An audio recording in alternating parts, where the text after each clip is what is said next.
Sunday the 21st of June, 2 p.m. BST, free, online, at healingourearth.com. Global Namaste, this International Yoga Day, breathe with the world. Sunday the 21st of June, 2 p.m. BST, free, online, at healingourearth.com. Global Namaste, this International Yoga Day, breathe with the world. Sunday the 21st of June, 2 p.m. BST, free, online, at healingourearth.com.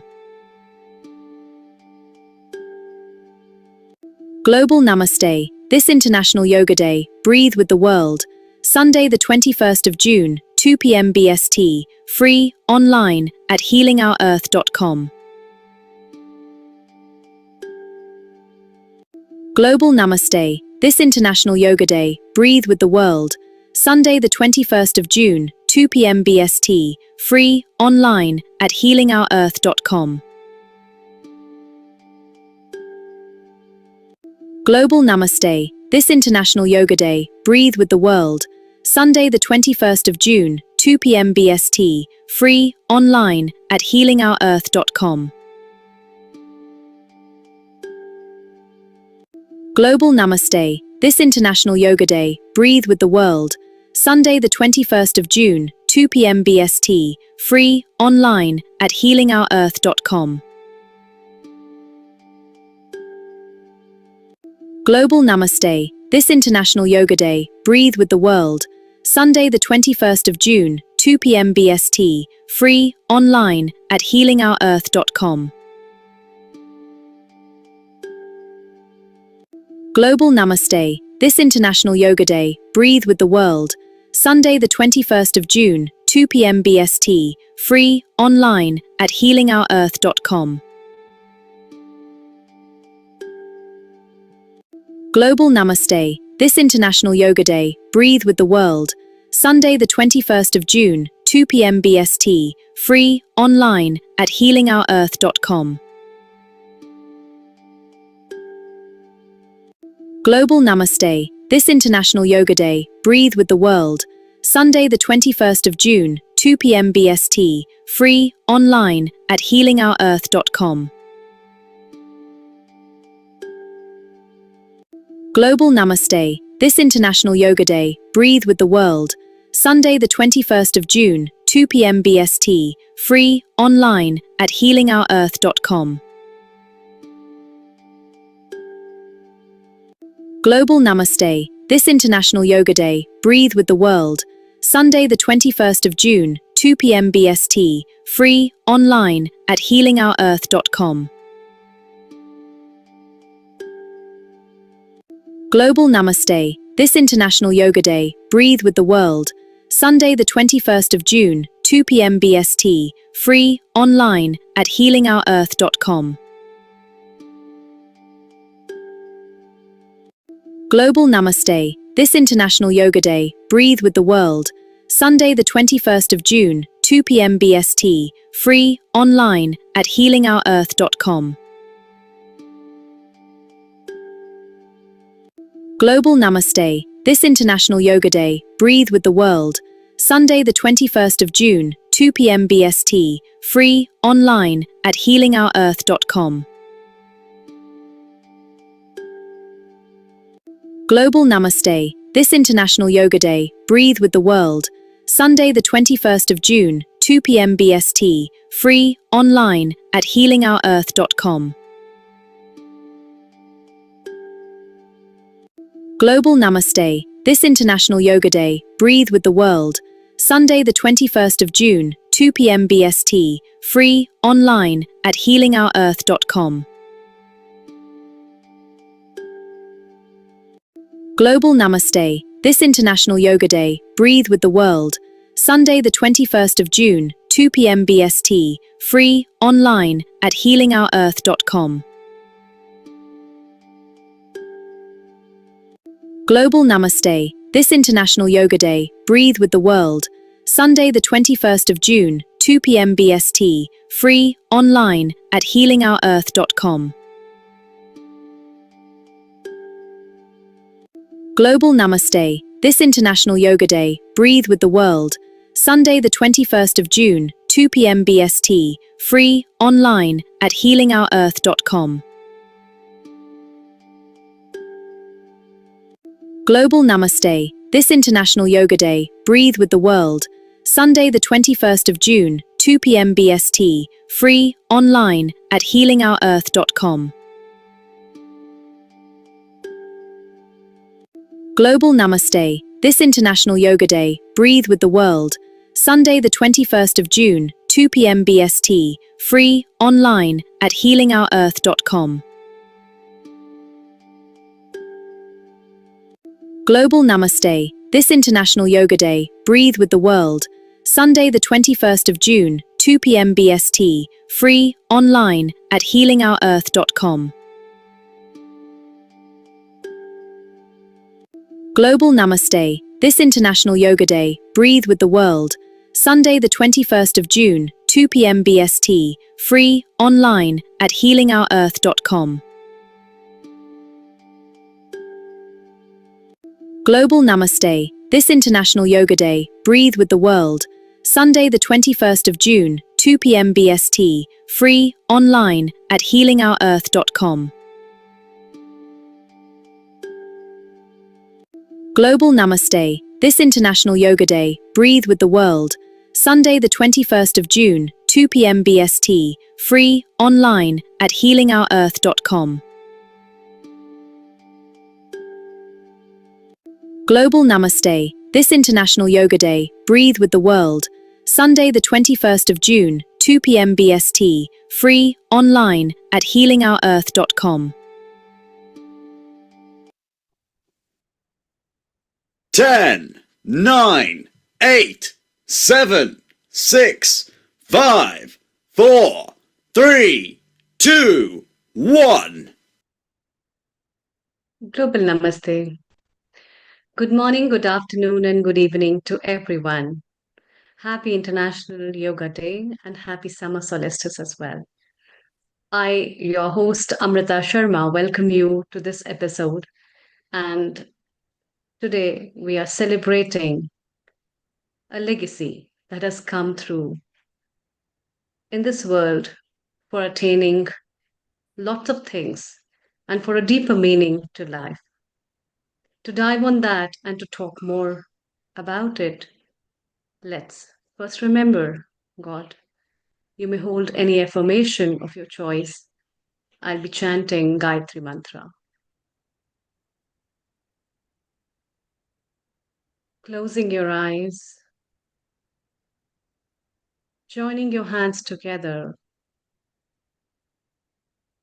taking a deep breath inside. With a calm mind, let's chant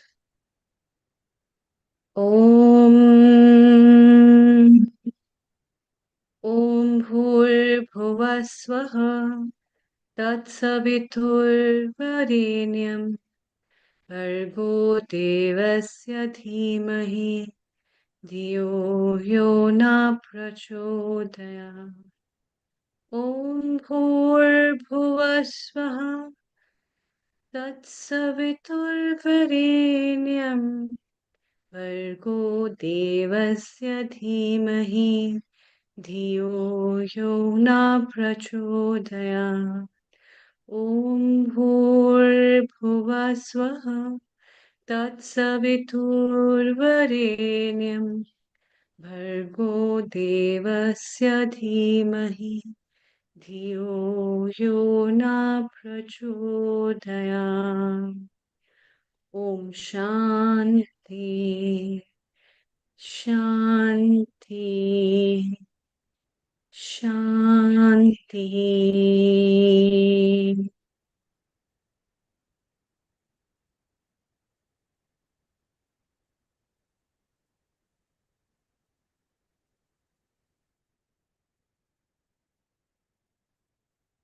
Mantras, affirmations, some words that hold great power, that resonate through the soul. that dive deep into our heart and remind us who we are. And that's what is yoga. Connecting me with myself.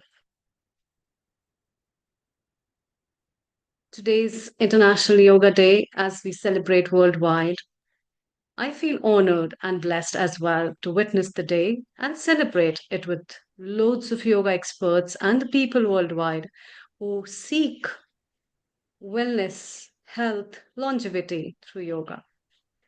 And today, in this episode, we'll be talking with our experts what is yoga, what is the meaning of yoga for them, and how it has benefited their lives and loads of other people who have been practicing, believing in the connection of Karma Sukoshalam. Global Namaste and a very warm welcome to Riddhi, our co-producer from London, as well as our lead panelist, Dr. Anukul. Global Namaste. A global namaste and a happy International Yoga Day to all of our viewers around the world globally. Amrita, what are your thoughts about today, International Yoga Day?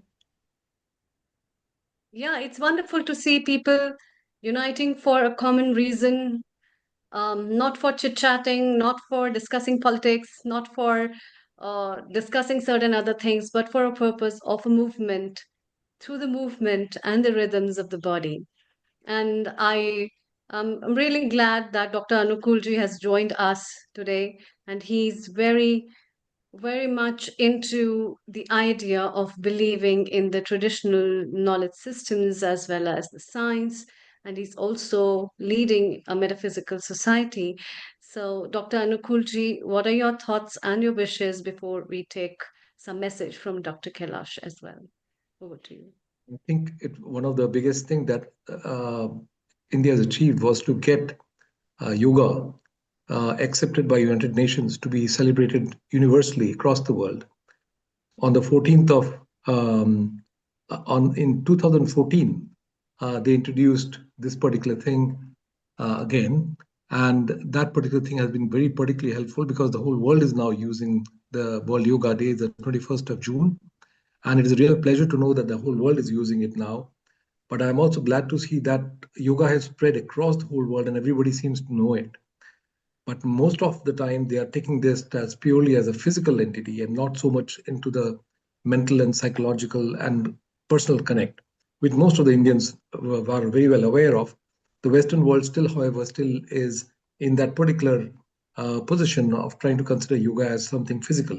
Yet, it is still worth it, no matter whether it's physical or mental or psychological, but it's something worth it and worth going ahead with it.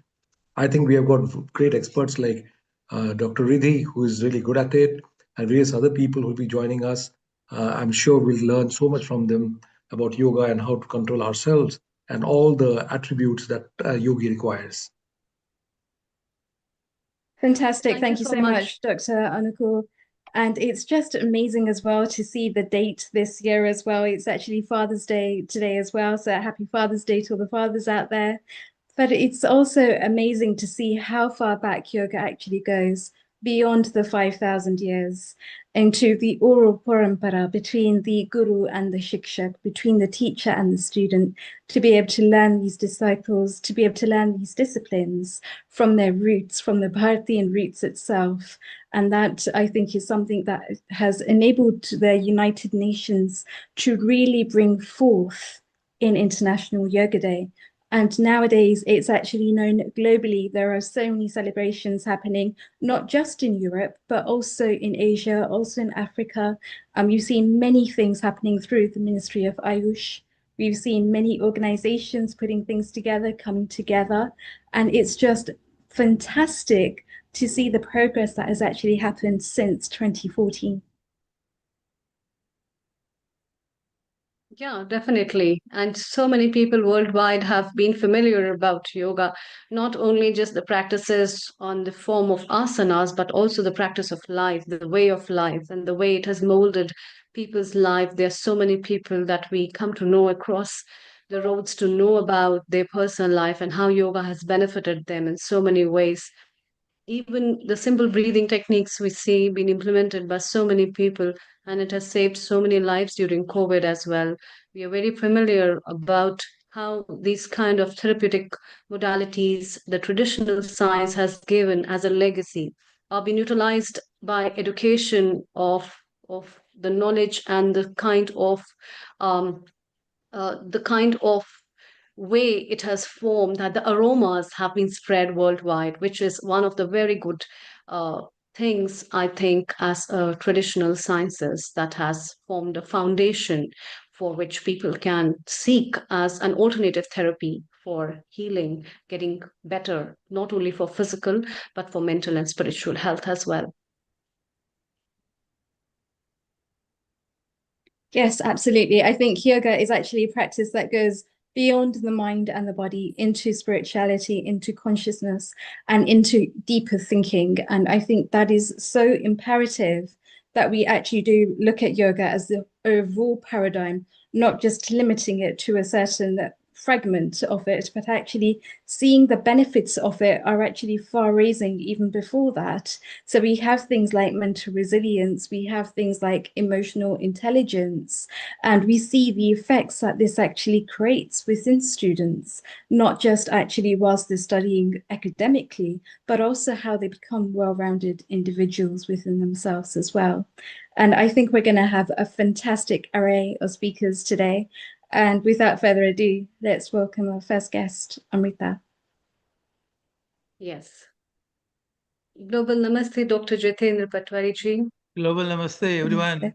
Global Namaste. Jitendra ji, you are already well known worldwide and in India for your chakra healing, holistic healing therapies, and one of your eminent books of Chakra Samhita is very popular, and people follow your advices on balancing the chakras, healing the body through the subtle chakras and the wheels of life. And through yoga, you try to advise people and guide them in many, many ways for different kind of modalities. So please, a very warm welcome to you, and please tell us what have you lined up for us today. Thank you. As Goswami ji said, yogasan, yoga postures have been the main focus these days whenever people are talking about yoga. And it's far beyond that, far beyond postures. Postures are a part of that. But if you go with the meaning yoga, union, yuj, it has come from the word yuj, union. And that union goes far beyond yogasana, pranayama, or even meditation. If we talk about in a scientific way rather, then there is a theory of quantum entanglement. Most of us are at least somewhat aware with the idea that when two particles are connected, one may be in London, one may be here. One may be in our galaxy, the another may be in another galaxy. And yet, if something happens to one particle, it's quite likely that the another particle may be affected. Even Einstein was not ready to believe that because it was going against all the theories of Einstein. But then ultimately in 2022, 3 scientists got the Nobel Prize for that. They proved to the world that the theory of quantum entanglement is true. Now, the funny part is, even before thousands of years, our Rishi Munis in India, they knew it. And they were communicating through that way. And that's why the idea of Vasudeva Kutumbakam was given. Because when something happens to a person, anywhere, somewhere, then the impact goes worldwide, impact goes in the universe. So that connecting to that web, that invisible web, and that is something beyond what we understand about yoga. Let's take it in a different way now. Say, you must have heard the word clear empathy. Clear empathy, for those who are not familiar with the word, when the body gets sensitive, then we get the bodily signals or even emotional signals or all kinds of signals from another person as if we are that person. Like I'm sitting here, I'm talking to someone in US or UK, and even before that person realizes, his or her vibrations, emotions, bodily pains, everything may come to me. That is clear empathy. What is that? Itself says that there is an invisible web which goes far beyond what we right now commonly understand about yoga. We have made it simple. For the last 12 years, this International Yoga Day is being celebrated. And every time, everybody is doing, most of the people. There can be some exceptions. We also did a program today morning about Chakra Yoga. Many people participated and passed through a nice experience also. How is that possible?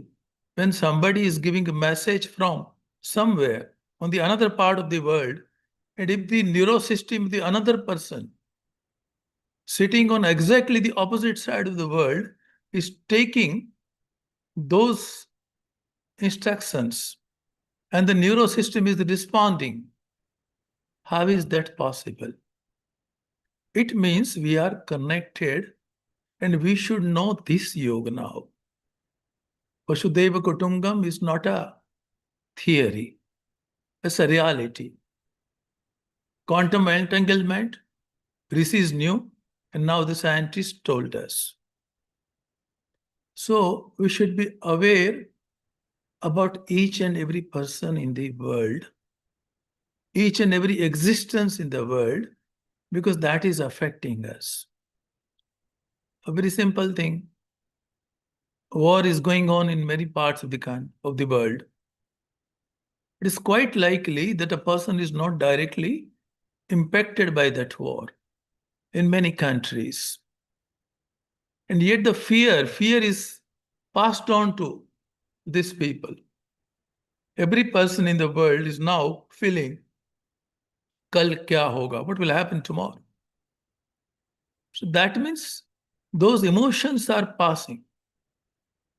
Internet we have known now for last some decades. But this invisible web was always there. And rather than talking in theory, let us try to have an experience. Let's go through a short meditation and try to understand whether we are catching the emotions, whether our emotions are reaching to others, whether our neurosystem is getting affected by the messages coming to us. Let us do that on this particular yoga day. So just be comfortable. Let's be ready for a short meditation. Today, people are either doing postures or meditating or doing pranayama or in their own way celebrating this day. It's not that we are doing it right now here, but millions of people across the globe are joining us. Let us have a connection with each and every soul through this short meditation. Please be comfortable. Close the eyes. Be with yourself.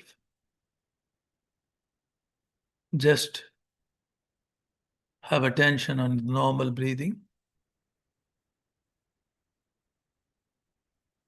When inhaling, let us feel that we are breathing all the positive energies.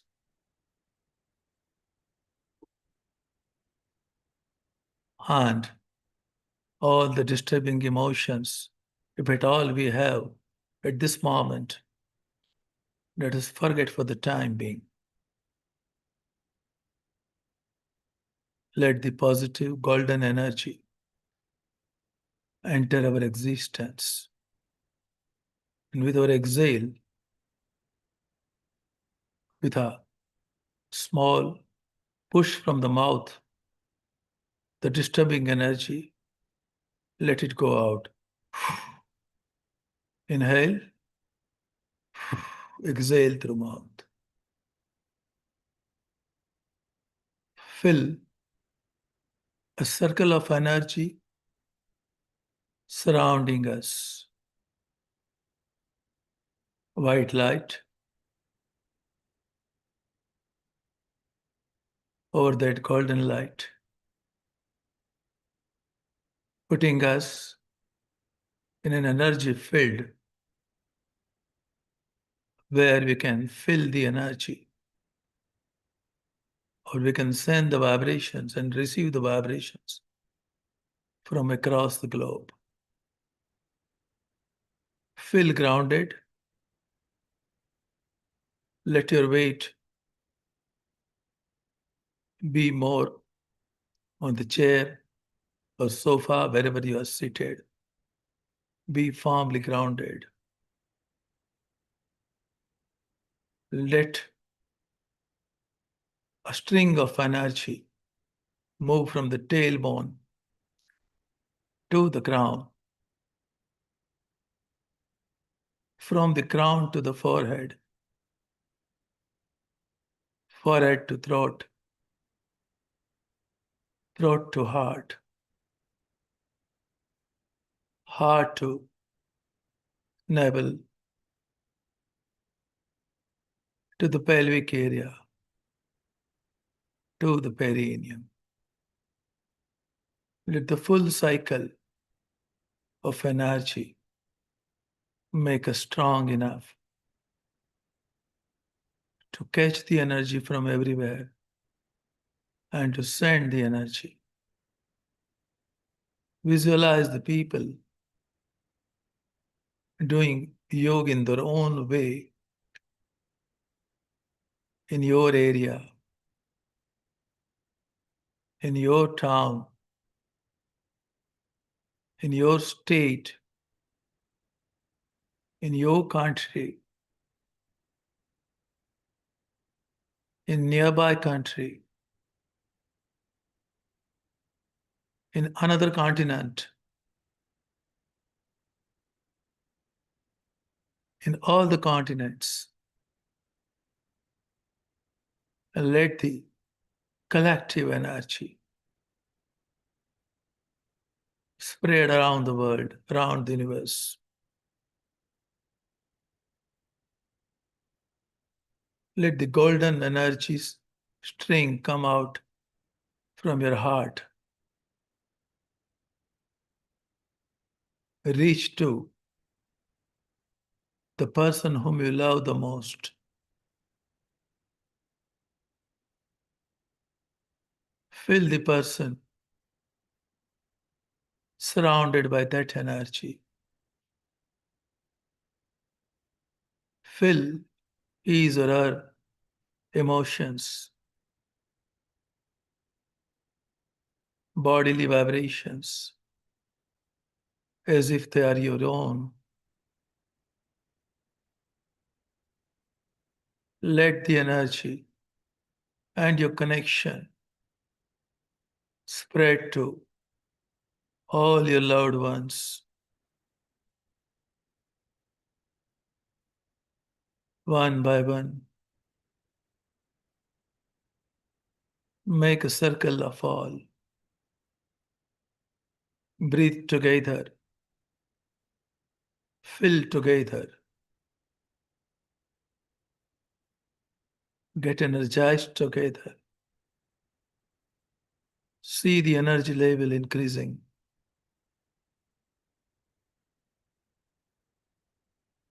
Let the field expand apart from your loved ones, all the people whom you have met any time during your life. All of them, let them join in this web, an invisible web. If two particles can have a quantum entanglement across two galaxies, then think a person who has met you, even for 5 minutes, has the person not left some particles on you? Let all those particles get together. Each and every person whom you have met any time in your lifetime.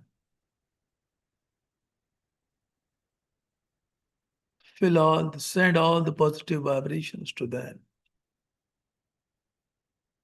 Find many times multiplied vibrations coming to you. All are feeling the same. Expand this field to all the people whom you have hated sometimes. Though they were known to you, you excluded them. Let them come in this field, in this auric field. Forgive yourself and forgive all others. And feel a soothing, positive energy field. Feel your sentiments getting released. Feel the flow of love from all these people coming to you. Let this field expand further, covering the entire universe. Not the world, entire universe. Everything is affecting one another. Let that be a part of this web. They are the part of this web.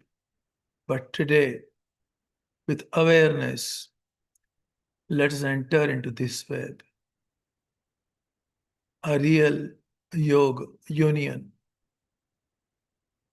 with each and every person, with each and every existence in this universe.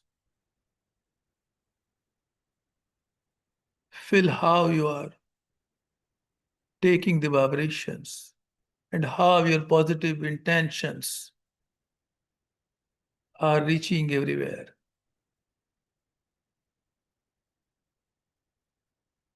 Feel the vibrations in toes, in feet, in thighs, in perineum, in pelvic area, in belly, on the back, in your heart, in your throat, on your face. Feel the tranquility in your entire existence. Let your crown vibrate along with this cumulative energy, collective energy.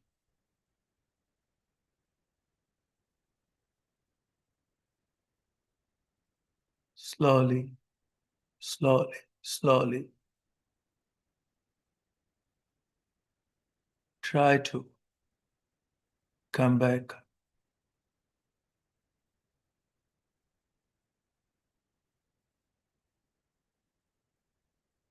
come back with an impression marked inside that this is an invisible web and we are a part of that. And now that realization will always remain with me. Slowly, slowly, slowly. Open your eyes.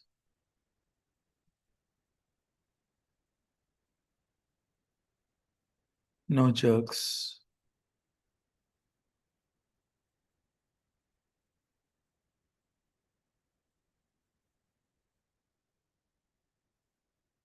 So this is my message for today.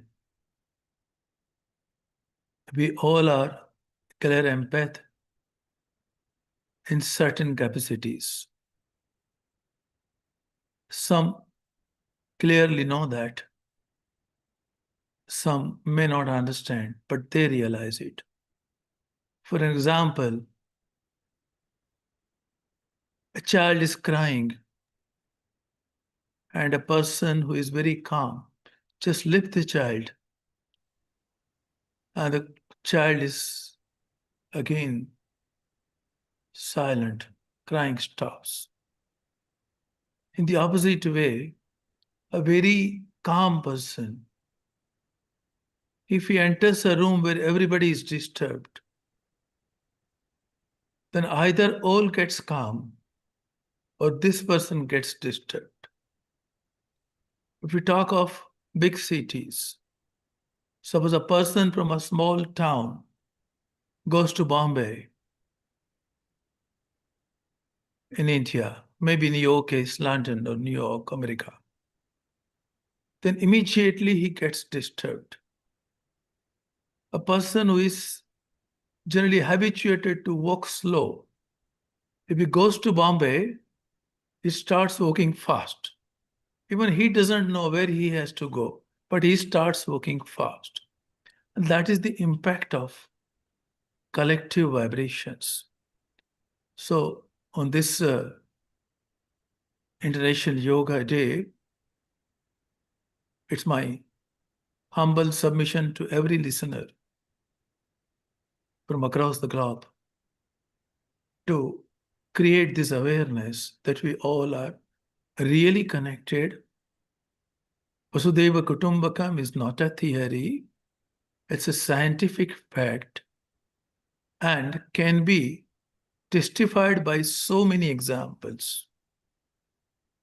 Thank you, Neil Kumar and the entire Healing Our Earth team for this fantastic initiative of really healing our Earth. Thank you. Thank you, everyone. Global Namaste.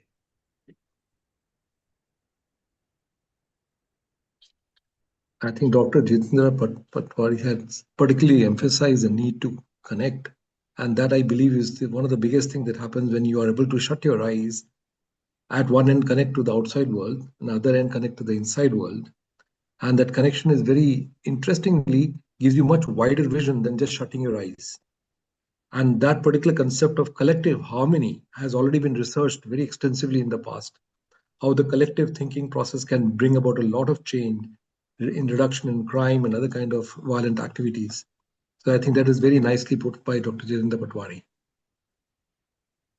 Thank you.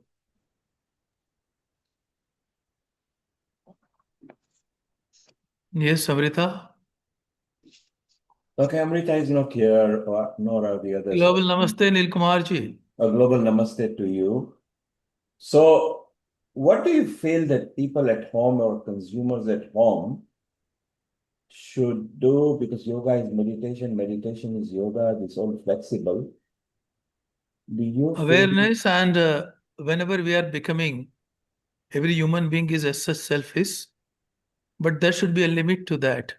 We should know that whenever we are trying to, not to harm, but just to even think something harmful to someone, that is somewhere it is affecting us also in some other way. So let us be aware about what we are thinking, what we are speaking, as already Dr. Masaru Emoto has pointed out. So most of us know now water experiment, and 70% of us is water. So added to that, this awareness that we all are connected will heal the earth, if not today, then tomorrow. Like a phoenix, let's hope that the earth will come out from the present scenario. The present scenario is definitely challenging, but let us hope, and definitely it will come out. So what do you feel that people at home, in a simple form, either as a daily routine, and daily routine can be just before your breakfast or while you're driving the car, because you can be in any state, should Your voice is not reaching to me properly. you are not able Maybe a to, bit louder, please. are you able to hear me? Yeah. You are able to hear me? Yeah. Okay, so what I'm asking is, what should a general consumer at home ought to practice, whether they are driving a car or relaxing, having a breakfast or talking to the family? What simple form of yoga meditation they can do without being aware that they're taking time out? Because when you ask people for time, they will always say, I'm busy, I don't have time. I can tell you what I have been doing for last more than 25 years. My attention remains always on my crown, and that keeps me balanced. Even right now, when I'm talking to you, my attention is on my crown. So that helps a lot. You are not on the left, you are not on the right, and you are centered. What we normally say, we are centered. That take time. It takes around 4 to 5 months to have that practice. But once that practice is already put in your body and mind and in your system, it's fantastic. And that's my own experience since at least, I think, 2001. Yeah. Initially, it looked awkward, but it's very much possible. Yes, sir, please. One of the there are various types of yogas as we understand, but one particular yoga, which is the Ashtanga yoga, as described by Patanjali Yoga Sutra, is one thing that I like in particular because it gives me a chance to understand my mental makeup at any given time and also helps me understand the character of personals that we are handling or coming in contact with. So one of the ways that I look into myself, although I'm not a very expert practitioner in yoga, but if you want to see the characteristics of yama, niyama, asanas, or pranayamas and dharana, dhyana, samadhi, and if you take all those things in sequence, it gives you a chance to evolve yourself as a human being and also get a better connect with the world. And that I believe has given me the biggest understanding on yoga, not as much as practice, because I don't think I'm a very ardent practitioner in that sense. But I believe that those features are something which I would like to imbibe in my lifetime so that I can get into a better status of my mental state. And same thing, it helps me connect with other people. And more importantly, I use that way of classifying psychologically what kind of issues can affect people in various illnesses, particularly psychological illnesses. Actually, today morning I had a session here, and what I said there, I'm repeating.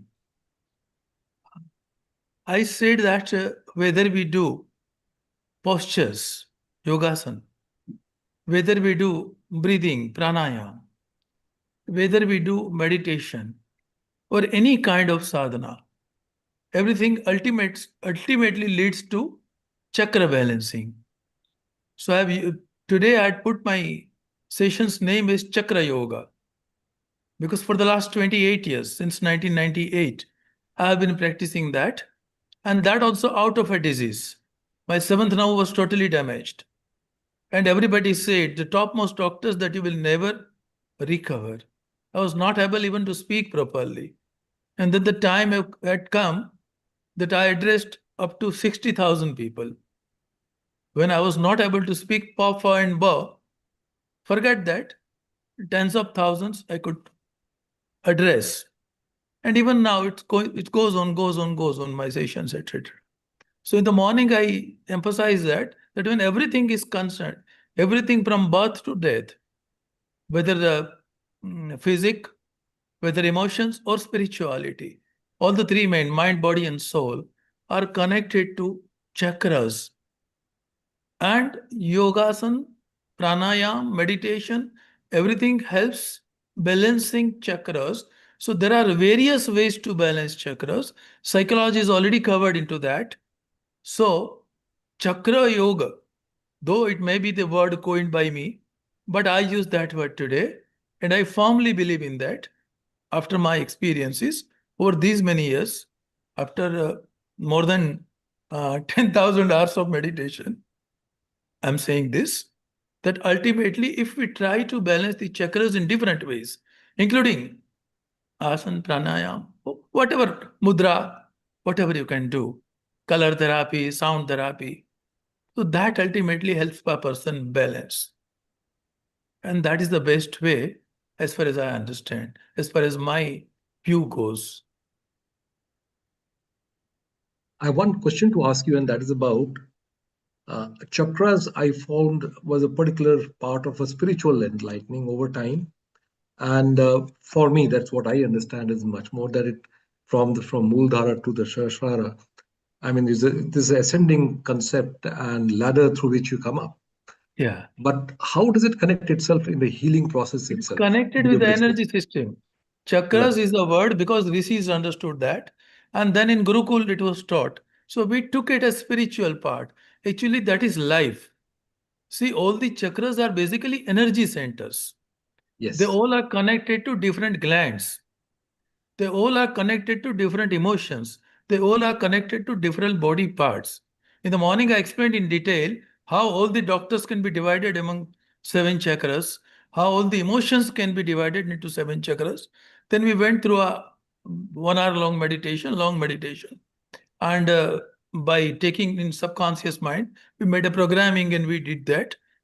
And everybody, fantastically, somebody's pain was gone by 90%.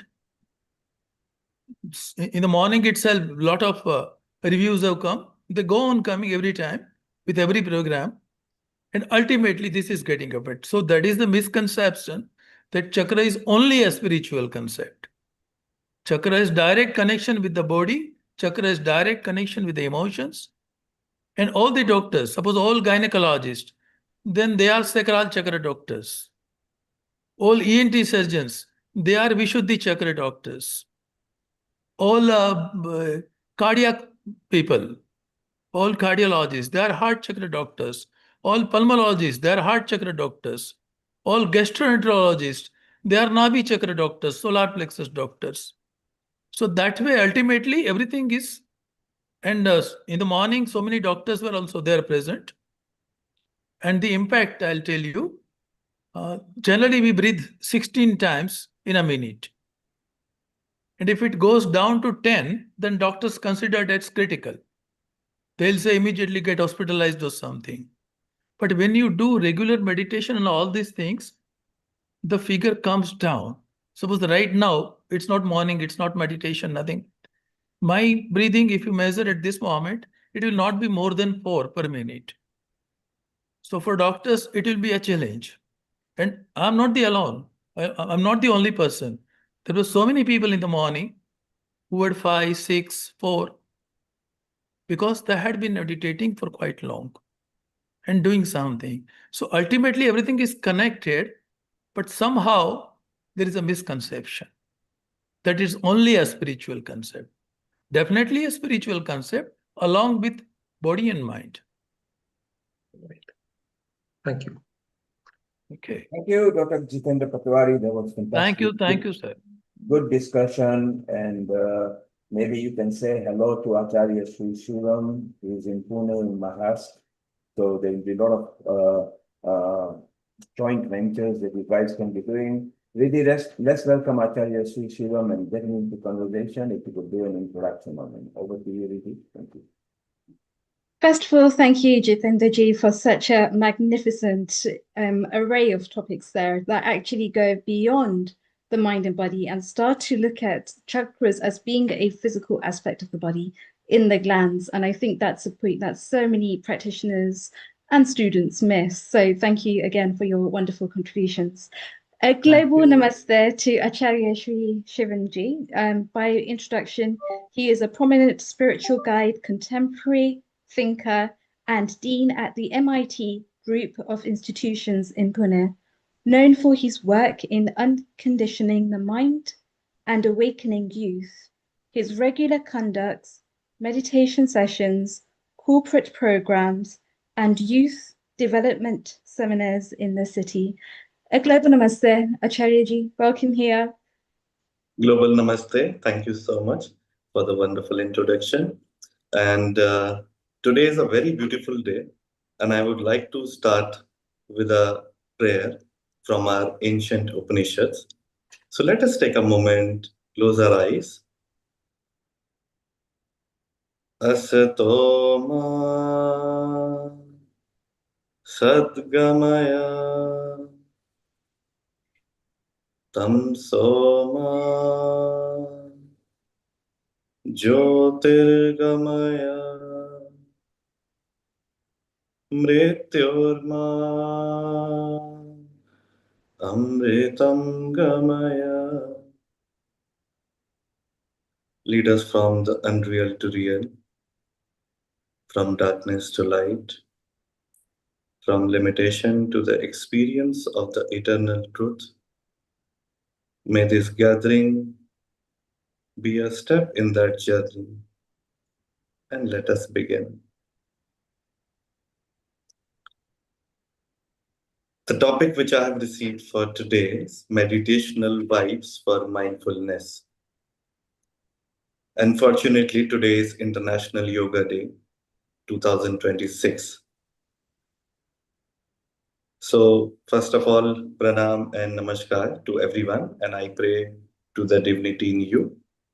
Global namaste, Acharya. Thank you very much. You and Anakul just a couple of weeks were together at the IIT Mandi. So it's so nice that what we love at Healing Our Earth is people actually meeting in person. When you were connected, all of you were connected to me, Pranay, yourself, Rajiv, Anakul, Amrita, the Healing Gang. It was so nice to see that each one of your DNA was stable. You were calm, and each one of you filled me up with what was happening there at the Mandi, which was very highly attended, and you made the effort just last minute to get there, traveled so far. And Anukul was there to welcome you. So it was so beautiful. Just before you start your session, and we got some time, so no worry. What were your thoughts when you met the healing people live in a conference? So, first of all, thank you so much. And thank you so much for being an instrument to connect all of us. And it was a pleasure to see in person Dr. Anukul Goswami ji and Dr. Amrita Sharma ji. And it's beautiful that you have asked this question. This was in my mind from quite a period of time. How it feels when we meet. So when like-minded souls meet, it is like sun is meeting the light. It is like earth is meeting the sea. That connection we already had, I realized, in this divine community.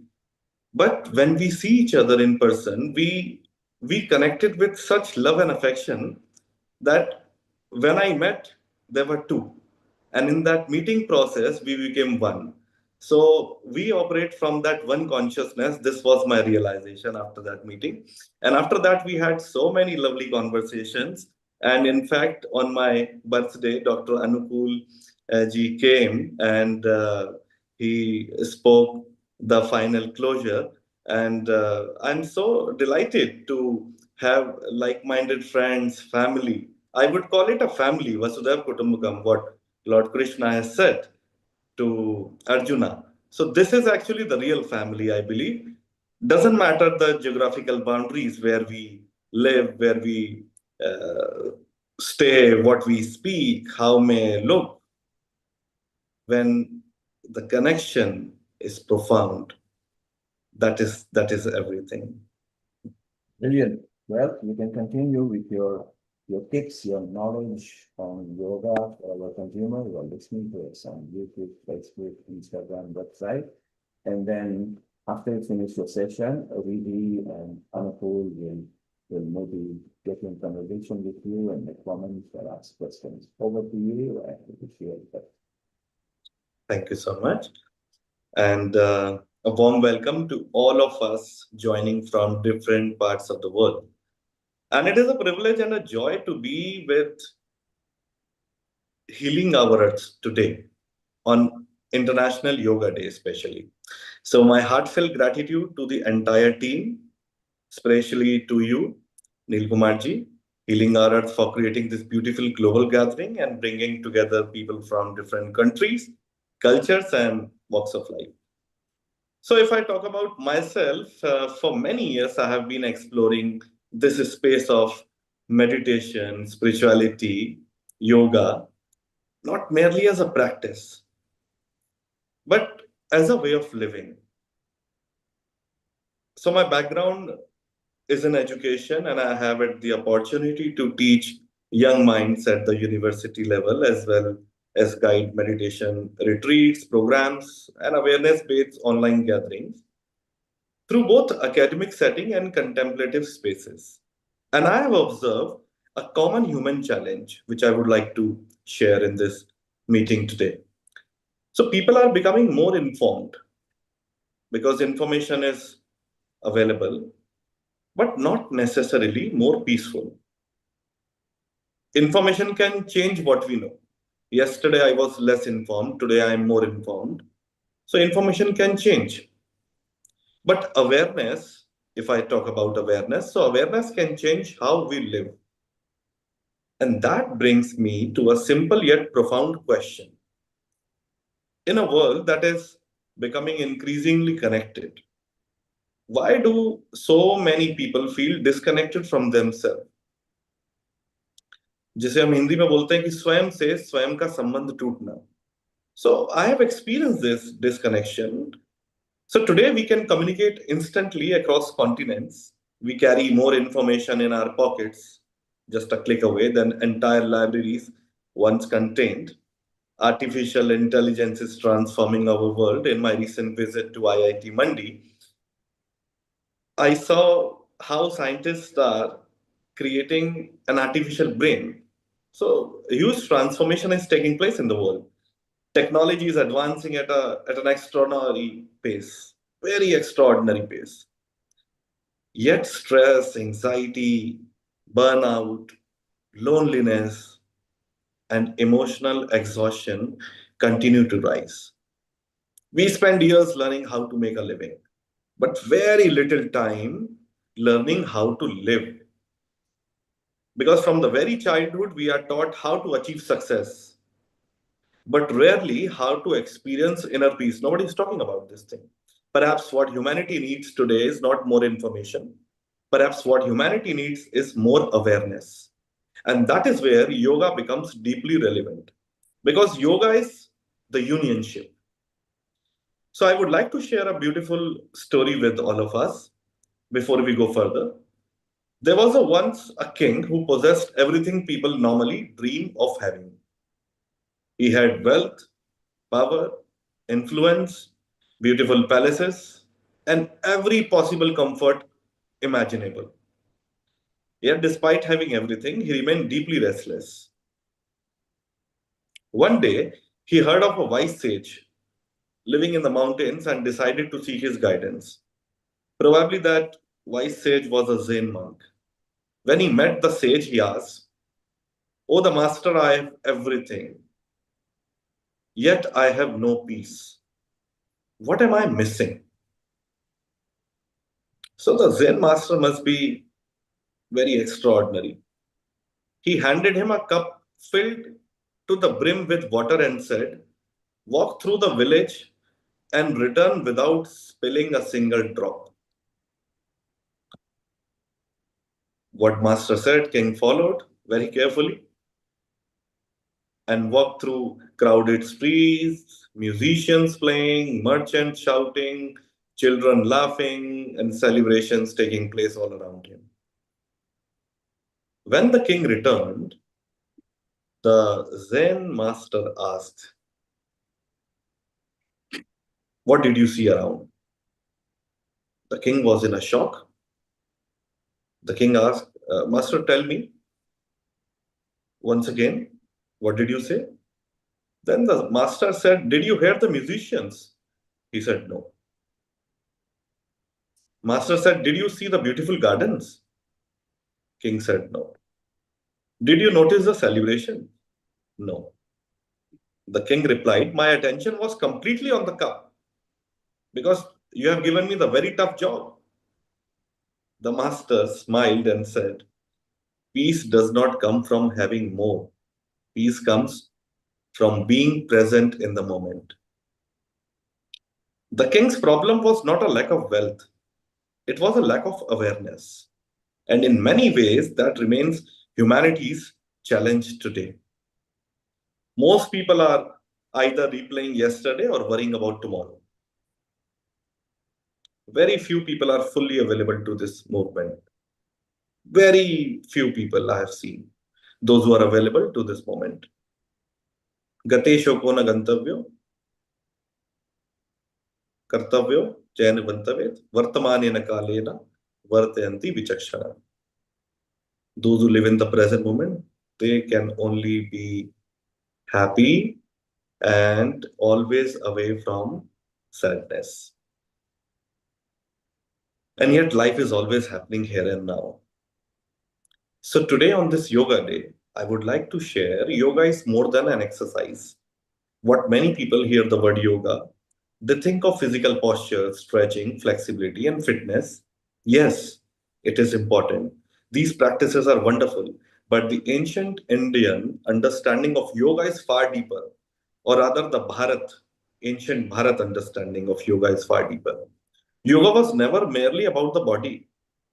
Yoga is a science of consciousness. Yoga is a way of living. Yoga is a way of being. And over the years, whether working with young students, professionals in corporate, or with meditation practitioners, the sadhaks, I have noticed that lasting in transformation rarely comes from acquiring more information. It comes from developing greater awareness. And that is the heart of yoga. I often say in my public talks as well, the purpose of yoga is not merely to touch your toes. The purpose of yoga is to touch your deeper self. And yoga is not merely flexibility of the body. Yoga is flexibility of consciousness. So the real question is not, can I balance on one leg? Probably we can, or maybe we can not. The deeper question is, can I remain balanced when life becomes difficult? And 1,000 years ago, Indian sages began exploring one of humanity's deepest questions. Who am I beyond my thoughts? Who am I beyond my emotions? Who am I beyond my achievements? Who am I beyond my social identities? And this exploration gave birth to yoga. This exploration gave birth to meditation. This exploration gave birth to mindfulness. I am reminded of Patanjali's extraordinary insight, which has transformed the whole world.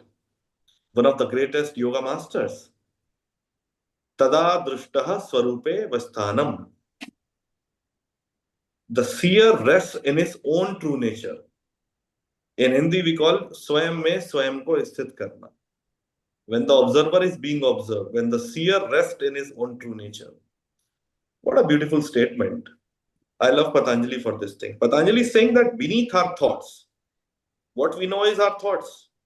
So beneath our thoughts, worries, achievements, fears, identities, there is something deeper. What is that something deeper? A witnessing presence, a silent awareness. Meditation is not about becoming something new. Meditation is about rediscovering what has always been present. And modern society constantly tells us to become somebody. Society never wants you to be real. Society wants makeup on your face. Society wants become more successful. Society wants become more productive. Society wants more influential, more recognized. The other day I was discovering in my public talk, many times when I show my visiting card, the reaction is totally different versus when I just approach without my visiting card. So this is the truth of the society. But Patanjali asks a different question. Before becoming anything, have you discovered who you truly are? That is the truth. So ancient wisdom and modern science has to walk hand in hand. So what is fascinating is that modern science is increasingly supporting many of these ancient insights. Researchers studying mindfulness and meditation have observed benefit related to attention, emotional regulation, resilience, and stress reduction. And neuroscientists, when I talk to them, they speak about neuroplasticity. They talk about the brain's ability to change and adapt throughout life. And ancient yogis spoke about transformation of consciousness. So the language is different, what I've seen, but the direction is remarkably similar. Ancient wisdom and modern science are beginning to meet at the same point. So whether you start from here or from here, you end up reaching to this point. So both suggest that awareness changes us. Both suggest that the quality of our attention shapes the quality of our lives. And if we see the Krishna's message, the timeless teaching from Bhagavad Gita. So in the 6th chapter, Krishna gives a simple and powerful instruction. Yato yato nischarati manasa chanchalam asthiram tatas tato niyamitat atmanaya vasamnayet. What he is trying to say to Arjuna? Whenever the restless mind wanders, gently bring it back. Notice the beauty of this teaching. How wonderful. So Krishna does not say fight the mind, because how can you fight the mind? I have my two hands. How can I beat from this hand to this hand? Ultimately, I am going to lose the fight. So Krishna does not say fight the mind. He does not say suppress the mind. You cannot do that. He does not say condemn yourself for distraction. He is simply saying, whenever the mind wanders, bring it back. Gently, patiently, lovingly. This may be one of the oldest mindfulness instruction in the human history. No one has talked about mindfulness. Krishna is probably the first one to talk about mindfulness, and it remains profoundly relevant today. So, I would like all of you to experience, because rather than talking about mindfulness, I prefer experience it together. And I would like to share a simple practice that I often teach because of its simplicity and practicality. So, once upon a time, I was just simply sitting and I was reflecting, what can we do in our everyday life which is very simple, which is very practical, and which can help us to bring transformation in the self. And anyone can use it before an important meeting, before responding to a difficult message or a call, during a stressful moment with your husband, your wife, your girlfriend, your boyfriend, or any stressful moment, or whenever life feels overwhelming. I call it PRB. So it contains three things. So let us take a moment, close your eyes, and let us begin with P. P stands for pause. Let us pause for a moment. Stop doing anything. Just give order to your mind that I want to take a pause in this moment.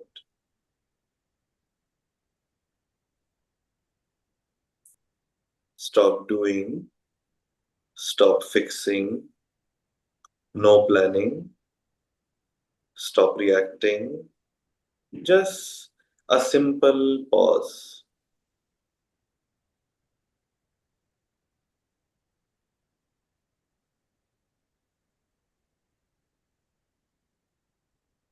Now R stands for reflect.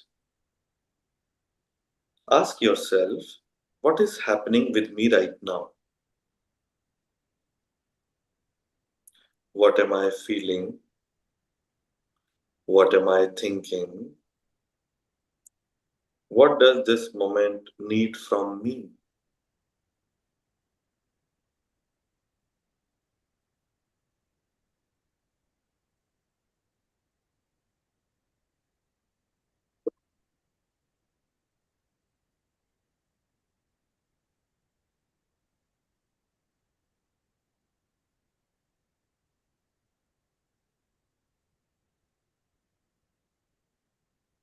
Now B stands for breathe.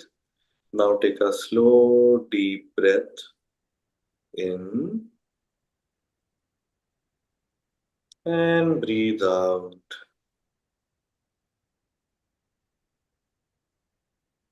Again, breathe in and breathe out.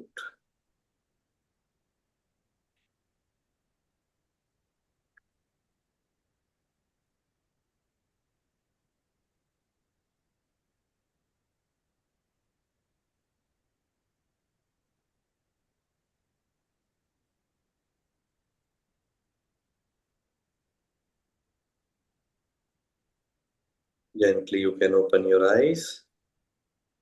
So, this simple shift from reaction to awareness can transform the quality of our decisions, relationships, and our everyday life. So, there's three things: pause, reflect, and breathe. So, it hardly takes 30 to 40 seconds or maybe 50 seconds, and you can make this practice accordingly. If you have some time, you can give 3 minutes, 2 minutes, 5 minutes. It's up to you. Minimum 20 to 30 seconds is just enough if you have a very busy schedule. So, if you see the sky, there are so many clouds in the sky. So, the mystics often used a beautiful metaphor. Thoughts are like clouds. Some clouds are bright, some clouds are dark, some clouds bring storms. So, these are clouds. But if we go back, if we go above, what is sky? So awareness is like the sky. The clouds come and go, but the sky remains. Most of us spend our lives believing we are clouds. So those who ask, why should I do meditation? I can't meditate. I am very busy. I have no time. So meditation helps us discover that we are the sky. And during the process of meditation, in that process, the clouds come and go, but what remains is the awareness. And when we discover this awareness, something starts changing. We become less reactive, we become less fearful, we become more compassionate because that is our true nature. We become more present in the moment because that is the reality. We become more alive because that is who we are. So we call it Satchit Ananda, existence, consciousness, and bliss. So when we are totally in that Satchit Ananda, we are one with ourselves. So before we conclude, I invite you into one final moment of awareness. Please gently close your eyes. Become aware of your breath.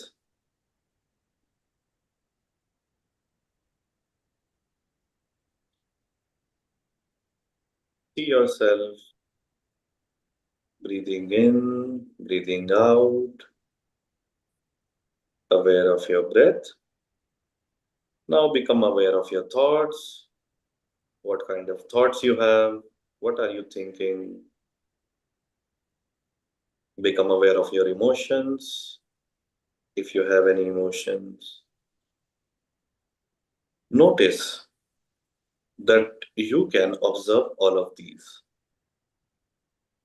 in this moment. Now ask yourself a simple question: who is aware? Who is aware?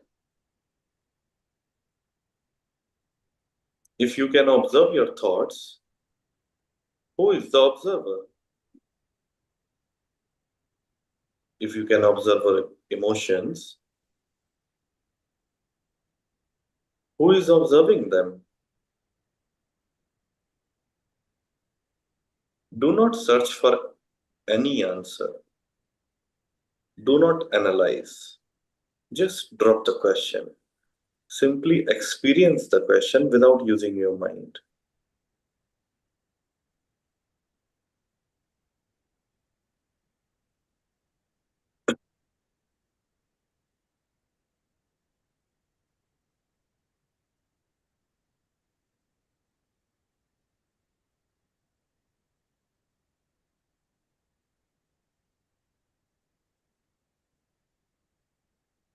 Rub your both the palms. Put it on your face. And very gently, you can open your eyes. So this is the state, the seer rest in his own true nature. So friends, today humanity faces many challenges: stress, conflict, division, uncertainty. Meditation may not solve every problem, but a mind without awareness cannot solve any problem wisely. And that is why mindfulness matters. So thank you so much. And I pray to the divinity in you. And thank you so much for listening me so patiently. Pranayama. Namaste. Acharyaji, that was absolutely brilliant. 3 words: pause, reflect, breathe.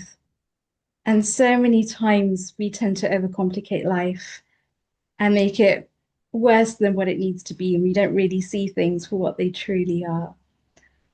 I think it's wonderful to see how we can actually recondition the mind so simply just by forming a different habit, by creating different neuron pathways, creating different loops, which then form a different habit and a different behavior and a different action, a different way of being. What would be your takeaway for somebody that wants to start to experience a different kind of life but is stuck? They're stuck in a sense of stress, they're stuck in a sense of anxiety on a moment-to-moment basis. If they're in that moment right now, how would you ask them to shift? What would you ask them to shift? I would simply tell them that you are here to celebrate life. You are here to just be happy. When you were born, you didn't have any name, no address, no identity, nothing. But you were very joyful. So I would ask them to go back to that moment. When was the time when they were a baby? How were they? So if we are in stress, if we are in anxiety or any kind of discomfort, it simply means we have lost touch with ourselves. We have lost the innocence. We have lost the purity. And the moment we go back, we just smile, because the moment you see who you are as joyful as a pure soul, as a pure kid. So that light is missing. And I believe if we have to transform the humanity, then we have to ask all of us in the entire community, in our family, in our friend circle, to just be joyful, to just be yourself, very natural. So I talk about 3 things: awareness, authenticity, and simplicity. And the moment we become as simple as a child, like what Jesus also mentioned in the Bible, those who will have the consciousness of a child, they will reach to the kingdom of God. So what he's saying, he's simply saying, just be natural, be easy, be joyful, be simple. And then in that simplicity, you find everything is a joke, and then you laugh. It's so true. It's just being able to observe life as a Shakshi Swarupa, to be able to take a step back from the actual problem and to be able to see things from a 360-degree view. But it's like a video game. So many times we only actually enjoy life when we're playing the video game itself, and we're actually akin to the same. Because if we step back and we detach, then we become detached within ourselves. Yes, absolutely. And there is a term in Sanskrit, we call it Nityananda Swarupa Shivoham. So it is like Nityananda Swarupa Shivoham Shivoham. It means Nityanand. Every moment when you are in Anand, when you are in joy, that is your true identity. Fantastic. Focusing on that identity. Krishna actually teaches, and Dronacharya teaches Arjuna on the battlefield of the Kurukshetra to be able to focus on their pupil of the eye itself when actually shooting, and to be able to hit the target on point. Anukulji, I can see that you have a question. Would you like to ask? Yes, I had a small thing that possibly something just to add, that the feeling of happiness comes based on your understanding of your own personality. Sometimes we often punish ourselves saying that, oh, I should have done this or I should have done something else. In reality, it's just a part of your personality. If I'm one of those guys who requires the push to be able to do something, somebody say you have to do it within this limited time, then I said, oh, okay, fine enough. I'll keep on waiting till that particular push comes. And okay, now I'm going to go and do it.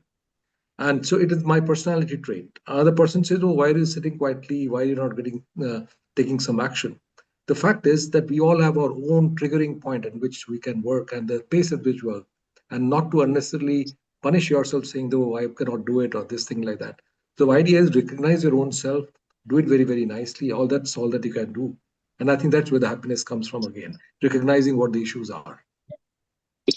Absolutely. Yeah, I think that's so true, because so many times we have people that can actually perform if they don't have the pressure, but it's under the pressure that they buckle. So it's really getting to the root cause of that. Neil Kamarji, did you have a question or a comment for us? So people are enjoying the conversation and the chit chat.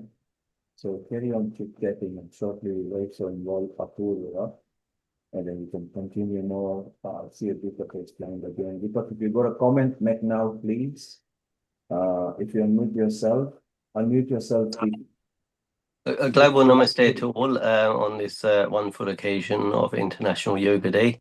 I did like the session on mindfulness. I felt it was very, very relevant, and it was very nicely explained by Acharya Sri. And yeah, I had a few points that I'd like to have taken away, but it was mentioned by Riddhi-Ben how to apply this in if you're caught up in the storm, how do you apply it yourself? But that was very nicely explained. So thank you. Thank you so much, Deepakji. I like when Acharya say that, you see, today in the last 20 years, mindfulness has become very big. And it's actually a subject that is now in the university. And I like when Acharya associated Krishna from mindfulness. So the current world realizes now in 20 years, because mindfulness is now even a TEDx subject. And several thousand years back, Krishna used to practice mindfulness. So it's a way of thinking. I think when we reset ourselves and go back to the basic should never be ignored. And basic like sun, water, earth, nature is what we have stopped respecting. And that's why we are turning the penalty. So I think it's very good because we notice the right thing. Anupul, going back to the basics, do you feel if a mind is with a basic ingredient as opposed to a big churning with high frequency, do you think a basic mind's DNA is more stable than a high frequency mind? In reality, I think one of the biggest things that we face a challenge in the current days is not being told as to how your mind is working. One should be able to look at your thoughts, because everything starts from thoughts, as Acharya ji said, that we have to learn how to understand what our thought process is. And coming back to the same point, saying that, let me control my thoughts. Let me see how my thoughts are jumping from one point to the other point to the other. Once I realized this, I keep on seeing my own thoughts all the time, and I say it every few seconds it jumps from one point to the other point to the other point, and no wonder that's how it's that they say your mind is like a monkey; it jumps from one point to the other point all the time. If we can understand that particular process and try to get it back into a particular position to say, let me focus my mind on this particular issue, then we can get particular answers. I remember in the IIT Mandi when Dr.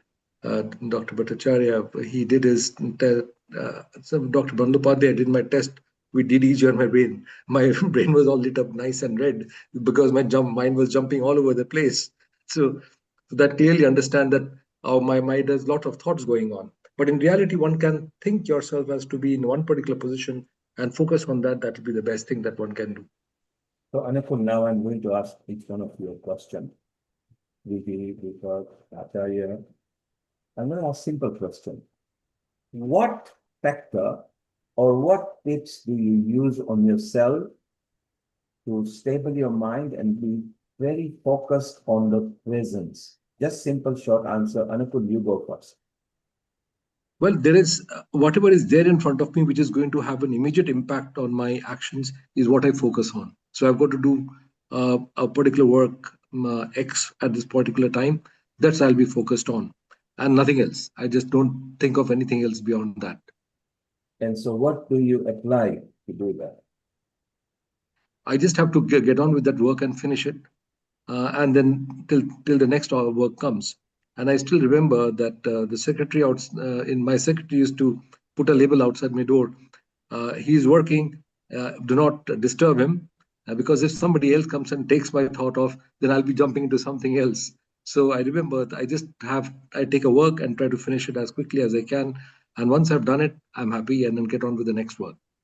Vivek, you are a lawyer. Lots of things goes on in your mind. Sometimes you might have a case that you are talking about. You practice yoga quite a lot. You actually study yoga as well, not just practice. How do you stabilize yourself if you're in an event? How can you stop your mind talking about the pending case you are dealing with and be in the Vartman, which is the presence? What tip do you use yourself that brings you in a calm, present state? Simply the sublimation of emotions. So many times when people are in high pressure situations, high stress environments, it's being able to have control over the mind and the senses. Exactly how Sri Krishna managed to control the chariot, the senses, the mind being the 5 reins and the horses. Every single time we allow our thoughts to be carried away with our emotions, we tend to lose that battle. So the art of it is really to be able to take 2-minute resets, focus on the breath, bring back awareness, bring back present moment awareness, and then tackle the task. And what you'll find is the mind moves from a defocused position to a focused position. The brainwaves change scientifically. And you mentioned Krishna. Krishna was very clever, very highly educated, and he could see the future as well. He was very clever. He never controlled the chariot. He jumped off from the chariot and told Arjun, "Samane fauj khadi hai, na pyar jata dusman se yudh kar." And he jumped off from the chariot. Now, I wonder if we are clever enough to jump off from the chariot and let other people remotely drive. But everything you have said, that you try to calm yourself down by being in the presence in the way that you have said. Let's go to Acharya, who actually is also dealing with several thousands of students, university, overseas. He's very young himself. So even at this young age, Acharya, do you ever lose your cool with students? Or in case if the students are very disobedient or playing truants, what factor do you apply to bring peace in their mind? What mindfulness technique do you use? So first of all, I would like to say that when I am with students, I am more joyful and happy. And students simply say one thing, that you are so approachable that we never feel that you are an authority. So the problem is not the student, the problem is the faculty and the staff. They say you have created a chaos in the university that nobody can differentiate whether you are a student or a dean of the university. So I don't believe in hierarchy, number one, because I believe in equality. And the moment there is a distinction between you are inferior, I am superior, then you cannot love, then you cannot experience happiness, then you cannot be joyful. So that first point is very clear. Now coming back to the second point, yes, once upon a time in my life, when I was very agitated, I used to experience anger as well. But there comes a time when I realize it is like holding a burning charcoal in my hand and giving punishment to the other person. So that is the point when I dropped everything and I realized what Krishna is saying in Bhagavad Gita, the direct mind management teaching. Yato yato nishcharati manasa chanchalam asthiram tatas niyamatayat atmaneva vasantanaya. So whenever the mind is going astray, just bring it back to the awareness. So even if I am in a situation when I see the tough situation around me, when people are against me, or when there is a chaos or a disturbed environment, I simply don't do anything. I just simply smile and just stand still in my presence, and I just be in my presence, and in that presence I am totally aware, and with that awareness what I experience is who am I, what am I doing, what is the purpose of my existence, and naturally I become more focused on what I have to do, and then I move in that direction. And actually, I tell you the real story. So the people around me, they also feel the vibrations. So what I've experienced is when you are happy, when you are joyful, when you are peaceful, this is so contagious. The people around you can actually feel that. The people around you cannot hate you. They are bound to love you. Even they don't want to love you, they have to love you because the vibrations, the frequency is in such a way that they feel that I want to be with this person, but my mind is not allowing me to, surrender. My mind is not allowing me to talk. My mind wants me to maintain my authority, but somehow in my heart, I feel there is something I should go and approach and talk. So this is what I have experienced. And this is very powerful, even in our families or friends or environment. If we see tough situations, we just don't do anything. We just simply send them peace, love, and gradually all will come together. Thank you, Acharya. You mentioned tough situation. And prior to you, Riddhi mentioned high pressure job as well. So now I pose to you, and you don't have to answer either one of them because I will bring approval in as well. Is really a tough situation there, or is it really high pressure job, or is it an opportunity being thrown on your way to find a solution? So frankly, there is never a problem in life. There is never high pressure job. You are allowing the pressure to build, just like a pressure cooker. Let it whistle off and go, and find solution. You are lucky that you are giving opportunity. My one tip for people to be stable in mind and everything is, we all live with a mobile phone now. We carry it as if, we forget the spouse and a boyfriend and a girlfriend. The mobile phone, hey, the moment you realize, straight away, you've forgotten. Put it on a silent. If you're going to a wedding or an event or to somebody's dinner, that person has taken 7 years to master their skill. Put your phone on silent and steal the skill and the knowledge of 30, 40 years just in few minutes. And that stability will increase your own stable DNA, and it's very good. I want to bring in Apurva here, and she's a high-level scholar as well. And really, after Apurva answers, we can introduce and get Apurva doing a session with us, and then we go back into chit-chat with you, Riddhi, and everybody. Anukul, make your quick comment, and then I want to ask Apurva a question before she and Didi clarify.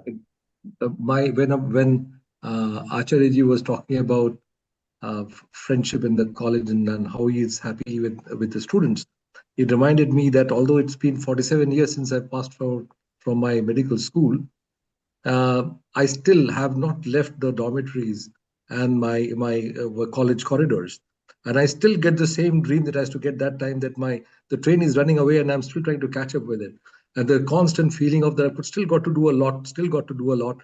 That thing is all the time there. And let me tell you, the last time I did any course with the university was just about 4 years ago, and I'm always in one course or the other. But I feel the most comfortable in the college and students environment, because that's what we are all the time learning, and I always feel very happy in that particular situation. So that's where my happiness comes from. I'm in the class, I'm in the school students with and enjoying my studies. I'm at it. And it's amazing because the students actually come to go to an institution to study. So if you can make your environment pleasurable and enhance their knowledge, the student you are teaching few years from now might become a prime minister, president, or a company staff, and will go way beyond you. Don't regret it, because you are there at the foundation. So yes, friendship is very good. Unfortunately, in today's day and age, fluency is more higher. You can go to university and walk out of the classes. In my time, the head of the family is the hierarchy. You do not argue with them. You sit down, and you at Karela, bitter gourd, you eat it, full stop. He says, go to sleep, you go to sleep. Now, mother earns, father earns, siblings earn, sons and daughters earn. So the whole world, I think we need to go back to basic. Talking about basic and everything, let's go to Apurva. The nice thing is that she, and she's very close friend to Vidi as well, they are actually trying to mix science with the knowledge system. So finding scientific way how they can maybe prove something. Apurva, how do you calm your mind and be in presence, and then carry on with Vidi and everybody else? So for me, the easiest way to calm my mind and come back to the present is just to realize that my mind has drifted off. Because sometimes we think that, our mind is going many places, and then we're like, hey, where am I? And then you just remember that, come back to this moment, come back to where you are, and then keep doing it. Because the time between how wherever you wandered off gets smaller and smaller when you keep developing that habit. Everything is just habits, and developing good habits of mindfulness, just like everything else. Thank you, Apurva. Vidi, go ahead and introduce Apurva. Acharya Shivam, stay around after Apurva delivers her own session and then gets into chit chat with Vidi. We'll have more interesting conversation. So over to you, Apurva and Vidi, and let's see what we've got lined up for everybody. Yeah, but I just want to come back to the conversation actually. Anukulji, Acharyaji, you both mentioned actually being a student of life and actually going through that process and seeing what it's like to actually see things from the student's perspective. And that's exactly what me and Apurvaji have been experiencing ourselves, being master students now of yoga from the University of Vayu, and actually going through that whole process ourselves of how do we get present, how do we come back to the moment, how do we control our breathing. And Apurvaji has actually done a fantastic research thesis that brings together the psychology of the Western world, people like Sigmund Freud, with the contemporary Vedic Upanishads, looking at the different types of darshana and how the two can actually be akin to the same page. And realistically, what we're aiming at here is how to bring science up to date with the Vedas, with the Upanishads, because these knowledge systems have existed from aeon years, at least 5,000 years, if not longer.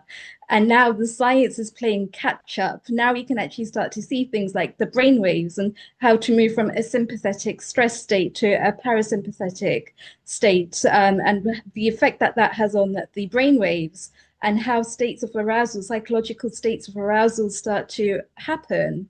And Apurvaji has actually done fantastic research when it comes to looking at the different types of yoga darshanas and how these different types interact with one another, and to really go deeper into the psychology behind the mindset too there. So Apurva, a global namaste to you. Welcome. The floor is yours. So please continue with your session, and then we'll come Thank back for you. chit chat. I just wanted to share my screen. Can I do that? Wonderful.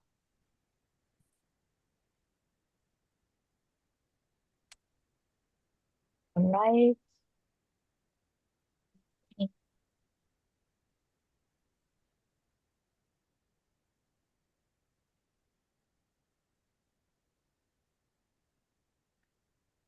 We can see your screens. Can you make them full screen? There we go. Fantastic. Okay, wonderful. So first of all, I just wanted to say very happy International Yoga Day to everybody, and namaste. Thank you for attending my talk. Basically, I have always seen the path of yoga as fundamentally a movement away from the mindset of becoming, of always striving, always reaching, into the state of being. And today I wanted to take you into the heart of that movement from the yamas and the niyamas, which are the ethical and behavioral foundation of the whole path. But before I begin with the philosophy, I just wanted to showcase the healing power of yoga and how I have personally benefited. I just wanted to show this short YouTube full minutes.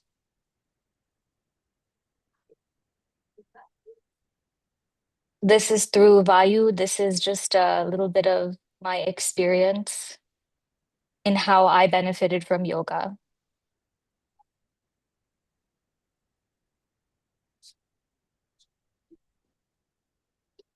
Apurva, we can't hear the sound. You have not. Oh, you cannot hear the sound. Yes, if You can't hear the sound. If you stop it and start again, Mm-hmm. and look at the bottom left or top right, it says join audio, agree. There is no copyright music here or music.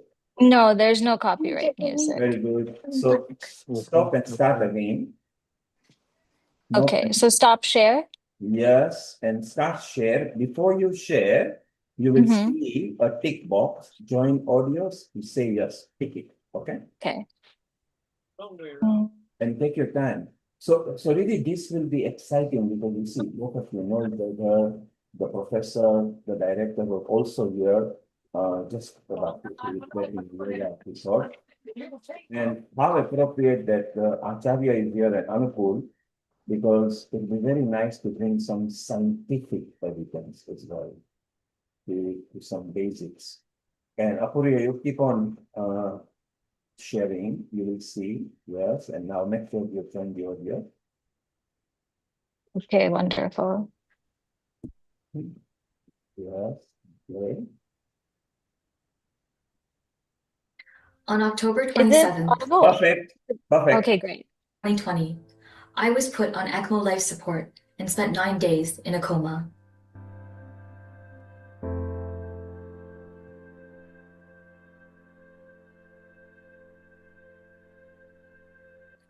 I had developed severe cardiomyopathy, my lungs and kidneys failed, I had pneumonia in both of my lungs, and had to be airlifted to a specialty hospital. I spent 14 days on a ventilator and about a month in the ICU. When I woke up on November 5th, 2020 from my coma, I was still on the ventilator with my right leg in a wound vac after multiple fasciotomy surgeries.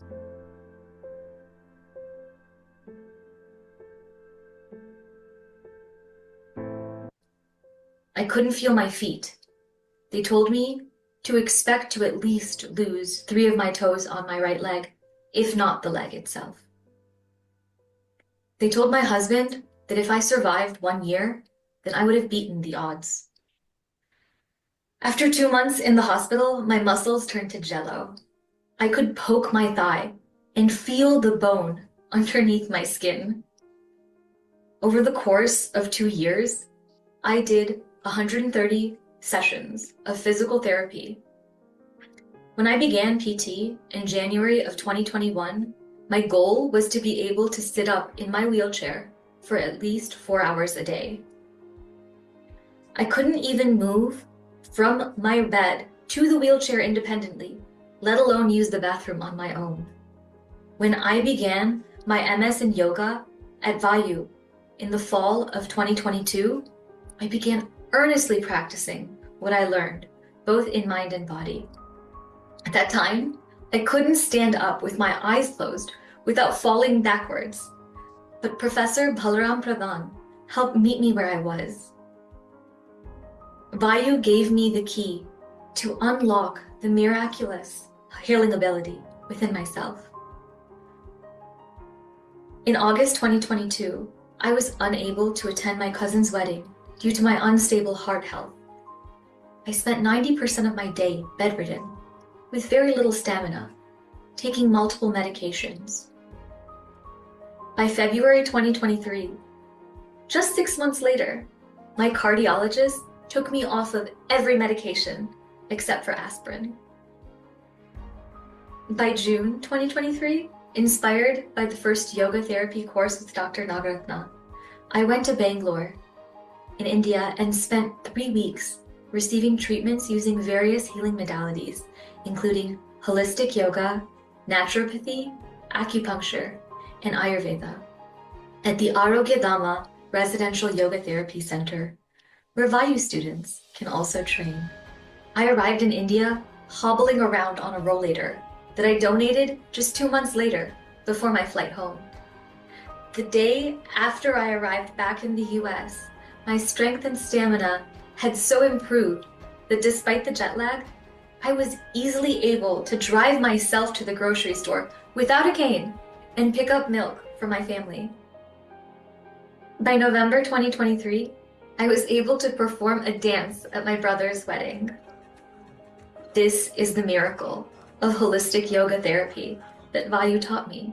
Modern medicine saved me from imminent death, but the holistic yoga therapy I learned at Vayu is what brought me back to life. Thank you for hearing my. I went from that to the other week, I was averaging 25,000 steps a day up and down Rome. I'm the father of Jonathan, my son. He took his own life at the age of 23. Oh, 2018, playing at the back. Can you stop it, please? April Apurva, Oh, wait. 24th. can you stop Exact sharing to this screen? Stop date. sharing screen, please. Yes. Oh. Thank you. So, what a journey you had. You could see as you were narrating on the video, you were excited from almost having been written off to something that was able to move by self. You say you were able to pop your eyes, you know. What a sensation from nothing to zero to that. So human beings don't appreciate what they've got. You know, the machinery that God has given us, we don't appreciate what we have got till we are about to lose something. And you vociferously, to yourself, bringing your mind, the mind over matter, learn the technique. What a very good example that a lot of people can share. For those who have either given up in life or who are completely bedridden, there is going to basics sometimes that can bring life. Maybe you were listening to the video with your pupils directing as well as you were on a pool. What a story. Thank you. Yes. So I, have benefited immensely from yoga therapy, and it's helped me a lot in my in my life in general. But basically, I see yoga not as a set of poses, but it's an entire orientation of living in we act in, you know. You are setting a screen for in first principles, yoga is a way of life. Yes, absolutely. And I think one thing about Hinduism that very few people understand the full significance and the context of why every ritual might be practiced. And even fewer can explain that esoteric or philosophical meaning of each part. But academic understanding is not necessary because for the quality of our absorption of our personal sadhana, it leads to undeniable fruits of mental quietude and transformation. So for the spiritual pursuits, I think the proof of the pudding is in the eating, as opposed to, how arcane we can say, or however whatever we do is not as whatever we say is not as important as what we do and how we feel about it. And I think that is where we have to beware for our practice is ahankara, because the main obstacle comes from the ego. The ahankara is not just, the ego, but it's that I fabrication. It's you creating the ahankara. It's your identification. It's a choice that you make every single moment of every single day to identify yourself with something. And often the trap is that the scholarly or academic learning leads to the most insidious sort of ego, which is the spiritual ego, that voice that says, I am the one who knows. I have accomplished. I did it. And then you have to ask, is there something wrong with that in itself? But, when you are in the state of I-ness, that is where all the karma bija are created. Because being in yoga is being in a state of no karma creation. And to create karma, you need a sense of I-ness. And the person, the I who is paying for the karma may not be the I who created the karma, but the equal thing is a sense of I-ness. And that creates the soil in which these seeds are planted. And according to our karmic impressions, our samskaras and the vasanas, which are our deep patterns of character and behavior, this is how the karma phala will first germinate. The karma bija germinates into a sprout, and that sprout turns into a tree. And that tree one day bears fruit, and one day you must eat that fruit. So when and how these seeds germinate, whether they sprout into a tree that bears fruit, and whether we must eat that fruit, whether it's nourishing, whether it's sweet or bitter or even poisonous, that's not under our control. But, when something happens to us, we will cry out, why me? Why did this happen to me? What did I do to deserve this? And you can see the problem there is I. What did I do to deserve this? The problem is rooted in that I-ness. Oh, that friction between our capability to accept what has happened to us and our ability to respond from our highest self is where we have a choice. But when we ask, oh, why me? What did I do? We become obsessed with carving out like a perfect dissection of reality, hoping to avoid pain for ourselves, for the people we love. But the real problem is that attachment itself. And we wish to control through bargaining with our purity and our good behavior. But we don't have the right to the fruit of our actions, as Sri Krishna says in the Bhagavad Gita. We have only the right to act. So, karmanyevadikaraste ma phaleshu kadachana, ma karma phalehe turbu, ma te sangost akarmani. But that doesn't mean we should also not act. We have only the right to act, and even inaction is an action. So therefore, there is no time we are not in a state of karma creation, except for when we're in yoga. And so what is under our control? Our control is how much resistance are we bringing to whatever our karmic lot is in this life. Whenever we resist, whenever we react from outside of our seat of sattva, however justified that reaction may feel, that friction creates a spark which gives life to a new karmic seed, and that seed goes into our karmic granary for storage, waiting until the time for the fertile soil and samskaras and vasanas to be present for it to germinate and to take fruit, whatever life that may be. So then what do we do? So we have to go from our ahankara to our asmita in yoga. That is what we are attempting to do. To stop operating from ahankara, to begin operating from asmita instead. What does that mean? It means moving from I as me as in this identity. We have these sense of selves. I'm a daughter, I'm a spouse, I'm from this country, I am this religion, I am this age, I am born here, I care about this person and I don't care about that person. All of these things. And that identity is like a castle that we're constantly defending. And we have to move from this mindset of defense and defending a castle to seeing ourselves as the interface. We are not the fortress. We are not we are the gate. We are the channel. And we are the journey. We're not the destination. So basically, when one is in a state of yoga, the ahankara shakti is no longer very strong. What acts in the world of samsara is asmita. And that's the part of the soul self which is floating through the karmic field in untouched bliss. It's still operating under karma because you're still in this body, you're still in this mind body complex, and you still have this persona, you're still seen in a certain way by others. But you're not being touched by karma because you are in a state of yoga. And that yoga is that bliss, that connection to the Sachitananda. And so then the question changes. We're no longer asking, how do I preserve my ego position? We're asking, what is the most loving, most truthful, most compassionate possible response in this moment? And so we tend to our mind field, the chitta.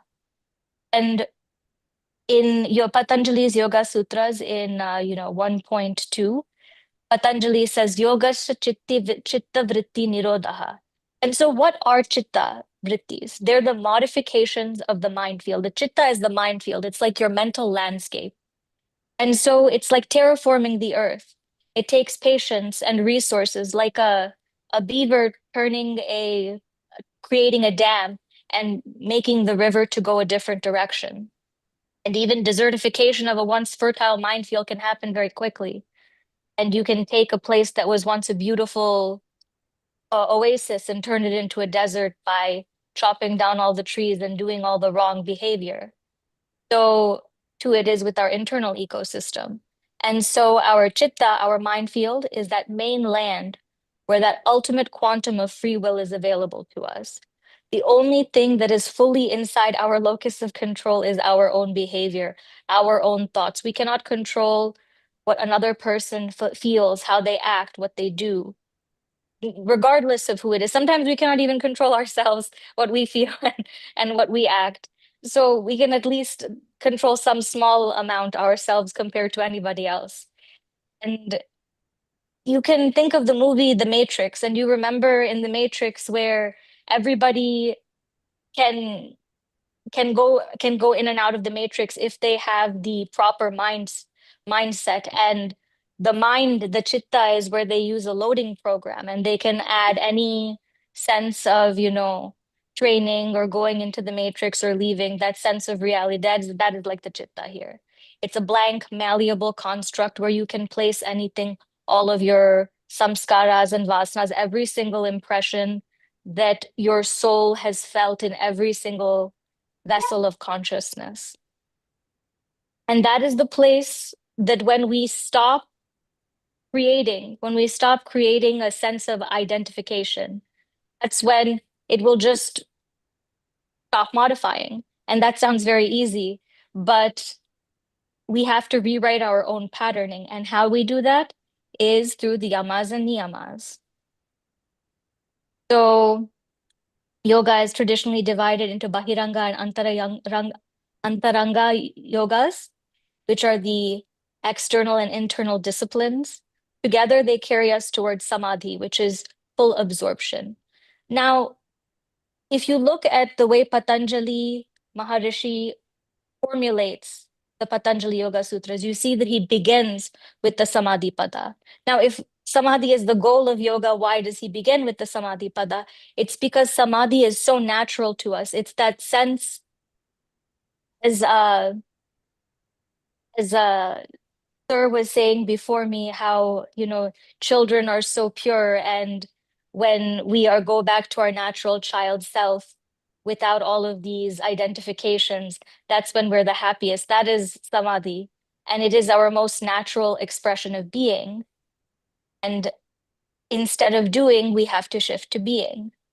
So how do we do that? When we're trying to do a negative effort, which is to stop ourselves from creating these artificial structures, then we have to set very strong boundaries.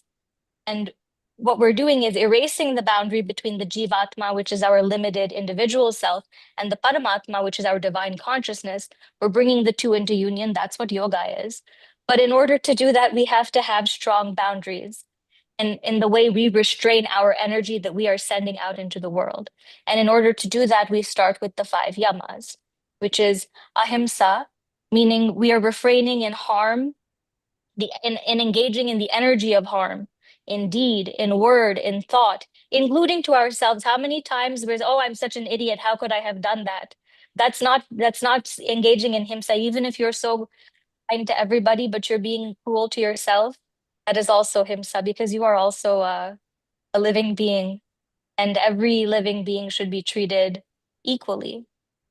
And so then satya, which is alignment of our thought, our speech, our action with what is real, and doing it in the kindest way possible. And asteya, not taking anything material, temporal, emotional, not even taking time that is not yours, that is not duly given, that you don't deserve. Lack of entitlement. Brahmacharya is spiritual continence, the proper use of conserving and directing your ojas. Because as we know from Ayurveda, the ojas is the most subtle of your dhatus, which is your energies, your subtle energies. And it is also your spiritual energy. So when you get angry and you lose your temper, or when you lose your cool in some way, you lose your control of your energy, you are not practicing brahmacharya. It's not just the stereotypical type of energy that people talk about. It's much deeper than that. And then there's aparigraha, which is keeping things light, not holding on to things. Everything, we lose everything. Nothing is yours, not your body, not your life. Nothing is really, truly yours. The only thing you have a right to do is to react. And that might sound very scary, but there's a real beauty in that, in knowing that if you shift from seeing everything as yours, then you are always afraid you'll lose it. But when you know you can lose things at any moment, then you shift to appreciating that you had it at all, or appreciating that you have it in that moment. And that is the deeper type of shift that we're trying to inculcate within ourselves through the mindset of yoga. And so the 5 niyamas, and this is how we're cultivating the energy that we allow ourselves to absorb. So where yamas are like a floodgate from inside to out, the niyamas are like from outside to in, what we are allowing inside us. And we are keeping socha, which is purity, in our hygiene of body, mind, thought, emotions. Sometimes we have a negative emotion and we will castigate ourselves for it, instead of just saying, you know what? I'm a human being too. These things happen sometimes, and you let it go. And, santosha is an ease that does not depend on our circumstances. It's having a level of satisfaction and appreciation for what one has, regardless of what one has lost, is how I see it. And tapas is literally heat. It's literally burning. It's the austerity of discipline, that fire of discipline that burns away the impurities within us. Because everybody is impure. That's why we're born. That's why we're here. And the reason we are here is to learn our lessons, and to learn what is the difference between identifying ourselves with what is impure and identifying ourselves with what is not, because nothing in a certain way is impure, because everything is divine. And then you see Swadhyaya, which is self-study and study of the universe and the sacred texts and spiritual knowledge. And I think Swadhyaya is one of the most important things in general in any yoga practice. Swadhyaya and Ishvara Pranidhana are the most important because those are the ones that you can always do. The yamas and niyamas are how one can always stay in a state of yoga because you cannot always sit and meditate. We have life obligations. We have to put food on the table. We have other, we have to be out in samsara and we have karma to, discharge in samsara. So what we need to do to constantly be in a state of yoga is to practice these yamas and niyamas. And these are so important because we are cultivating sattva guna. Awareness does not erase pain. Awareness does not really erase ego. But what awareness does is increase the possibility that the cycle will lose its unconscious power. The problem is that we don't know what we don't know. We are not even aware that we have a problem, oftentimes. It's that unconscious repetition where people get trapped forever. And it's more important than knowing something intellectually is to be practicing it and to be feeling it and to be living it. Because when you can become conscious of a pattern, it can feel quite negative. It can cause reactions of shame or guilt within the heart space. And that's where our most potent identifications attach. So the trick becomes staying within a structure that holds your balance and maintaining a vibration of sattva throughout, even in the middle of a karmic tempest. And that beautiful energetic connection of sattva, that is sattvam. I was listening to, I used to do a sadhana of chanting the Shaneshwara Nrisimha Stotram. And and Shani Deva says to Nrisimha, he says, Sattvam Nrisimha Mahi Dehi Kripavalokam at the end of every. And I was thinking that it sounds like sattva, and it made me realize that sattva is what you become when you are fully, it's the most pure unus, the most divine essence of you is sattva, that radiant self that you are between every modification of the mind. And when you become conscious of your patterns while retaining your sattva, then it doesn't cause the pain that you see, oh my God, I've done so many terrible things. How could I have done this? Unknowingly, I hurt somebody. I didn't realize what I had done. I didn't realize what this would cause. We have regrets. We don't live up to our expectations, or things happen to us. But precisely since you no longer claim identification with your behavior, with your karmic debts, or with your circumstances, whatever happens is no longer touching you because you are so connected to that core of your asmita self rather than your ahankara self. And this is where I think yamas and niyamas really shine. How much time do I have left, Riddhiji? You can keep going, Apravaji. Okay. You're good. Wonderful. And so I think that here is this subtle threshold as well, where compassion can slide into self-erasure.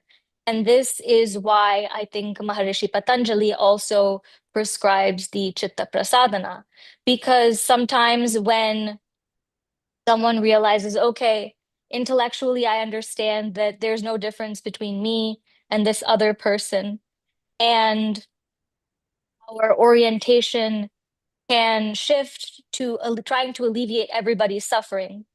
And that's also not appropriate, because when we're trying to, we're sticking our fingers into other people's karma, and then we're getting burned and we're not understanding why is this happening. It's because the yamas and niyamas are supposed to help us in purifying the energy, because if we are constantly, absorbing this energy that is throwing us out of alignment, and we're not focused on protecting identity structures, we have to learn that wisdom in the distinction between identity and alignment, because identity can calcify. If you identify yourself, I'm a nice person, I help people, I do this and that, and then something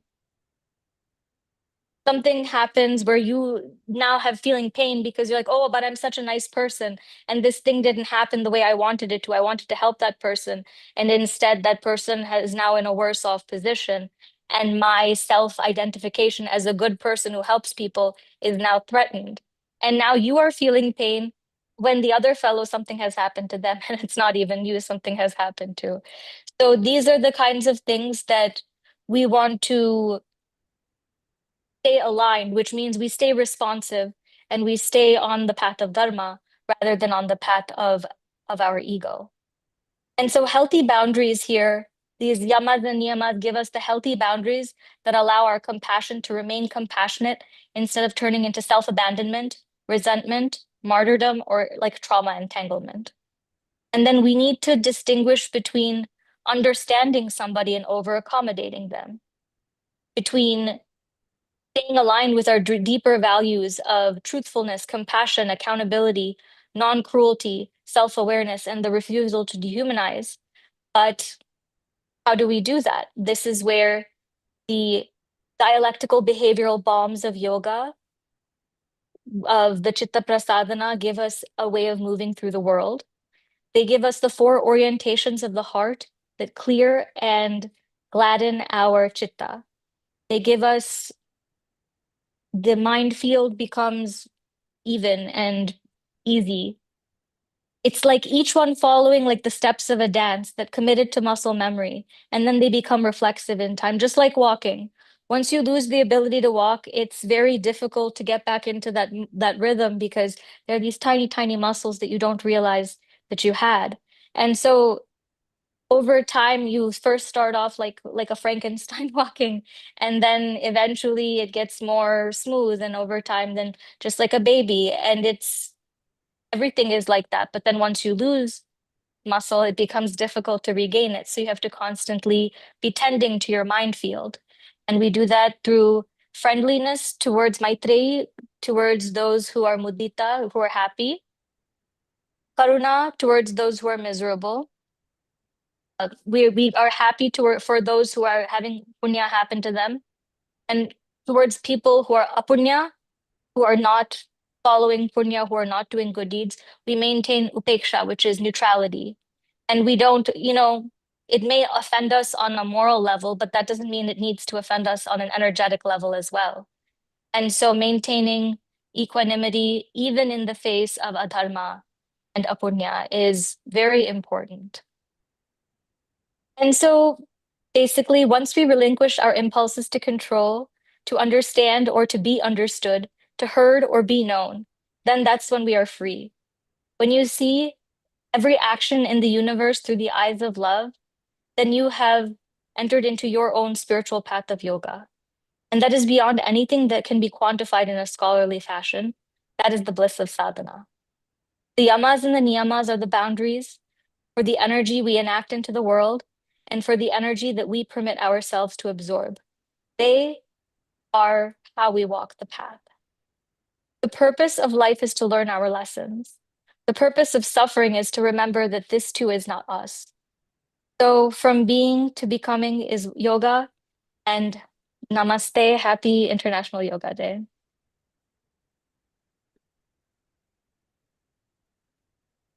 Lovely presentation, Apurvaji. Thank you. It really puts together theory into practice with practical applications throughout. Anukulji, did you have a question or a comment for us? In fact, I have a comment over that. Let me put it like this. Apurvaji has made a presentation, which I God knows how many years I spent trying to understand it, but put it all together in about 10 to 15 minutes is amazing amount of work. And I can assure you that each slide would normally take about a year to understand it properly. And not when I say understanding means it's also imbibing and enacting it and really working in the right direction. And that is why I keep on talking about when it comes to samskaras, one of the most important issues is how to discipline yourself and stay within the disciplined environment. And that's why I'm so much into traditional concept of Gurukulam education, because you have to have the boundaries to stay within the particular lifestyle. And then all the things will fall in place one after the other. So at one end, the guru doesn't tell you that you have to do it. You just follow that particular dictate within the system. stay within the system, and then try to live ethically, and then have a freedom to try out things here and there and realize that things have gone wrong. Let me go back to the normal track again. But a total indisciplined life is also not a very good way of learning, because it takes long time to learn and you suffer a lot in the process. And I understand that gurus used to do exactly that. It's all right if you don't want to follow this, so try to follow a way that you think would be right. And ultimately you would get the pain later on. And then you realize, oh, I wished I had followed that. But unfortunately, it comes up much later. And I was discussing this issue with one of the other gurus before. And he says, if the person doesn't want to come, there may be something to do with the karmic results. And that may be taking him into that direction. But the person will come back. Do not get agitated. Do not get upset. It'll all be fine. So another point is to when you're trying to get somebody on the line in the right direction. Being in the army man myself, what used to be was you can shout at any person, you can yell at any person, but at the end of it, you're internally not disturbed. You're doing it just because you have to do that little bit of task. So, Apurvaji's, your presentation was fantastic, but I must confess that each slide I really have to elaborate quite a lot, because I have gone in through all this, but it's lots of work to be done. Thank you very much for the wonderful presentation. And thank you for your comments as well, Ankurji. Acharyaji, I pass the floor over to you. So I really like Apurva, your presentation, and it was so amazing to hear beautiful speakers like you. And especially, I would like to appreciate when you mentioned the Chitta Prasadana. So it is very, very important. And Maitri, Karuna, Mudita, Upeksharam, Sukha, Dukha, Punya, Punya, Vishanayam, Bhavantaha, Chitta Prasadanam. So I really appreciate this thing.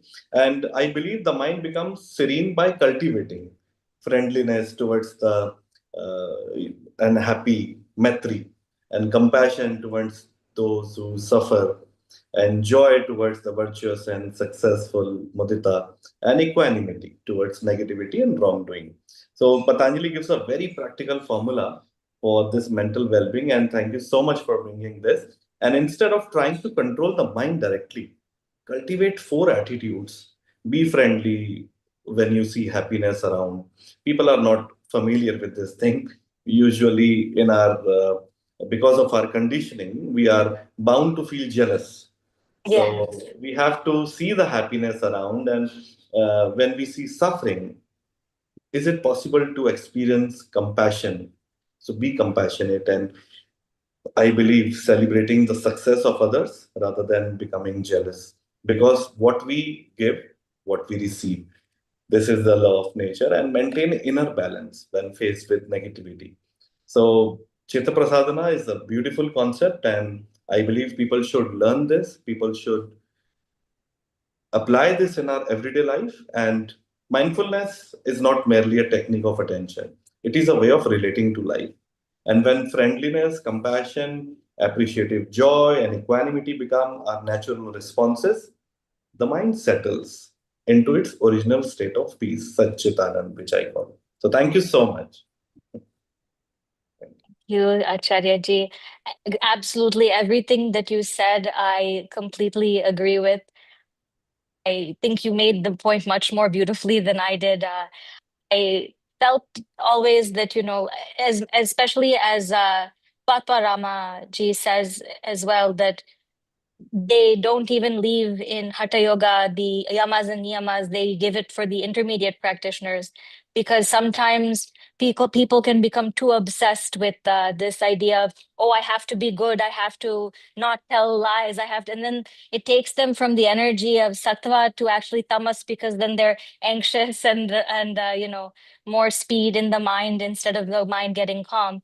So as you said, those 4 attitudes are better, and then and Swatmarama says to focus on pranayama at first instead. And I think that's exactly what you said is so right, because having these attitudes is more important than getting too focused on rules.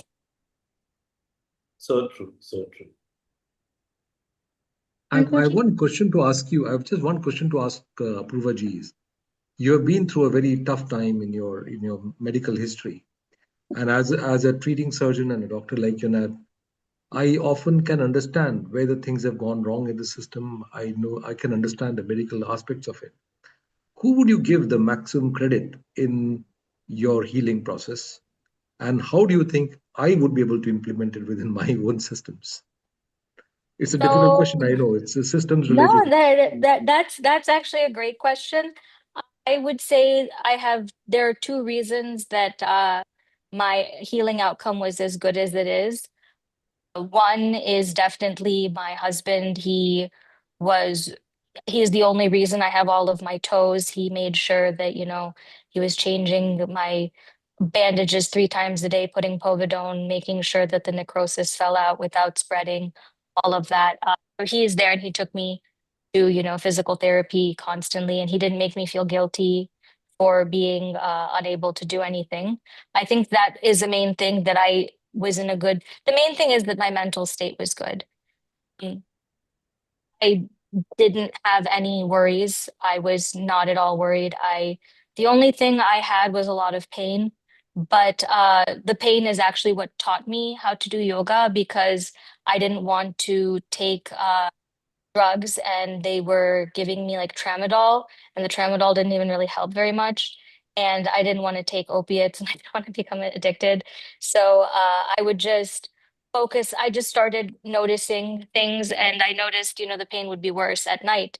And because I had ischemia for 4 hours, I didn't have any oxygen to my right leg. For whatever reason, I also didn't have sensation in my left like foot, even though there was no like physical damage there, just maybe from mirroring.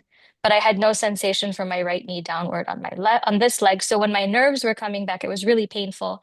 And I would notice that I was anticipating the pain, and anticipating the pain made it a lot worse.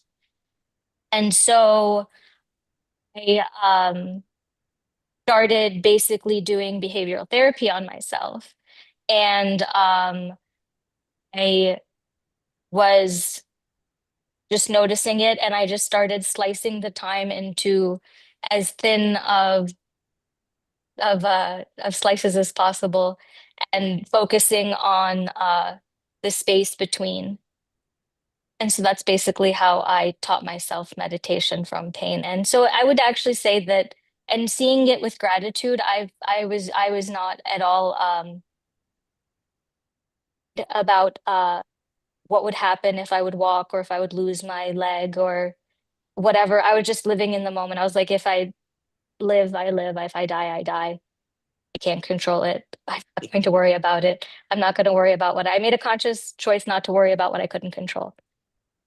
That's basically, and being grateful for whenever something good did happen, being super grateful for that, and also trying to constantly find positive things in everything.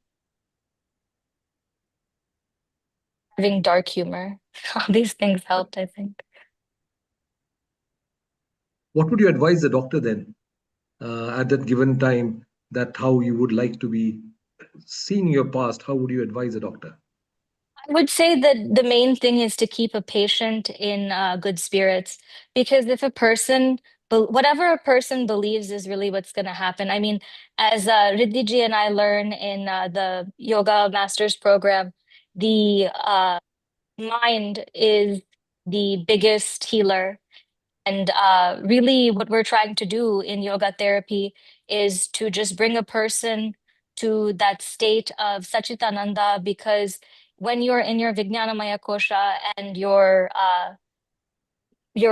aligned with that cosmic buddhi, the cosmic intelligence, your body naturally, its natural propensity is to heal. And so if you're allowing the mind to get out of the way, and to stop taking up the resources that the body could use to heal, and I think that's the body really does want to heal. I mean, I was in as bad of a position as one could be, but the natural tendency of to heal, as long as the mind doesn't have opinions about it. I used to get injured a lot. I couldn't feel my feet, so I would hit my foot, and then I'd be like, darn, now I can't walk again, and now I'm like bedridden again. And instead of getting negative and being upset, I mean, I would sometimes be upset about it. I'm not like an enlightened saint or anything. I would sometimes get upset about it, but then I realized getting upset about it isn't helping. It's not going to prevent me from injuring myself again. And it's just making the experience of being injured worse. So I'm just not going to worry about it. And also I had the luxury of, not worrying about things because I had somebody to take care of me and give me, support system and make sure that, I got to therapy, the resources, all that. So basically people being connected to resources and not having worries is the best way for people to heal. But in the American medical system, that's very difficult for people not to have worries. Apology, I think you've summed it up so well. Sometimes it actually takes personal pain to then be an advocate for other people that are going through pain themselves, and how they can actually shift themselves into sattva and get better and be on that healing journey. And a testament to you, like, you've been through so much. I've seen the progress that you've made throughout the whole VIO course and just how far you've come. And now for you simply to be able to deliver this information for other people that may well be going through something similar, may well be going through something of pain to them, personally journaling. This personal journey will actually show them where they should be journaling and where they should actually be doing things slightly differently. And I think it's a testament to you because you've had so many times where your old identity has been lost, your old identity has passed. And then we've seen a rekindling of your energy, and we've seen this rising of the phoenix into being such a powerful, incredible woman that you are today. And it's just going to get stronger and stronger. I am so excited to see where this path takes you. And I genuinely, from the bottom of my heart, thank you so much for coming on today and actually sharing that, because I'm sure you've inspired so many people globally. Thank you, Vidiji. Thank I you. don't know what to say. I really appreciate you. Sending you lots and lots of love and lots of healing on your journey.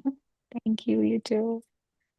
And that brings us on nicely to flying from America to Greece and now over to Spain, where we are joined by Lalita Ji, who is going to be telling us a little bit more about her journey first, please, if you may, and then going into a yoga nidra and taking us through a very powerful experience. But Lalita Ji, tell us a little bit more about you. Tell us a little bit more about. First of all, do you hear me? It's okay? Yeah? We can hear you, yes. It's okay. Okay. So first of all, I'm really delighted to participate to that beautiful event, the International Day of Yoga with Healing Our Earth. Unfortunately, Swami Rameshwarananda Giri is not available today, as he has to participate to another event in France. So he's very sorry. My name is Lalita. I live in the ashram of Swami Rameshwarananda Giri in Spain. I'm a yoga teacher, and today, instead of talking about Yoga Nidra, I would like to give you the experience and to experience a Yoga Nidra session. So maybe we can start with the Yoga That's Nidra. wonderful. Yes, and then we'll come back for Q&A after. Please go ahead. Okay, so first of all, I don't know if all the participants, if they can lay down on the floor if you have a yoga mat, or you can also do it seated. It's okay also, no problem. So first of all, maybe you can, those who has a yoga mat, they can lay down on the floor, arms by your side, relax your whole body. If you are sitting on an armchair or sofa, keep your face really relaxed and close your eyes. And try not to move. Make sure you are comfortably settled. Feel free to adjust your neck, your head. You must remain completely still throughout the whole Yoga Nidra session. Become aware of the soundscape, starting with the sound further away, without trying to analyze them.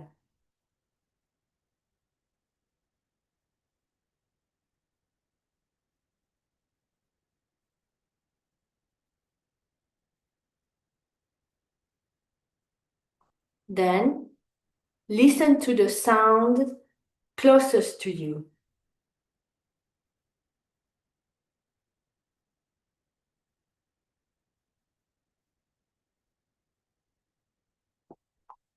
Listen to all the sounds at the same time, both the closest and the furthest away.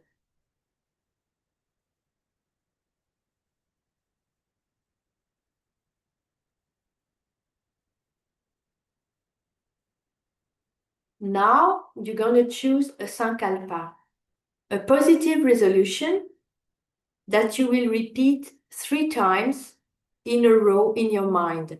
The sankalpa concerns you directly. Take the time to formulate your positive resolution, then repeat it 3 times in a row in your mind.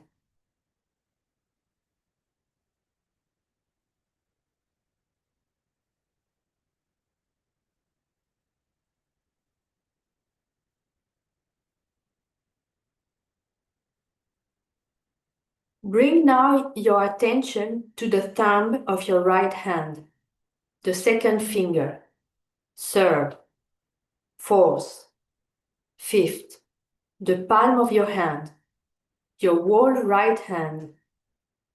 Focus your attention on the thumb of your left hand, second finger, third, fourth, fifth, the palm, the whole left hand. Feel both hands at the same time completely relax, the same sense of relaxation in both hands. Focus your attention on your face. Feel your forehead, your right eyebrow, your left eyebrow, the space between your eyebrows, your right cheek, your left cheek, your entire nose, upper lip, lower lip, your chin.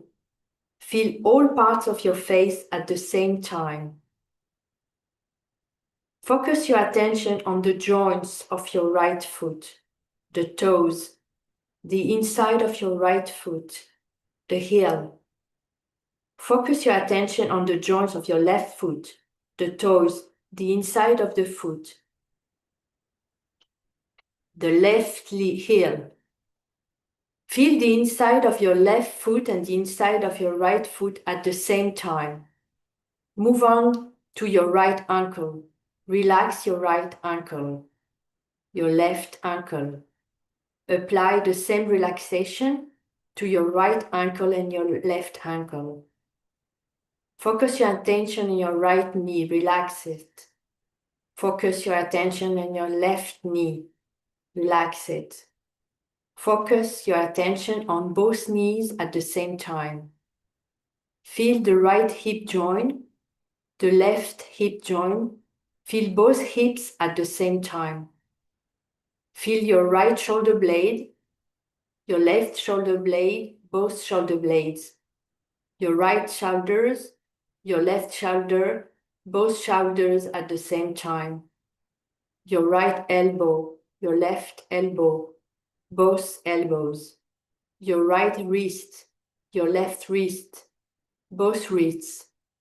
The entire palm of your right hand, the joints of your right hand. The entire palm of your left hand, all the joints of your left hand. All the joints of both hands at the same time. Now relax your jaw completely. All the joints in your skull, the teeny joints between the bones of your skull. Feel all the joints, all the bony junction in your body. Perfectly relax. Feel the lower spine, the coccyx, the sacrum, then the lumbar spine. A little higher up, the thoracic spine, and then the cervical spine. Feel the entire spine, the entire spine. Focus your attention now on the space between your eyebrows. Really feel this area physically. Imagine there is a small opening, between your eyebrows through which your breath flows. As you inhale, the breath enters through this opening between your eyebrows. As you exhale, the breath leaves.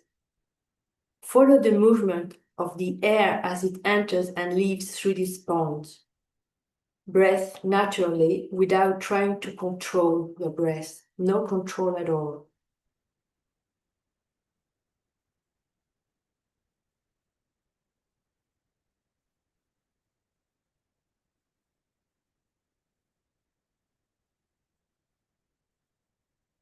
You're going to count your breath in your head from 54 down to 0, starting with 54. As you breathe in, the air enters through the space between your eyebrows. Count 54. As you breathe out, the air leaves. Count 54. Then on the next inhale, count 53, exhale 53, 52, 52, etc. and so on down to 0. You must count with every breath. Stay focused. Do not lose count. If you do so, start again from 54. Do not fall asleep.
Stay fully alert to your counting and your breathing.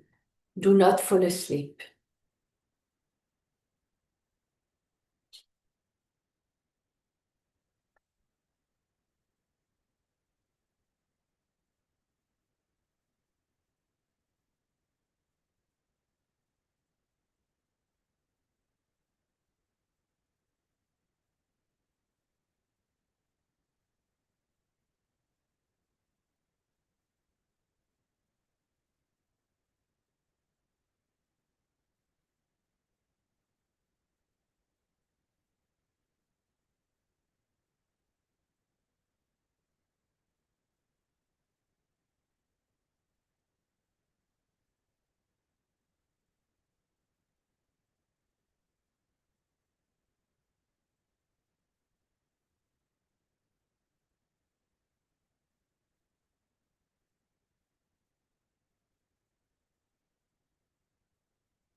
Then stop counting.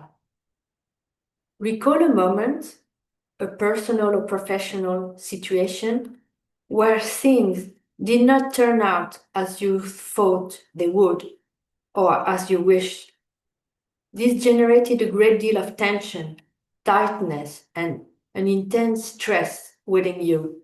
Immerse yourself in this tension. Feel it physically throughout your whole body, in your muscles, in your face, your chest, your stomach, and your head. Your mind is tense. This state of tension occupies your entire mind and all your mental faculties. You are becoming increasingly tense.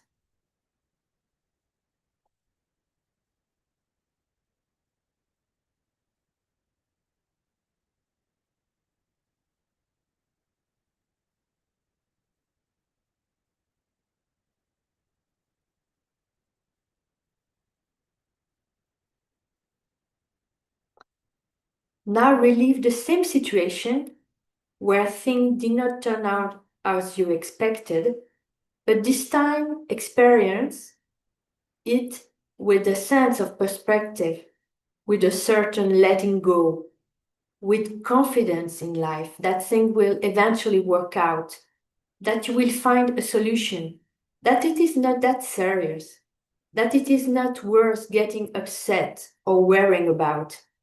Feel this letting go physically, in your body, in your stomach, your chest, your head.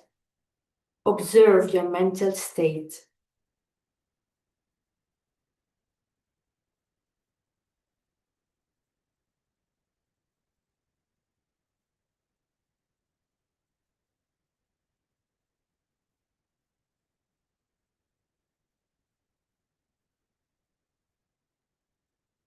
Shift back into tension. You are becoming increasingly tense.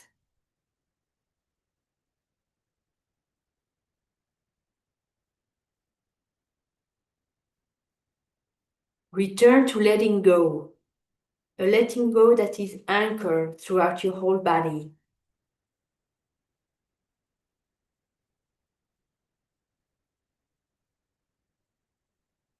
Feel the tension again, a tension that grows deeper and deeper. Once again, let go. Tension again. Then return to let it go, a letting go that grows even deeper.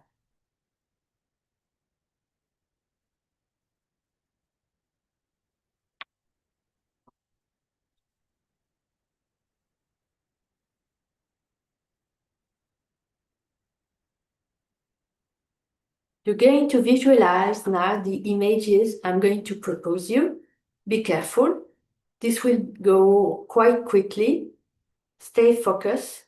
Don't fall asleep. Sand dunes stretching as far as the eye can see. A tennis racket. An unlit candle. A hearty meal. The sound of a crystal ball. A purring cat. A fit of endless laughter. A botched haircut. Chamber music. An antique piece of jewelry you cherish. A leaking water bottle. A birthday cake. You balancing on one foot. A white marble column. A herd of goats on a mountain pass. A poorly ventilated room. An Egyptian pyramid. An empty backpack. A pot of yogurt. Salt marshes stretching as far as the eye can see. A swallow's nest. A sunset over the sea. Your bare feet on a carpet of freshly cut grass. A black and white film. A basket of summer fruit. A fear that fades away. Footsteps on a quiet street. The trail of a plane in the sky. A body relaxed after a hammam. Personal satisfaction. An eagle soaring in the sky. The 2 pounds of a set of scales. A wheat field rippling in the wind. Your first gesture upon waking. A serene mind. A teeny twinkling star in the dark night. One summer evening, after a hammam bath, your body is completely relaxed. You lie down on the beach to watch the sunset over the sea. The temperature is pleasant, and a gentle breeze caresses your face. In the distance, you hear the sound of a crystal ball. Your mind is at peace. You close your eyes and visualize a teeny point of light far away in space before your closed eyes. Concentrate fully and see this teeny point of light far away in space before your closed eyes at the edge of the cosmos. Stay focused on this teeny star far away before your closed eyes.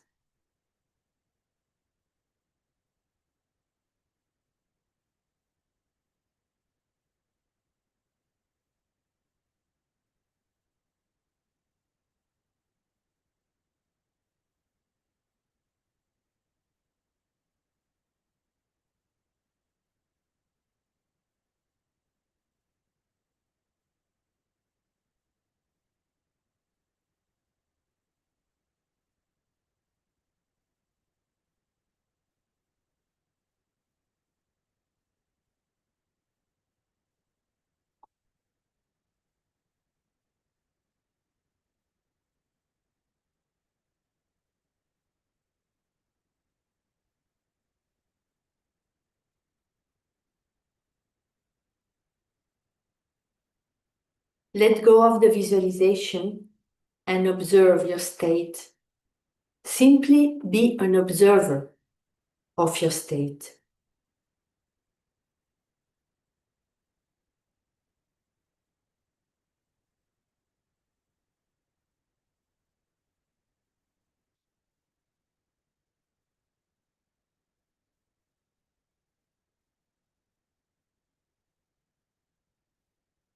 Then Sankalpa, repeat again your Sankalpa 3 times in a row in your mind.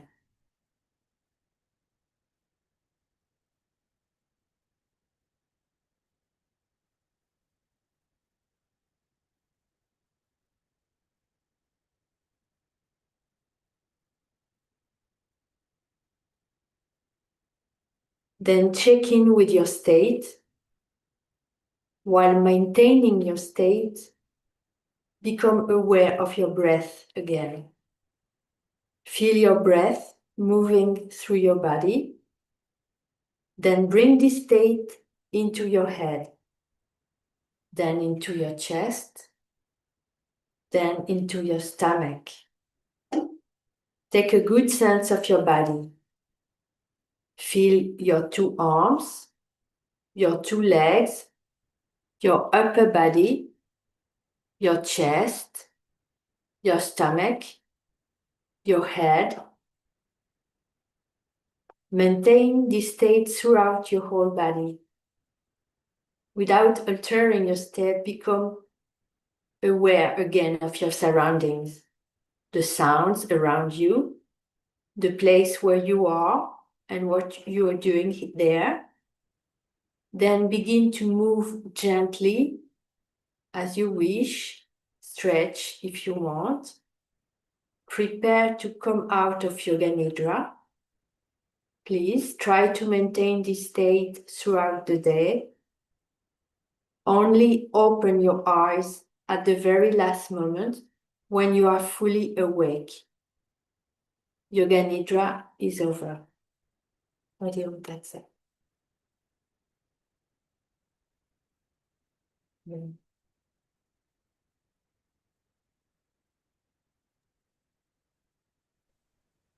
Wow, what an incredible experience, Lethargy. It's just one of going through the parasympathetic and the sympathetic dominance at the same time to experience the shift in HRV heart rate variability and getting one even more relaxed and even more peaceful and even more tranquil.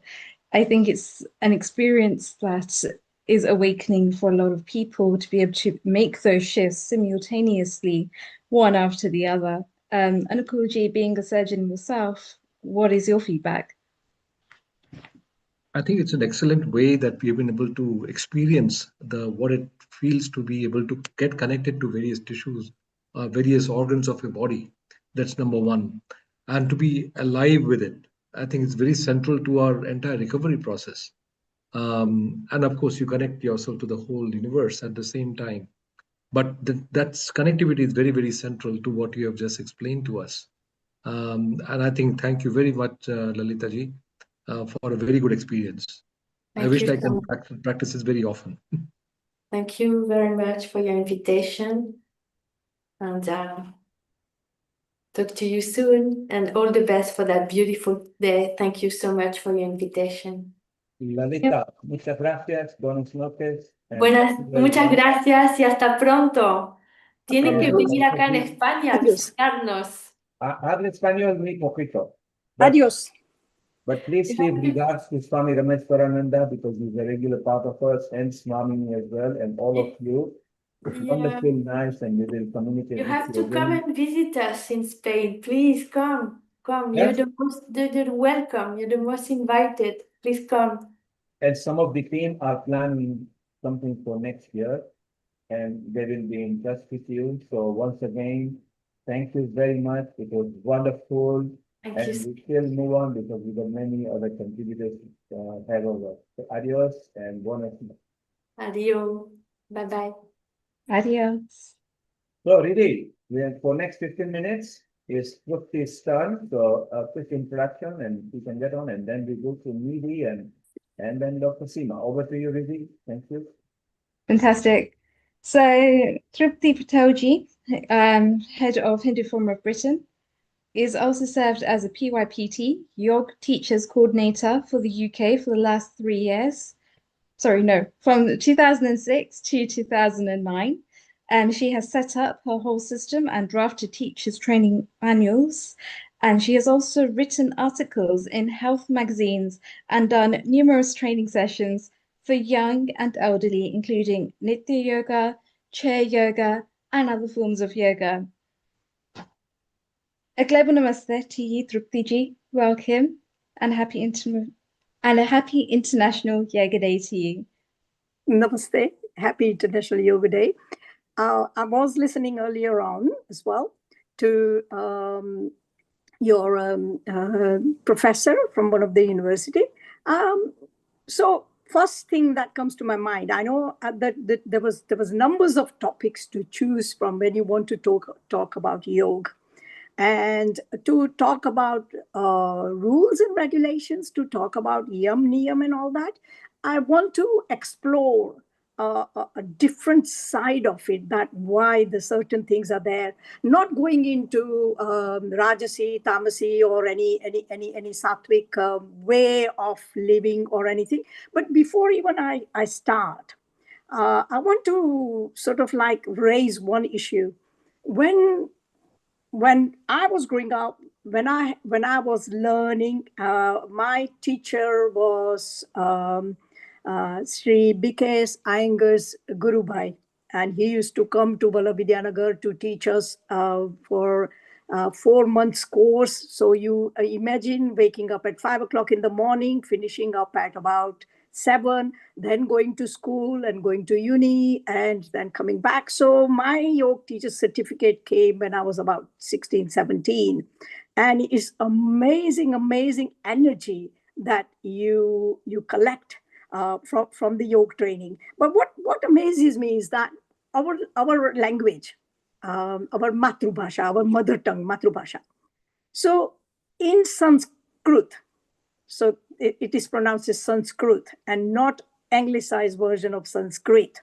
And similarly, yoga, I didn't know that it is called yoga until like 30 years ago or something, because in the initial time as well, it was called yoga pranayam, not pranayama. So when you say yoga, the language that the Asiatic Society started in 1863 or 1883, when they actually went through the Madras presidency and they looked at all the full language, the full alphabets, full pronunciations, how do we pronounce ta, the, na, pa, fa, ba, ma, and then they wrote something. And because they could not translate the full language, our Upanishads and our scriptures, the anglicized version started coming out, and therefore we call yoga and not yoga, because we don't call Birmingham, do we? We don't say Londona, we say London. So similarly, we should all start practicing as yoga, because the way we speak and the way our every word is pronounced, we know that the mantra therapy is quite amazing in the sense of when we do bhakti yoga. Okay, right. So when we come back to coming into our how do we like aspirant, what do they should be doing? They should be learning from when they start learning yoga. They should learn from various teachers. If possible, they should young minds should be taught Bharatanatyam. They should be taught folk dances. They should be taught the music, because doing yoga practice, learning yoga without learning music, dance, everything else, it doesn't like fully become a holistic approach to learning yoga. Now, when we look at the yama, so what is yama? It's the moral commandments. Yeah, like we have the commandments in all dharma. So in Sanatan Dharma, these moral commandments is for the goodness of the society. And we all learn from Ramayana, we all learn from Mahabharata, the life lessons. Yeah. And those life lessons, if you look at in the Yama, those commandments teaches us to be pious, teaches us to be person who can differentiate and distinguish between good and bad, between right and wrong. And we stand. Don't think that love is the only sort of like a word that we learn from Krishna Bhagavan. No, we have to stand up for our rights as well. So the Srimad Bhagavad Gita is the perfect manual for holistic life and whole life, living, learning, everything. And at this moment, something comes to my mind is that we all have been brought up with a bhajan called Vaishnava Janito Tenere Kahiye Je Peed Parai Jane Re Par Dukhe Upkar Kare Toya Man Abhimanan Aane Re. So what it means is the person who is Vaishnava, the one who helps everyone, but never thinks that I have done that. Never take the credit. Now, what does it teach us from this yam and niyama? So we come to niyama as well, that you do your work, but do not expect the fruits of your labor. And when you do that, automatically you are actually doing the fourth step or the fifth step. So the third one will be asana. Now asana, or now in anglicized version asana. So when you do asana, the postures, okay. Now let me just share something with you. In 2020, I was doing the Kati Chakrasana, and doing Kati Chakrasana, and then I just screamed. Now I knew I was trying to break the stones in my gallbladder, and I wanted them to be removed naturally rather than going through the operations and all that palawa. Now, something that happened, and I don't know what happened at that point. So in the morning, my normal yoga practice, and you can see some of my Facebook pages that I have uploaded some pictures. I don't upload everything, but sometimes I do. So sitting in the Kati Chakrasana, and when I actually did that, something twisted, and you won't believe it, that I had a burst appendix. And doing that posture and staying in there for 2 minutes that is prescribed by BKS Iyengar, it actually sealed. And whatever the tube came out and tumor started, and there's the whole palawa, I had big operations and everything afterwards. But you imagine that if I was not in that position, not doing that asana, it could have been a lot worse, and I could have been a lot worse situation. So yoga always helps. Okay, so when we do postures as well, say that if you are in a particular position and particular asana, and if you got eye problems, if you got a problem with your maculars, and if you got a problem, some of the eye problems, then like do not go into certain postures. So it is very important to understand from your Guru Ma, what are the asanas you should be doing and you should not be doing. Yeah, there are people how to, if you got a high BP or if you got another medical problems, always consult your yoga guru and your doctors as well, so you can combine that knowledge to improve and do the correct asanas. Yeah. Now when we come to pranayam is the life force. Now, how do you ensure that you breathe correctly? In the morning when you wake up, 95% of people only breathe from one nostril, and only 5% consciously breathe from both. Now, when you train yourself for doing pranayam, so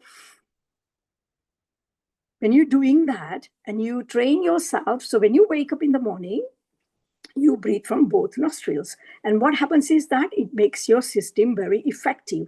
And whatever is residue in your lungs is minimized. So it's very, very important. But with breath control, with pranayam, there is amazing amount of energy that flows into your system. Now, the Acharya ji mentioned chakra meditation and dhyan and other things. Now, when you think about the pranayam and how pranayam actually exercises, if you're doing Bhastrika pranayam, and how it gives exercise to all your organs, is very important as well. But again, for those who wish to do Bhastrika pranayam, I don't practice that for certain reasons.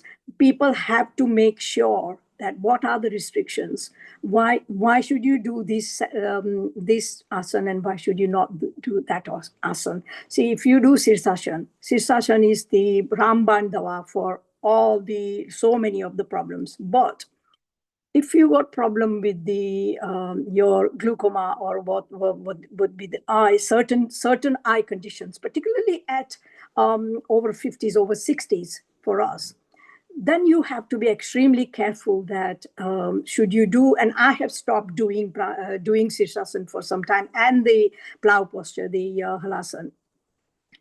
So coming back to then, when you do pranayam, you would develop many a times, if you actually learn to do the inhale, purak, exhale, then you can have like kumbhak. When you start going back again, doing purak, then do the inhale, purak. Now, if you do the sequence of 4, 16, 8, or 8, 32, whichever way you do it, if you are expert in holding your breath for 5 minutes, that's amazing. But again, caution, don't do anything without properly learning and without proper supervision, because pranayam is an amazing shastra, the weapon, I would say, for taming your mind, going into your pratihara, or going into dhyan and the samadhi state. Yeah. So when you do pranayam, you will develop many people who are doing certain postures, and when you do pranayam, you will develop a system. You will have premonitions. You will, in your dream system, like if you are going through the Mandukya Upanishad and how the Yoga Nindra that the lady before gave experience to everybody. So when you're going through that slok in the Mandukya Upanishad, and when you are in Yoga Nindra, if you're doing that kind of pranayam, then you will experience amazing things on what's even coming. And what you have to learn from it is not to get pratihara, not to get affected by it. That is extremely important. You imagine that if you're a public figure and people are throwing stones at you all the time, or people are questioning you all the time, you just smile, that you go into dhyana, you go into meditation, and you tell yourself that people will throw stones. They have got this habit of doing it because that is their level. It is not your level. So this is what you will achieve when you come to pratyahara. Then when you come to dharana is what just it was mentioned that what Guru taught Arjun to look into the one eye of the fish and do his arrow and pierce it. That is dharana. Dharana could be for anything you want to achieve. So if you today decide that, I want to raise 200 girls, their educations in Africa or India or anywhere else, and I want to do the fundraising for it, do the dharana, and you will do it because you are not asking for yourself. Yeah, you are asking to improve the life of others. And dharana concentration is again sort of that kind of a power that you get to help others. Now, when we come to dhyana stage, like it was mentioned before, the dhyana stage is like your brain, you have defragged it. Now, I also advise everyone that if you are kind of person, start defragging your brain systematically, like we defrag our computer. Yeah, like we learned to write in Fortran language and then the basic language and whatever is happening now in the computer world. Get yourself defragged from so many small things, so many small attitude problem of people. Someone said something to you. Get rid of it. You don't need it. Go into the dhyan and say, I only want to keep the important events and important things in my life. I don't want to keep all other rubbish. And for dhyana, let me tell you that it was mentioned before, your mind goes into the shunya state. So what is shunya? Shunya is something zero. Now it is totally wrong of the Western world to say that, someone is hero and someone is zero. Shunya, zero is something, the state where we all come from. Our universe is in shunya. You add something to shunya is shunya. You subtract shunya from something from shunya is shunya. If you multiply, is that number. And then when you multiply something with shunya, that number becomes shunya. And similarly, you divide. So our whole world, the universe, comes from that shunya, the zero. And dhyana is that state that you don't want to think of anything else in your mind. And if you then want to travel on the Akash Ganga, if you want to travel anywhere you want to, you must have all learned about what Dalai Lama used to do, not the present Dalai Lama, but the one in the 18th century. And you could actually travel. Your mind can travel to the places you want to travel. But that's, again, another science. That science is. Everything is science. The whole Sanatan Dharma, everything we do is all scientific. Yeah. And then we come into samadhi. And when you come into samadhi state, that is the state, ultimate state. And when we go to Pondicherry and you see the samadhi of Sri Aurobindo, it just gives you that whole approach of the life that he gave, his example, the way he lived his life, the way he taught us, what he gave us from physical education, from asana, from giving daily dozen to the men and women, to the full 32 postures, asanas that I normally practice. And it's the meditation side as well. How you do dharana by having your Lalan, your Balkrishna, your Thakurji, your Sajanand Swami, whoever is your Ishtadev. You can do a lamp, light a lamp, and you can do your dharana there, or you can just visualize that lamp. But please never ever visualize that the lamp is in your heart, please, because that generates so much energy, and that is not very good for you. So we then come to samadhi. So we've done the samadhi, yeah. So it's so important that we have to understand this, that what are these yam, niyam, what are the asana. It's not something that, oh, you have to be good and now I have to follow it because he says that, because it's sattvic too. It's not that. Yeah. Okay. So I'll finish at this point. Namaste. Lovely, Truptiji. That's such a enlightening discussion there on Ashtanga Yoga and just the steps that are actually involved in such a simplified way. Acharya-ji, any comments?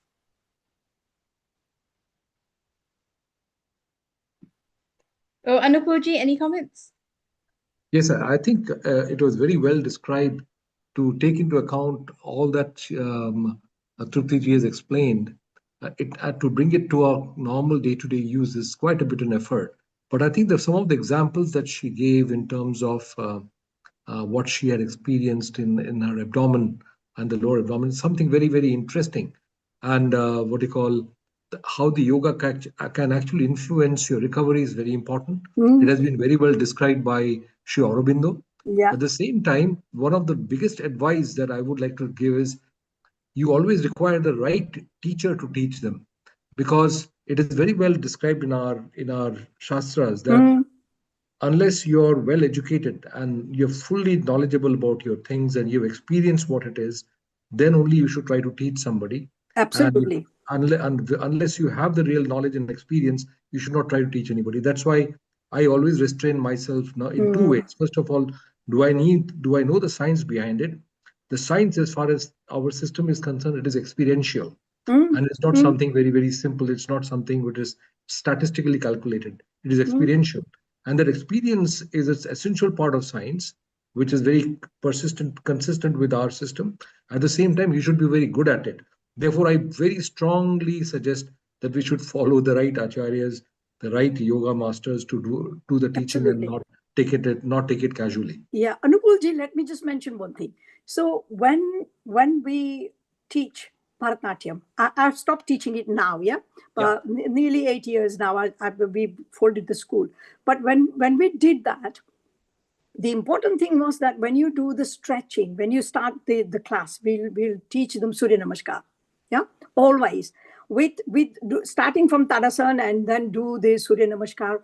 And I've just put a post in few days ago about how I have revised for my condition, that Surya Namaskar. Yeah, but when we finished teaching the whole class for 2 hours class of Bharatanatyam, including teaching them kirtanams, when we finish it, like I say to you, we get them into the closing down sessions. And the way I used to do that was, like, again, going back into getting them into the closing down, into sitting down. Yeah. Then teaching them doing 3 Oms and 3 Gayatri mantras, and then getting them lying down and into Yoga Nindra. And now when I'll share the article some other time. I've still got that page. But when you do that, and then as teachers, we would shut the doors of the hall, and as all me and my other subordinate teachers as well, we will all go into that same situation as well. And then you wake up after 5 minutes, and children always thought that they were so energized by it as well. After doing 2 hours yoga session, dance session. That's true. Amazing. Yeah.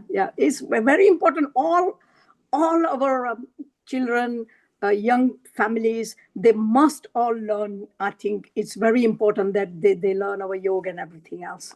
So important.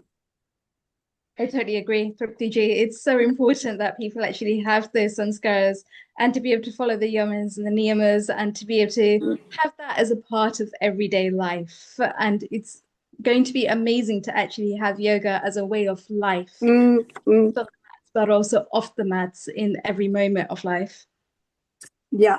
And I think, like I said to you, that everybody, when they're starting their learning, they have to follow different teachers. Yeah. And if you look at it, so for me, because I have learned from the Guru Bhai of Sri B.K. Iyengar in earlier in my life. Yeah. And that was amazing practical and sort of like that experience. But also, like, from very young age, learning from Sri Aurobindo Center, how to do meditation and all that is again very, very helpful as well. Now, if you get a chance, go to Asia Foundation, go to Art of Living, go to Pondicherry, and go into the Matru Mandir.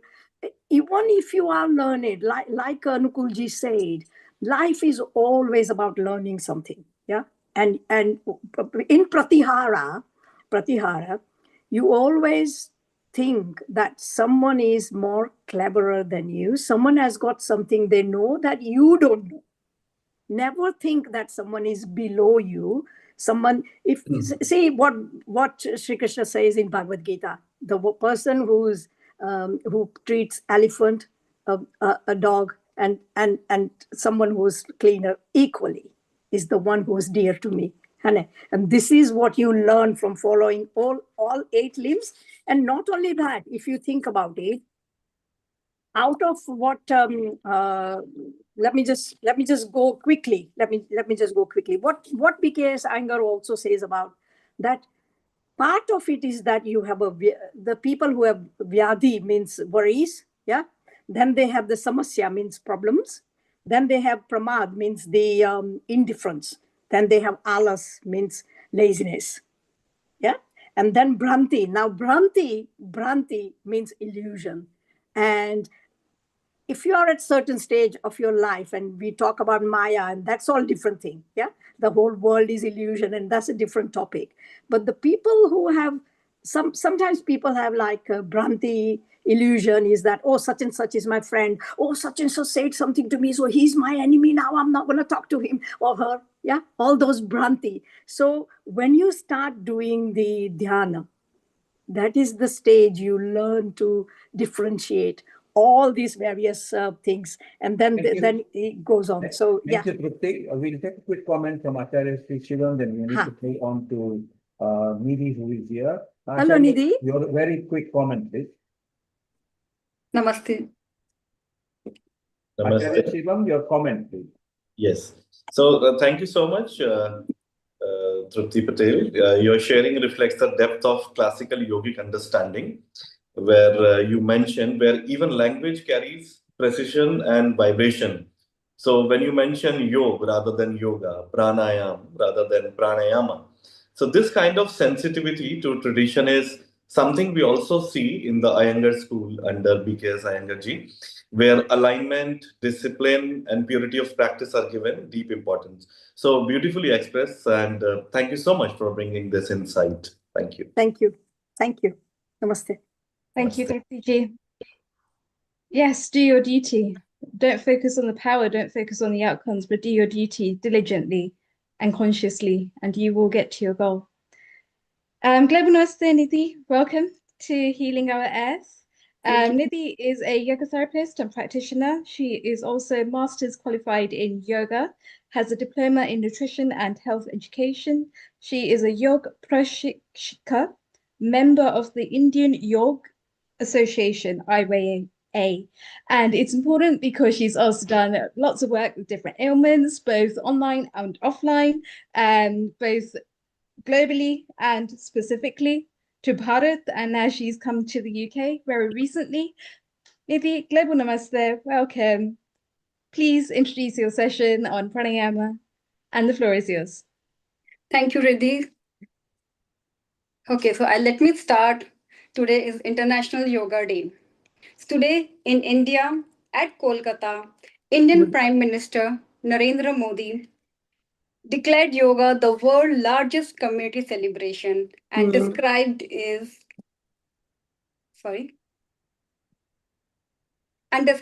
as not just physical exercise, but an expression of human spirit that connects all people globally.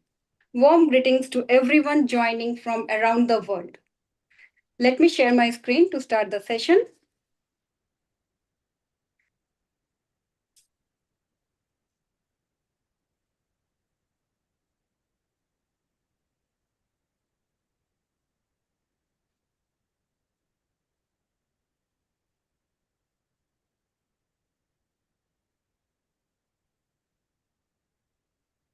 Riddhi, my screen is visible? It's correct. Yes, go ahead, please. Yeah, thank you. Pranayama. So my topic is pranayama. Pranayama is the art of expanding and refining your breath. Pranayama comes from two Sanskrit words, prana and ayama. Prana, life force, vital energy, and ayama is expansion. So pranayama means expanding your life energy through the breath. There are different types of pranayama techniques, but I have chosen there are like Sukha pranayama and Anulom Vilom, Bhastrika, many more. But I have chosen two simple and very effective pranayama, that is Sukha pranayama and Anulom Vilom. Sukha pranayama is like easy and comfortable, easy breathing, and it's a simple deep breathing practice which will help calm the nervous system immediately.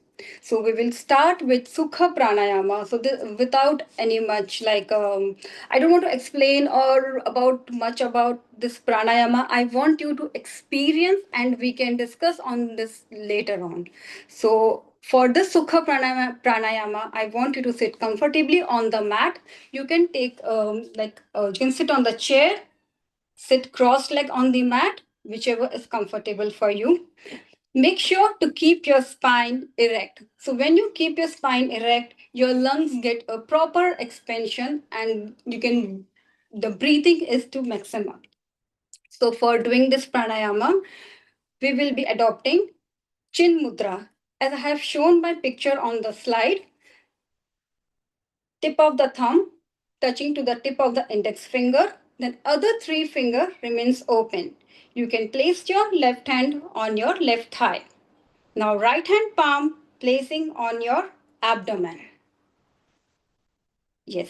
Now, as you feel comfortable, gently eyes closed. In this pranayama, we will be breathing in for 4 counts and breathing out for 4 counts. Be at your natural state of your mind.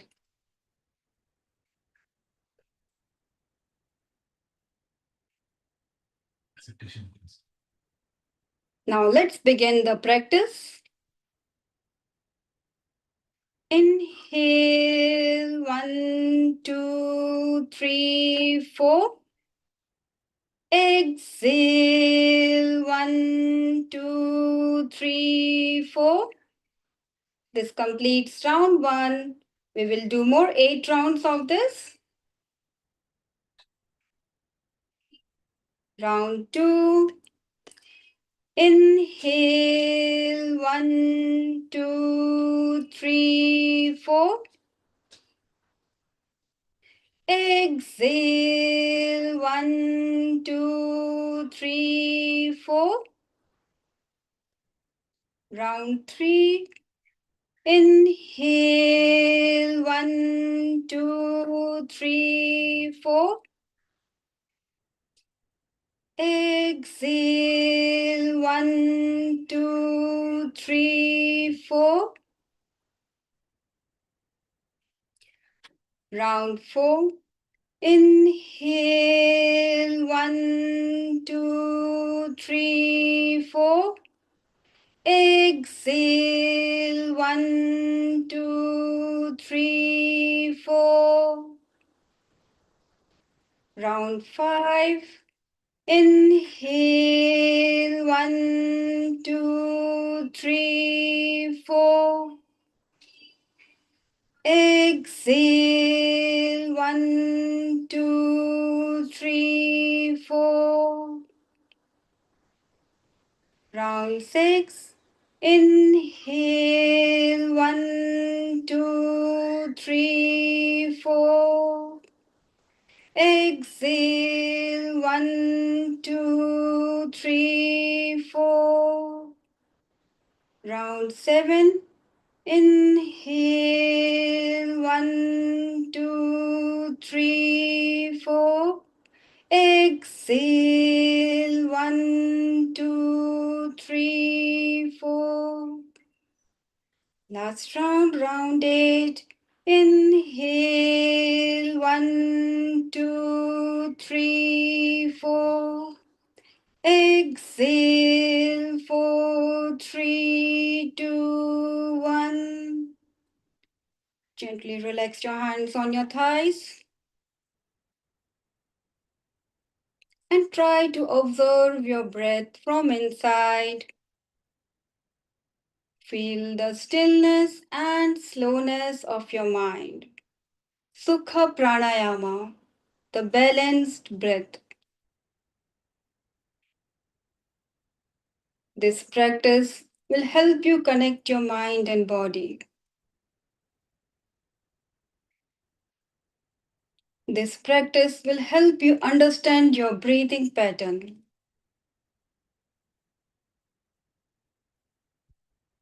Observe your breath and be present with yourself.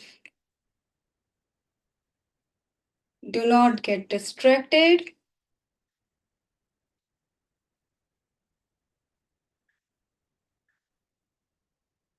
Very gently, once you are prepared and ready, blink your eyes and open. This was a Sukha Pranayama, which is suitable for all ages and levels. Now we will be moving to Anulom Vilom, alternate nostril breathing.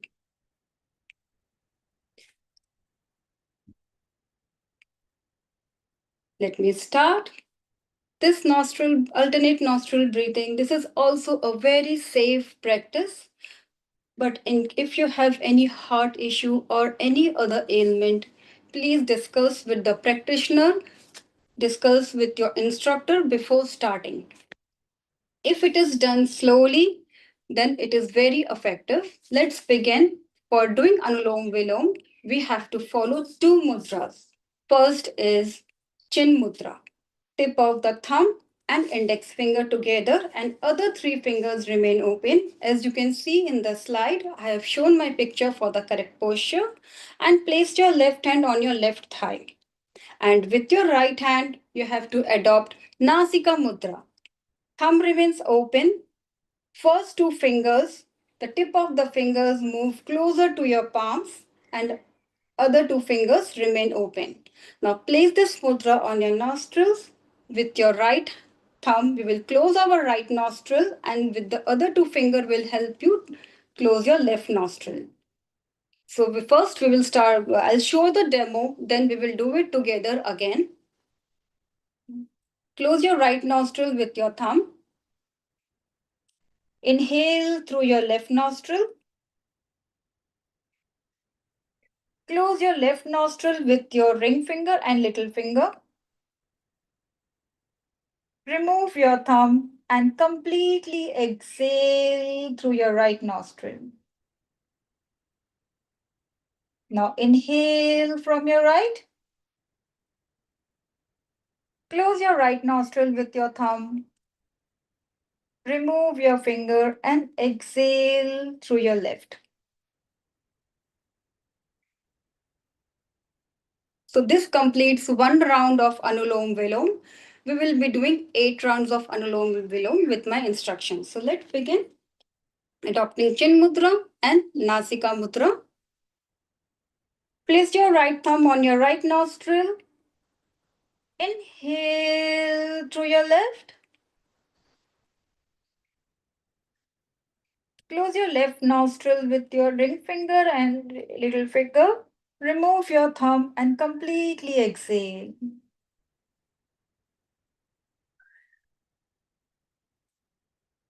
Again, inhale through your right.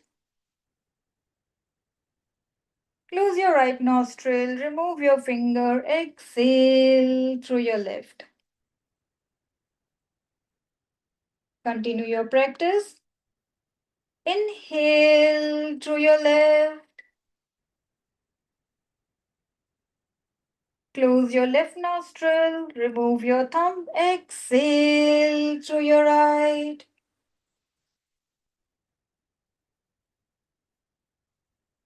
Inhale through your right.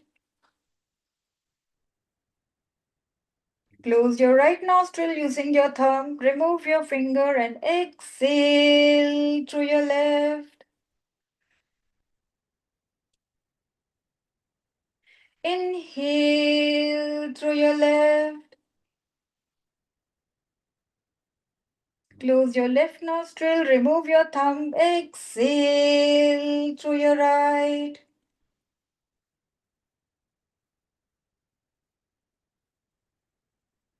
Inhale through your right. Close your right nostril. Exhale through your left. Inhale through your left. Close your left nostril. Exhale through your right.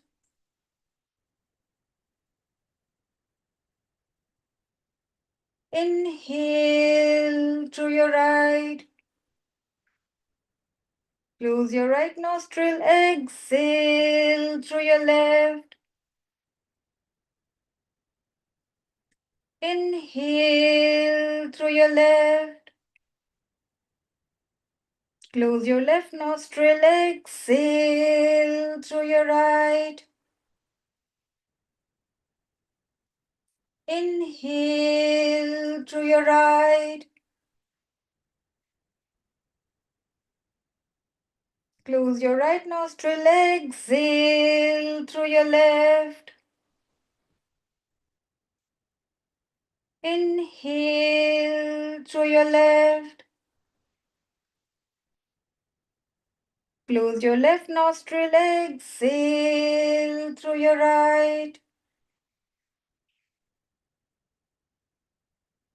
Inhale through your right. Close your right nostril. Exhale through your left. Last round. Inhale through your left. Close your left nostril. Exhale through your right. Inhale through your right.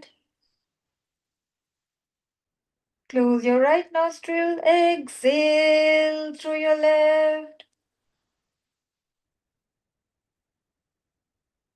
Gently relax your hands down on your thighs and maintain your eyes closed. And try to feel your both the nostrils. Try to breathe in through your both the nostrils.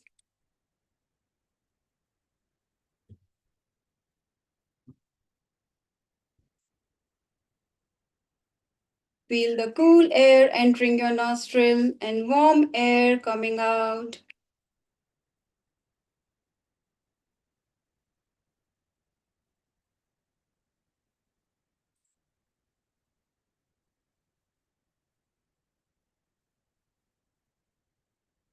With this beautiful state of mind, gently join your palms and rub your palms. Rub your palms until you feel warm. Now you can feel your palms are getting warm. Make a cup of your both the palms and place it on your eyes. Make sure your palms are not touching your eyes. Only feel the warmth of your palms. Let your eyes get relaxed. Slowly you will feel your palms are getting cooler. Very gently both the hands down on your thighs and blink your eyes and open. Thank you so much. I hope you all have enjoyed the practice and have done the session with me. That was wonderful, Nidhi. If you could stop screen share, so we can have a quick couple of minutes comment before we move to the question. I love the Anulom Vilom, which is obviously very much required. Kapalbhati and Anulom Vilom, very simple to do. Yes. A very good for breathing exercise, which is good nowadays. Made very famous from 2006 by Swami Ramdev when it came to the usage. Very beautiful.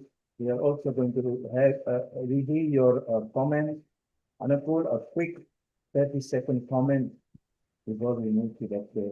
Seema. Beautiful Nitiji basically shows us the benefits of pranayama practice as well as the Nari Shodhana as well. That goes through how to balance both the Ida and Pigna Naris and leads into the Shushumna Nari perfectly. So thank you so much for a practical demonstration there as well as the benefits of pranayama. Well done. Yeah, thank you. Well done. Anupur, a quick comment from you. I think it is very well explained, first of all, how to perform it. Performing is very, very central to how to do it correctly is very, very important, both for autonomic for functioning activities. And number two, the effects have been very well documented in all kind of medical literature and things like that. So it is really worth continuing doing that. Thanks for showing us the right way of doing it. And of course, I have seen Acharya Shriji also doing it very well outside in his rooms. It's fantastic. Great. Thank you. Acharya Sri, you have to comment, please, as well. Yeah, so I would like to say, first of all, congratulations and thank you for coming, Divanka, for sharing your pranayama practice from London. So it's always inspiring to see the discipline of breathwork being practiced across the world. And there has been so many research. And actually, recently, I've written, Can Conscious Breathing Influence Stem Cells?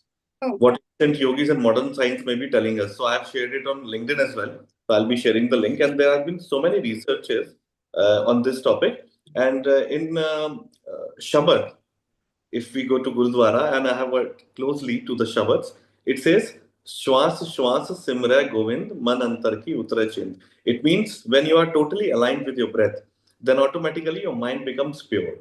So thank you so much for sharing your insights. Thank you. With all my love and deepest gratitude. Namaste. Thank you, Acharya, for your comment. Nidhi, wonderful session. Say hello to Sharon Rose before you go, so you make friends in America as well. Sharon is the senior host in Preston, Colorado, there in America. She is a prolific dancer, a video and a producer and a filmmaker as well, which will tell us more. In 20 minutes, her guest will be coming after Dr. Seema Shah's session. A global namaste, Sharon, in USA, and how are you? Hello, Sharon. Namaste. Sharon, you need to unmute yourself. So, yes. Global namaste, everyone. I'm in Boulder right now for the solstice, Boulder, Colorado, and my wonderful musicians are performing tonight here. So I came up and to see my friend. And yeah, I'm working hard. The movie is, things are things are developing, and it's very exciting. I've been meeting with lots of people. We're planning a worldwide network for these kinds of films and events and all of that. So it's a lot of work, but it's wonderful. And I'm happy to be here. I have some wonderful guests today. Thank you, Sharon. And you can tell us a bit more about him in about 20 minutes. Vidhi, let's go to Dr. Seema Shah. She's now our resident contributor and in various episodes. Please introduce herself. And Dr. Seema, you've got 18 minutes from there on. And before we move to USA, over to you, Vidhi. Wonderful. A global namaste to Dr. Seema Shah. Dr. Seema Shah is a holistic professional whose passion for wellness stems from professional challenges, personal challenges, global exposure, and a relentless desire to empower others through the transformative power of nutrition, health coaching, mindset, yoga, meditation, and essential oils. And today, her topic is yoga for stress management. A global namaste, Dr. Seema Shah. Welcome here to Healing Our Earth. The stage is yours. Thank you so much, Vidhi. Thank you, Neilji, and the rest of the Healing Our Earth community. Thank you for hosting this. It's helping many, many people. And thank you for all the contributors as well. So my journey to yoga, I actually feel that yoga found me. And I truly believe that the right people, situations come through when one is ready for that. And with that, I strongly believe that yoga is not something that we do on the mat. It is consciously living every moment of our life. So 10 years ago, I trained as a yoga instructor, and it came through my own health challenges. I had my son, Then I went through a stage of postpartum depression. My son had multiple food allergies and other health challenges. And as a new mom, I was really stressed. And though I practiced yoga as a student, there was a time when I was doing a session at a local temple and they were doing a teacher's training soon. Somebody dropped out. And because I'd been going for a while, one of the instructors said, there is a space that has come up, though there was a long waiting list before that, it miraculously opened up and I embraced it with a reason that I want to train myself so I can lower my stress levels and help my son. But then that became my passion. So I started volunteering, teaching at various places, online and also in person. And I've done that since in the US, UK, globally, including leading yoga camps for kids as well, because I'm really passionate about how the future generation empower themselves with this ancient wisdom, especially when modern education is not all encompassing with these practices, which are mind, body, soul, and holistic. So yoga to me is all about being more. How can I be myself to embrace and give out more to others along the way? It's about living, purpose, but for the greater good of all. And even with yoga, so there's a lot that I've heard. I've heard most of the talks today, and the Patanjali Yoga Sutras and the 8 limbs, especially the Ashtanga yoga aspect, has been coming through in various talks. So what I'll do to keep the consistency is tie in the stress management with those as well. And one thing that Patanjali has described is yoga chitta vritti nirodha. In other words, it's calming those fluctuations in the mind. Our mind will go through cycles, but those fluctuations, so it's about equanimity, about not getting too excited or the other direction. So it's about how do we keep that equilibrium in our life by being calm. So because my journey to yoga started with my own stress levels, when I did my teacher's training, and again, I consciously chose a school that was teaching yoga in a very traditional way, because being a clinician, I wanted to combine the science with ancient wisdom and learn it in its natural root as much as possible. So I trained through the Vyasa School of Yoga, where the head office is in Bangalore, but I did my training in US. I was living there at that stage of my life. And what I discovered is that yoga isn't just about the mat, the blocks, and everything else. Yoga is much more than that. There's science, there's philosophy, and there's just so much wisdom. It's simply changed my life. And what is stress? So let's start with that. Stress in the olden days was about running away from threats. So it was sudden biological change for survival. But these days, stress has become something that is ingrained in a lot of cultures and societies, especially in the Western world, where people feel doing more is being more. But unfortunately, that becomes from acute stress, which is protective, to chronic stress, which causes a lot of different issues. Physical issues like increasing blood pressure, affecting our breathing rate, as well as for some people, the tension headaches or muscles which are tense. So there are lots of physical manifestations of stress, which is chronic, the modern day stress. And then we've got the mental and emotional aspect of stress. So anxiety is one spectrum, and then depression is the other side. And people being like overwhelmed. So all these are ways that stress precipitate from an emotional and mental place. And spiritually, not many people talk about spiritual aspects of stress, but I feel that when one can't live their life fully with joy, with purpose, then they're not living to their full vibrancy. And stress can block that as well. And I also do a lot of work with chakras. So as we see, physical, mental, and then the spiritual aspect comes through as we go through the different chakras as well. So that's a little bit about stress. Now, how is stress linked to the Patanjali's 8 limbs of yoga? So basically, what we all want to aim for, the reason why we want to get rid of stress is we want a more peaceful and blissful life. That is our innate nature. It doesn't matter which direction we go, our goal is the same, our soul qualities of being peaceful, being happy, truly happy and blissful.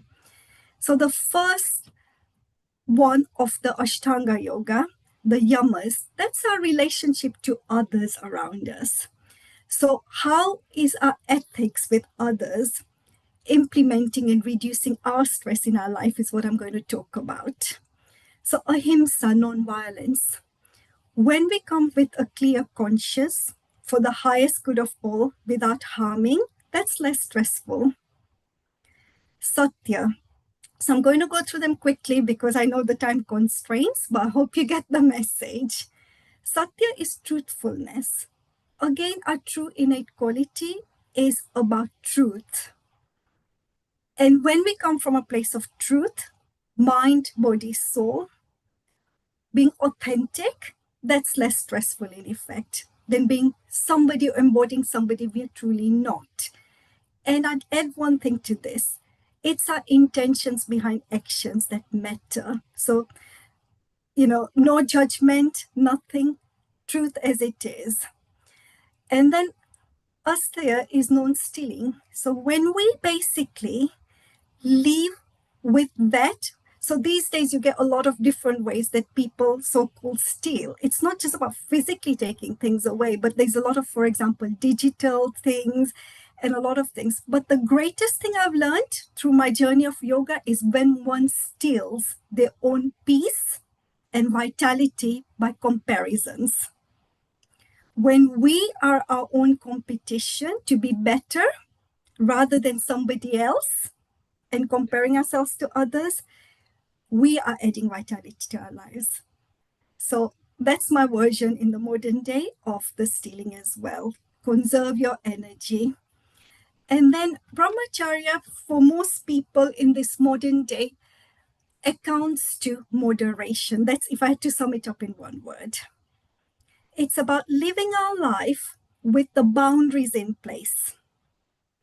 Those boundaries that are for our highest good and that of others. And that can be different things for different people, depending on what their aspirations, life goals, and purposes.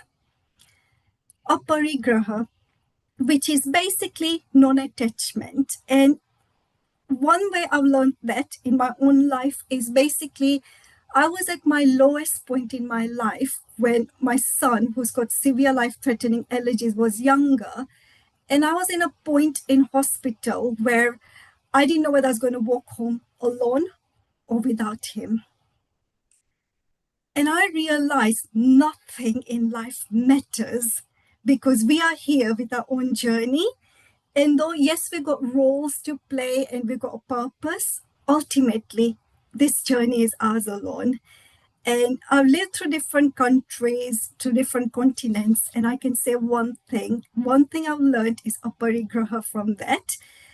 So much so that I enjoy the present moment, but I'm not as attached to things, items, people, places as much as I used to when I was, younger. And then let's go to the second limb, the niyama. So that's our relationship with ourselves. And these are things, when we cultivate, we can reduce our stress levels. So swachha, which is purity. And that's not just about purity of, for example, us nourishing ourselves with the best foods or like our personal cleanliness. It's also about our mindset. Are our thoughts pure and clear as well? It's mind, body, and soul. And then santosh, basically being content. Again, that comes with the aspect of gratitude. Are we grateful for having what we do?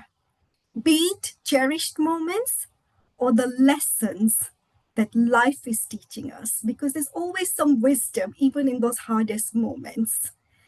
And what I've learned along the way is gratitude is powerful for contentment and reducing the stress levels. Now, top, to me, it's discipline. Why are we doing what we're doing? As a health coach and clinician, it's things like sleep. Are we honoring when our body needs that rest? Are we nourishing ourselves with the food that bring out the best in us, make us feel vital? And all those little things, movement that makes us feel joyous, not just because we have to do it, but because we enjoy doing it. So it's about those habits, but those consistent habits which add positivity to our life. And Swadhyay, that's self-reflection and awareness. Are we growing? Where were we yesterday? Are we better today? And what is our path? Where are we aiming for? Are we taking steps towards that? Reflect with awareness for the greatest good of all, starting with oneself. And Ishwar Pranidhana, to me, to put it simply, it's surrendering with faith. And I've done that many times in my life.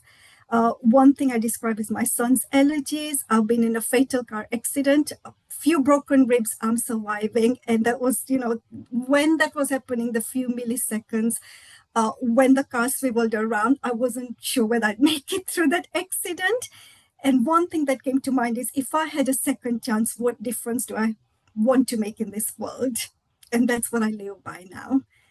So surrendering with faith, I'm meant to serve a purpose, and I'm here today. Now let's go to asanas. Now, a lot of modern yoga practices concentrate on the aspect of asanas or asanas, which is the physical postures. And it is believed that the body is the temple for our soul.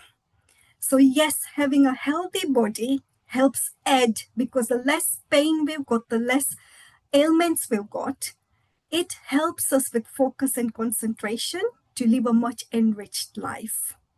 So again, when it comes to Patanjali's Yoga Sutra, basically what he describes in terms of the asanas is Sthiram Sukham Asanam, which means it's not about the flexibility, it's not about those complex postures, but it is about being steady and comfortable.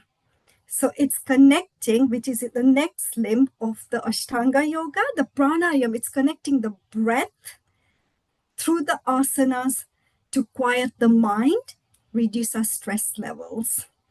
So with pranayama, we've heard, the talk before me, the two beautiful pranayams. And pranayama, basically controlling our vitality. In fact, science shows that animals that breathe faster, rapid shallow breathing, have a lower lifespan. For example, rats, while tortoises breathe much more slower than humans and have a higher lifespan as well. So the science shows the vitality. So if we learn to control our breathing, breathe deeply, we can then help ourselves by adding vitality to our lives. So one of the practices that was mentioned is the Anulom Vilam, the alternate nostril breathing. Now that's generally great for most people to balance their nervous system. And basically it is blocking one nostril at a time and inhaling and exhaling in a particular way. I won't go through that because that was covered. And what I will say is the right nostril is our Surya Nadi, which is basically the activating or the sympathetic part of our nervous system. The left side is our parasympathetic, the Chandra Nadi, which calms our nervous system down. The sympathetic basically activates our nervous system. The parasympathetic calms it. And when we do alternate nostril breathing, we balancing our brain hemispheres, and our nervous system is neither too active nor too passive. And we're helping with the science through the different meridians, parts, and the nadis with that. So just wanted to add that in terms of the pranayam. Each pranayam has got a purpose. Like Kapalbhati, the shining forehead gets more oxygen to the brain. But of course, there's some contraindications. So all of them have got purpose, but when used correctly and when used correctly with the asanas, so the postures, which one to use when, in what posture, under what situation, can be really powerful as well. Then the fifth link is pratyahara, which literally to me means turning inwards. It's about controlling our senses so that we are acknowledging our human existence but not being controlled by it. A lot of the time people are controlled by, say, digital exposure, media, and other things. And yes, it is evident in this modern world. But how do we control our mind so we are the ones under control and not letting those things control us? To me, that's pratyahar. And for example, if we're eating mindlessly is not conducive to our health and well-being. But with pratyahar, when we eat mindfully, prayer, gratitude, embracing every bite, that to me, pratyahara in this modern world, it's about basically how do you embrace things within controlling what you can for your health and well-being, as well as the highest good of all. So far we've covered the yamas. And Dr. Seemaji, putting the health of people into their own hands. It's like they're grasping it and they're pulling it towards themselves. And it's so powerful to see how you've actually got the practical explanations and the examples that go along with it, which is coming from your own personal life story and how things basically tie together so well. That is absolutely wonderful. Because we're actually short on time, we do have to move on. But I've got to say, once again, thank you so much for coming on today and sharing these beautiful snippets with us as well. Thank you. And thank you so much for having me. Thank you, Seema. Earlier, Apurva was here as well. Both of you have indeed life experience and bounced back. It was very good. So now we're going to we travel different countries and different continents. We're now going to go to the USA to follow Sharon. Just before we go, 30-second comment. Anakul, your comment on what Seema said, then Sri Sivam, and then we move on to Sharon. What is very interesting is that having heard all these things, they all take us to Aurobindo's integral pathways. It's taken into account the entire Jnana Yoga, the Bhakti Yoga, Karma Yoga, Raj Yoga. They've all taken into everything. In fact, if you collect all the things that have been spoken about, it covers the entire yoga systems. It's just amazing how much you can just tabulate it serially that way. Thank you very much, Seemaji. It was beautiful. I'll certainly contact you because I was wanting to talk to you anyway about it. Thank you. Yeah. Acharya Shivam, please. Yes. Namaste, Sivaji. Thank you so much for coming here. And it's nice to see you once again. And beautifully expressed your reflections on Asteya, Brahmacharya, Aparigraha, gratitude, and tapas, awareness, and Ishwar Pranidhana. Deeply grounded and relevant to daily living, and everyone should practice it. And it's always enriching to explore and deepen these understandings when you come in the weekly inner journey dialogues as well. And it's always pleasure to hear you. Thank you so much. Namaste. Thank you. So many different countries we are connected to right now. So now let's go. We go to Sharon, who is a resident senior host at Healing Our Earth. In every episode at the tail end, brings different contributors on any subject that we select. And we are excited. Sharon, are we going to Tunisia first with Dr. Ariel? It's over to you. If you unmute yourself, please. Yes, we are. I am so excited about my guests today. Talk about light and energy and yoga and qigong and meditation. The people I'm bringing, Ariel, Christopher, and Daniela, are just full of such wonderful, wonderful positivity. And so I was really happy that they would join us. And Bill Douglas, of course, is here with us. Bill actually introduced me to them. And because we're putting together, as I said, this whole network that will join us all with film and events and classes. So Bill introduced me. Hi, Bill. Bill introduced me to Ariel and to Christopher and Daniela. So you all know Bill, the founder of the co-founder with his wife Angela, of World Tai Chi and Qigong Day. It was incredible this year. It was just amazing, and it's even going to be more incredible next year. So I'd love to have Bill introduce Ariel. Yeah. Hi, Bill. Yeah. Hi, how's it going? Yeah, this is great. This is so beautiful. Yeah, Ariel, he's been a visionary with World Tai Chi and Qigong Day and the Fita Chi organization. And he's been educating a lot of people in the internal arts. And then his vision of World Tai Chi and Qigong Day in Tunisia, through his organizing and his inspiration, spread to several North African and also Central African countries. And it's been amazing connecting with people around the world, like both of you, Sharon and Ariel, who realize that this is the time in human history when the masses need to know about these things. And Ariel's been a real force in Africa over the years, and so that's really exciting. And then in 2027, the World Tai Chi and Qigong Day is going to be Ariel's going to be in Morocco, and so we're hoping to join him in Morocco and then do hopefully a special screening of Quantum Chi. I think that would really ignite your event. So it's just so exciting seeing folks like you come together. And so Ariel, again, he's just a real visionary, a real poet's heart. How you doing, Ariel? Yes, I'm doing great. I'm doing great, Bill. Thanks, Bill, and thanks everyone. Okay, namaste for everyone. And okay, we are here in Trinidad. So first of all, really sorry for the noise because we are also in the midst of the International Yoga Day event. Okay, going on. We are actually in the Coliseum of Carthage, so it's a really historic place, and it's truly amazing to have all of you here. Okay, and Bill, Rose, and also all the rest of the organization. So.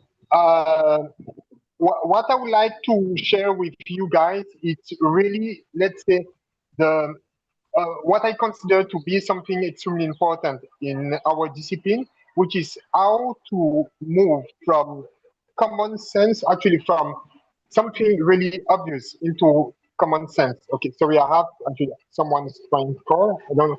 Okay, first, can you hear me, guys? Yes. Okay. Because I was a bit worried about actually stuff. So let's say, how can we move from common sense to common sense? It's really important because we all know that yoga is extremely important. We all know about the benefit of yoga, and we all know because we have actually centuries of literature about the importance of yoga, about how beautiful yoga is, and also a lot of, let's say, scientific research about yoga. However, it still seems to be difficult for people to move from, let's say, common sense into common practice.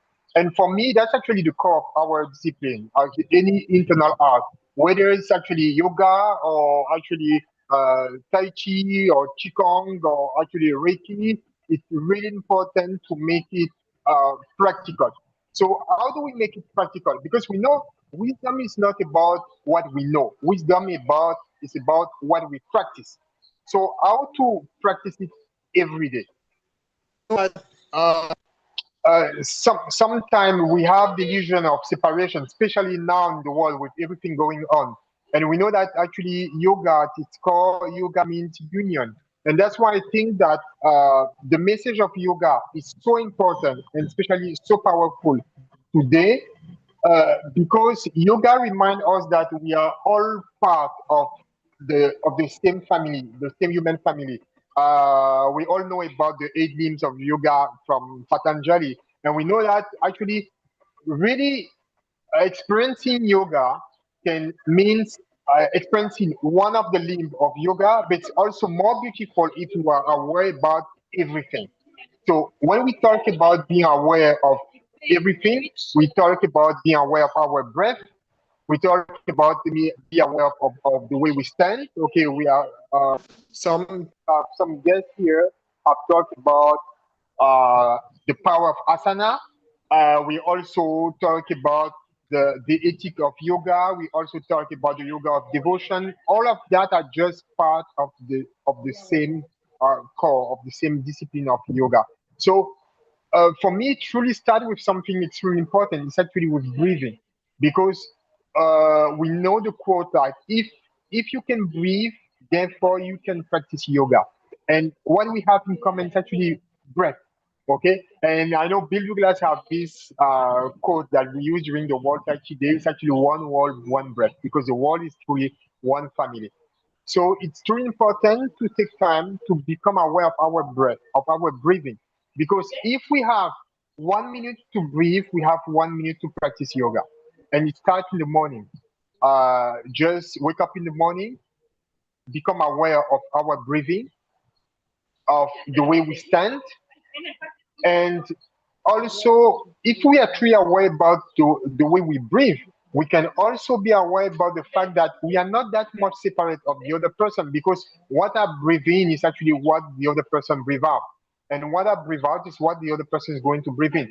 So truly it means that by the mystery of breathing, I'm bringing the other person in the deepest part of myself. And this is something which is really important. So the challenge today is not that much the lack of knowledge, because we have way more information, way too much information, but really how we turn knowledge into practical experience. Okay, and that's why we need people like actually you guys, like Neil, like actually the team, like Rose, with everything we are doing now, like Bill, and I really and deeply tell you thank you for from the bottom of my heart, from everything you are doing, because you don't know how many people are going to be touched just by what they are going to listen today. I heard a lot of beautiful things actually from the doctor here, from different guests, from different actually uh, people coming from the research and also from the personal experience. The other thing is actually that uh, sometimes obviously we do struggle in our practice, like discipline is important, but we don't always feel to be disciplined, to be motivated, isn't it? And what is important is just to set some time in the day, whether we like or not, just take time to maybe practice one asana or two asanas in the morning. So you wake up in the morning, practice one asana, or just practice two asanas, or Surya Namaskar. Sometime like 5 in the morning, when you come back practice for your work, that you can also do five. Take time actually to meditate. We have so many beautiful scripture. We have actually the Yoga Sutra of Patanjali. We also have the Gita, which is extremely beautiful. Like personally, before sleeping, I always listen to the Gita in audio, and it really does something amazing. Also the practice of the posture. Okay, just by the way we stand, we can change things. Okay, I do give some yoga class in the corporate world, and it's actually important to actually teach them just how to stand during a meeting, how to stand when they are actually having a conversation, how just to stand with themselves. Okay, how to correct the pose. Okay, we don't need to master all the asanas of yoga, but if you can only be aware of about actually two or three, just to actually help with our alignment, that can make some miracles in our life. So what I would like to add before ending is really live in the really specific time. And I got to talk with Sharon last week, and what we noticed, like, it seems like the universe has been inspiring the same thing all together at the same time. People know me a lot about with Tai Chi, with Qigong, with meditation, and some people don't know that I also do practice actually yoga. I give yoga classes. And what was really important this year is actually to in our organization, Tai Chi, was actually to add in our training yoga. So this is something we are going to do next year. Where in Morocco, because we have been doing Fitaichi events in Tunisia for a long time. And now we are going to make it next year, really something extremely important. In 2027, it will be in April. We are going to have actually something amazing in Morocco because we are going to have a whole month training with internal discipline for corporations, meditation, Tai Chi, Qigong. And for this year, next year, we are going to add yoga. We are going to bring actually great masters, great gurus around the world from different school of yoga, from Ashtanga, Hatha Yoga, Vinyasa, Yin Yoga, in order to make people become more aware of yoga because it's yoga is like a big room. It's like a big house, and in each room we have something to connect with ourselves. Okay, and this is something where I think we are going to have a big celebration because Bill Douglas is going to be there. Angela also, Rose actually is going to be there, and we hope Neil that you will be there, and also some people here in the chat. I invite all of you to be there in Morocco next year for this event because it's really going to be something amazing. And I also propose to actually to you, Neil, if we can co-host the same event next year, it would be amazing to share that with the audience here and also bring this energy together with because we are all part of the same family. Ariel, that was fantastic. Look at the passion you've got. Look at the ideas you've got. Sharon actually did gave me a hands up on this earlier before, so I'm aware of what you are doing. Morocco is going to be far from United Kingdom, so for next year we'll be able to help you with actual contributors who can physically travel there, who are very senior. It was United Kingdom which made the yoga famous anyway from 2006. So it's beautiful, your think and the thought, and particularly if through yoga, you can, if Tai Chi and Qigong can piggy bang, because there is nobody who owns Tai Chi and Qigong. The Chinese say they want it, the Taiwan, the Hong Kong, they all have made their own claim. The Americans, the British, United, because there are modern way of doing Tai Chi. It would be nice for us to lead them in the right direction. So World Meditation, World Yoga are official.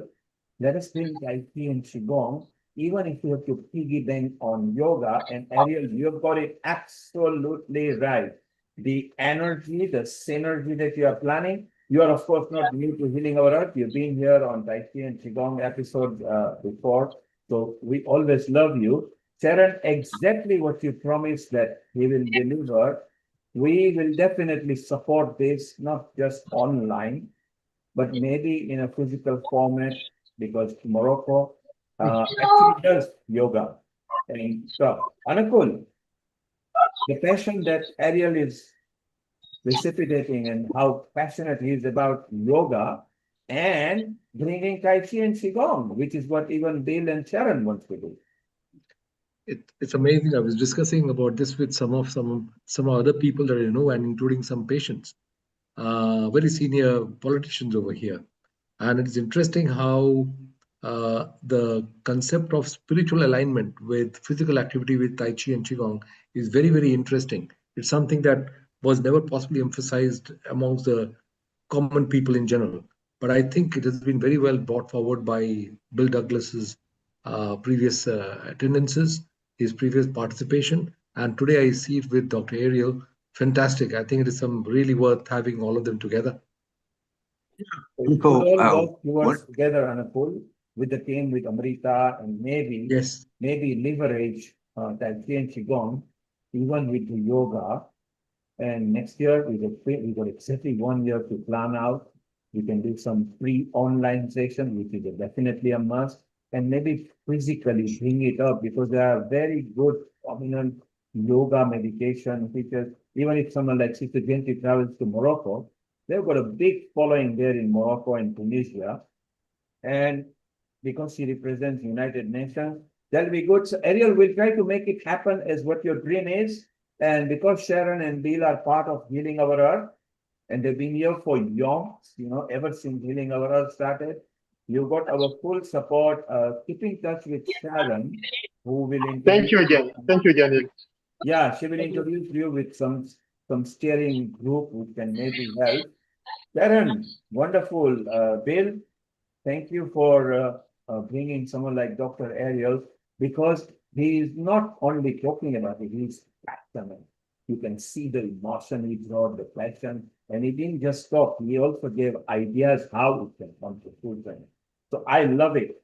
Sharon, all over to you and Bill, and you've got two other guests here. It's up to you how and when you involve. It's all yours. Thank you, and a global namaste. Sharon, one thing I just wanted to point out is we were just having this conversation, like, what Ariel was talking about, about this connection of everybody. That's the thing that I found so electrifying as we've gone on this journey, is that when something's bubbling up in us, like the need for people to know about this stuff on a massive level, and also for the mind-body community to come together as a collective whole, because the science shows that we're more powerful when we come together. It's like what's been so electrifying about this experience is seeing that when you have that feeling, you're not the only one on the planet that's having it. People are having it all over the planet. And, Ariel just articulated it so well. And then we've got Christopher and Daniela coming up, who we're all thinking in the same kind of a way. And it's really exciting to see what the connections that are being made. It seems like we're all being magnetically connected to each other. It's really extraordinary. So, so Christopher, I just wanted to introduce you guys to Christopher and Daniela.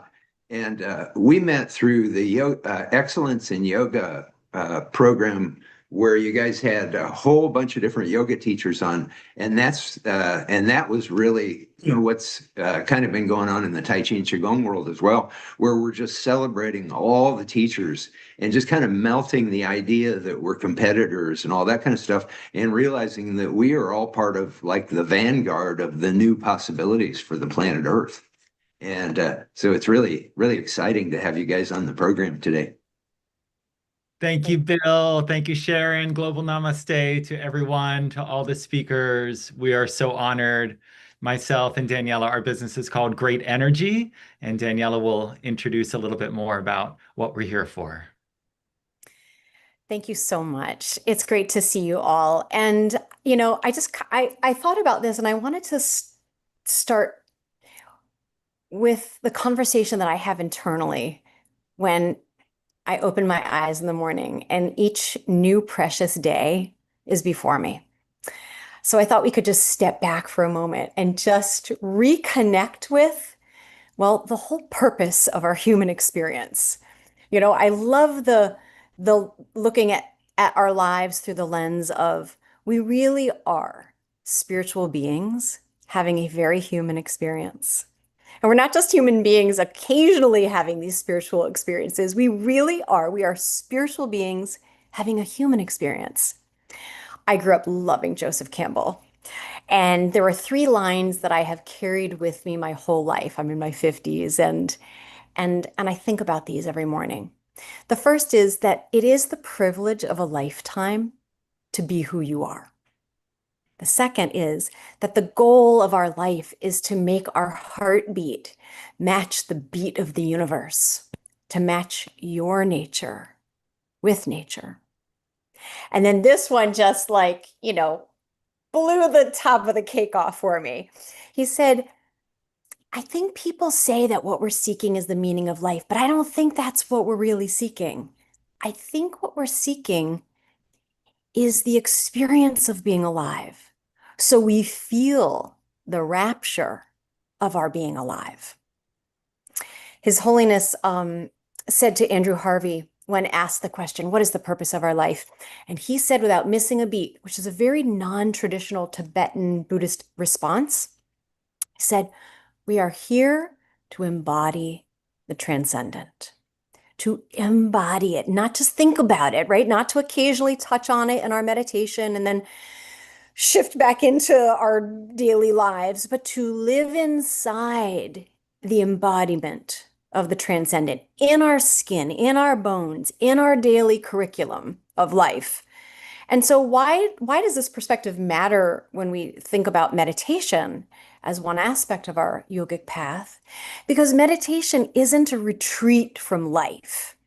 It's a practice that makes us more available to our lives, more present, more congruent, more genuinely alive.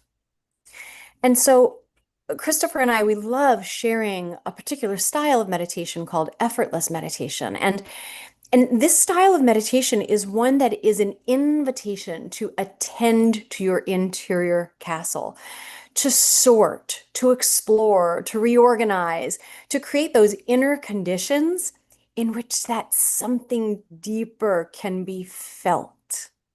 You know, the goal isn't, and sometimes we hear the expression of we want to get out of our heads and get into our hearts. Well, I don't think that's the whole picture.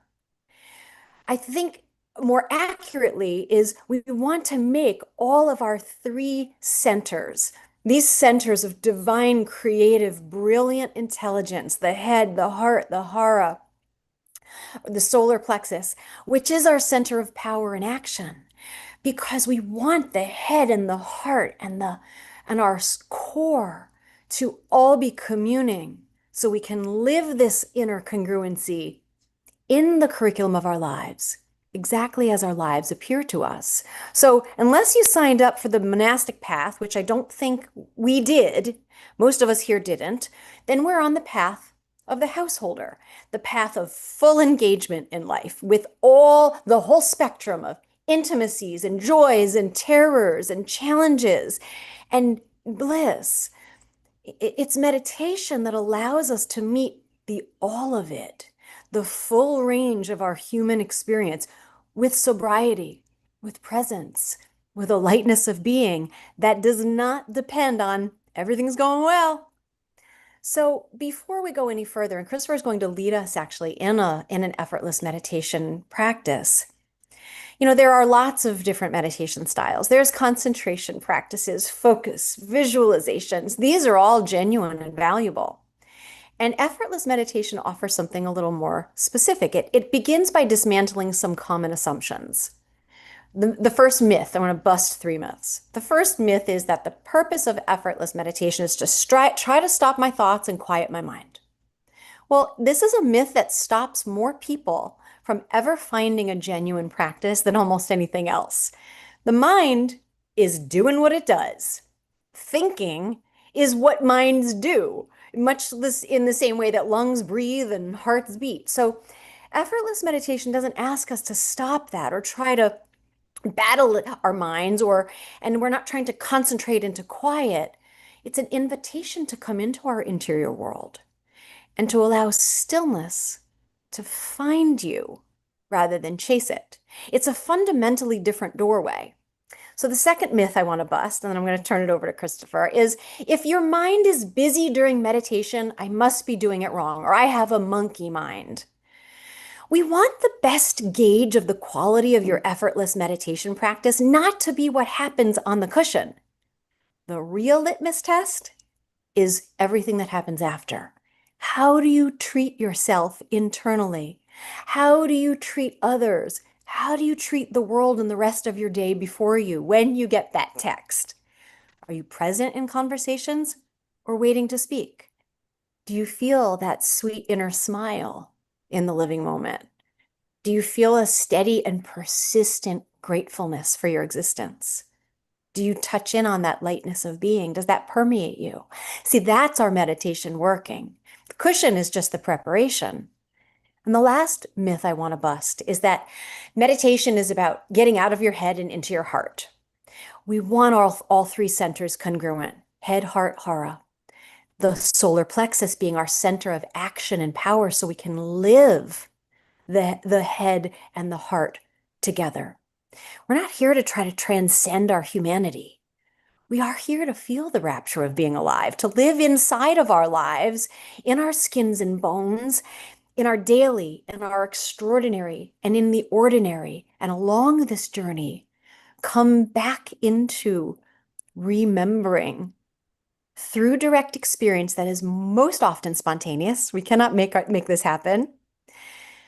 To welcome those spontaneous direct experiences, to feel, see, know that which we are beyond the character we play in our lives, to touch in on our true face, to feel ourselves as our true essential nature, as pure awareness of being, so that we can then play the character of our lives full out, but sort of with a nod and a wink, like, and I know what I really am, beyond my identifications, beyond my memories, and very well beyond my stories.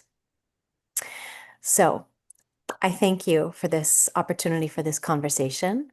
And Christopher, why don't you lead us into effortless meditation? Wow, thank you, Daniela. I never tire of that message. I don't either. Well, it's so beautiful. Thank you. Thank you, really. Yeah, very heartfelt. I mean, it's like you could feel it when you're talking about it. It was a feeling. Oh, yeah. You really embody it. We are here to do so. And look at us in all our unique ways of embodying. That's what's so amazing. I mean, we are a precious, multifaceted jewel. Each one embodies it in their own unique way. You know, one of the things that you were talking about was a couple of things. One was the gratitude consciousness and the heart-centered consciousness. And the science backs up what you're saying, absolutely. And in fact, we dedicated the 2026 World Tai Chi Day to Dr. Roland McCratty at Heart Math Institute, the lead researcher at Heart Math, and then also to Master Li Jun Feng, who has really brought the heart-centered consciousness to the Tai Chi and Qigong community, because he was like one of the greatest wushu coaches in China. So he's like a big deal. And he came to Qigong and the heart-centered consciousness. His daughter talks in Sharon's documentary about Qi being prana, Qi, being an experience of the love of the universe. And it's one of the things that the influence of people like them and like you, what you were just talking about, the way that you've influenced me. And I think that's why it's so important for teachers to come together across disciplines, because there's so much to learn from each other and to get support from.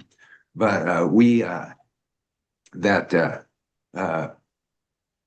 our students, what we started doing was we don't battle with the mind's thoughts, but when we're doing our practices, we're constantly coming back to how nice it feels to be breathed by the breath, and how nice it feels to feel the body's sensations. So this physicality becomes this meditative experience when we let go of the linear thought and we just become that heart-centered consciousness that Heart Math has done so much research on. And then that replaces the monkey mind, because when what we started telling our students is, when we're feeling, we're not thinking. When we're thinking, we're not feeling. And so we're just guiding ourselves to that gratitude, heart-centered consciousness, really celebrating. You talked about, we're human beings having a human experience, really coming to terms with this and letting go of the idea that there's something wrong with human beings. They're the most beautiful, elegant creatures that I've ever seen in my life, in my life. So And, well said. Well, and what you're doing, and I get this feeling like, Heart Math and all these things, they're influencing all of us. And I think, if we talk to teachers around the planet, I bet a lot of teachers are tuning into what you put so well in your introduction to this meditation. Thank you. And if it's okay to just add, I think we have a special responsibility for women that are navigating midlife, because oftentimes the world of, unless someone is trained, and this is not always the case, unless yoga teachers and Qigong educators understand all the physiological changes that happen for a woman between 35 and 60, and postmenopausal. This is often when women, midlife women, will abandon their practices because there isn't someone sharing with them. It may feel more restless and more noisy up here because there are hormone shifts. This is when progesterone drops, which is the calming hormone. Our estrogen declines and our thyroid functions often change. The internal mental stream genuinely accelerates, and the nervous system will feel harder to settle. So we have to care for our women as they go through their midlife changes and acknowledge this as part of their experience and let them know they're not failing at their practices. If all of a sudden meditation that used to feel lovely in their 20s and 30s, it can feel like a hostile environment internally. So I think we have a responsibility to our women, to help them back to their practices, to understand just some basics about what's going on in their physiology, that they're going to experience more anxiousness, maybe some more depression, and that the practices can still help them and support them through this glorious transition of becoming. Thank you, Daniela. You mentioned about women. So not next week, the week after, on 5th of July, we've got women's self-care and self-love episode on Healing Our Earth. Maybe at the tail end, if you and Sharon can bring some good tips for women, not just women over 50, but because both of you have gone through a journey several years back, then we can help what is a new terminology now, perimenopause, which is very new in the world, together with hormonal changes that you are saying. So Sharon, keep in touch with Daniela. And Sharon, Christopher is going to lead us into a mini meditation now. Yes. Yes. Okay, Christopher, if you bring one nice meditation before we wind up, and then Sharon can wind up after your meditation. Sure. It's all yours, your smile, your energy, and meditation. Go, go, go. Thank you all. We'll keep it short. I know it's a packed day with a lot of people, so I really only want to introduce one thing for you all today. And before I do, an acknowledgement of my teachers on this International Day of Yoga. My first experience with meditation was over 35 years ago. I was very forgettable. I was nervous. I didn't know what I was doing. It was in a Zen center, and I left after 15 minutes, and years went by. Eventually, I was found by my teacher, Sri Ravi Shankar, who guided me into my first deep dive and silent retreats on yoga meditation and the beautiful Sahaj Samadhi meditation that he teaches. Along the way, I encountered and was guided by Sri S.N. Goenka from the Vipassana tradition, and those silent retreats were indispensable on my path to coming to this internal clarity, which is the fruits of all of the practices of yoga and all the practices of Qigong. And in more recent years, our friend and mentor, Dr. Lauren Roche, guided what I'm here to share with you today. Dr. Lauren Roche, if you haven't had the pleasure of finding his work, has led a style of meditation that he called instinctive meditation for over 50 years. And he passed in April at his home in California. And along the way, he and his wife, Camille Maureen, wrote the Radiant Sutras, which is a poetic interpretation of the Vijnana Bhairav Tantra, which details 112 doorways to access that state of meditation, which is beyond words. And there are many versions of that. And if you haven't had the pleasure of exploring the Radiant Sutras, it has been a book that has changed my life and Daniela's life completely. It is said that the Buddha taught that there are over 80,000 different doorways to meditation, 80,000 different gateways to meditation. And so when Daniela and I share effortless meditation, it's not a better than or a different than, or this way is better than that way. It's more recognizing that whether there's 112 different pathways or 80,000 different pathways, that what is commonly taught in yoga studios might only be one or two or three of those pathways. And to recognize that there are many more There are many, many more pathways. And so if you're listening to this, if you're struggling with how to begin meditation, or meditation doesn't feel like the refuge that it used to anymore, then perhaps there's a new door to knock on. And Lauren Roche taught us what we call micro skills. So it's often thought that meditation should be easy because you're not doing anything. And yet every other significant skill in our life, playing a sport, learning to use a computer, working a job, everything that we do, becoming a surgeon, takes years of practice. And so meditation is no different. It is working with our interior world, which is as complicated as the exterior world. So it makes sense that it would take some skills to explore and to learn an approach to meditation that really serves you well. So to keep it short, to just give you a little taste of this, I'd love to explore for 60 seconds each what Lauren Roche called micro skills of meditation. When he would teach meditation, he would support newcomers to meditation by establishing a few micro skills before saying, okay, now let's sit for 10 minutes or sit for 20 minutes and repeat the mantra or whatever the primary technique would be. So when Danielle and I share effortless meditation as part of our work, we love to start with these micro skills to give people a gentle experience of this. So make yourself comfortable. There's no need to sit in any particular way. In effortless meditation, the most important factor is to be comfortable, and you lying down is perfectly okay. And I'd love to take 60 seconds and to explore this. Imagine that you are going to see a movie and that you don't know what the movie is or what it's called. You haven't seen the trailer. A friend said, you have to come see this. It's good.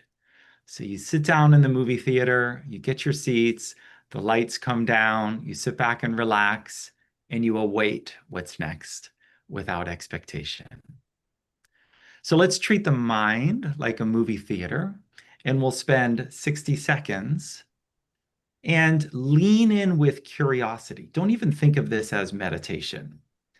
Lean in with curiosity and try to discover, getting my stopwatch, so you can discover or anticipate or explore whatever rises in the movie screen of your mind. Be curious.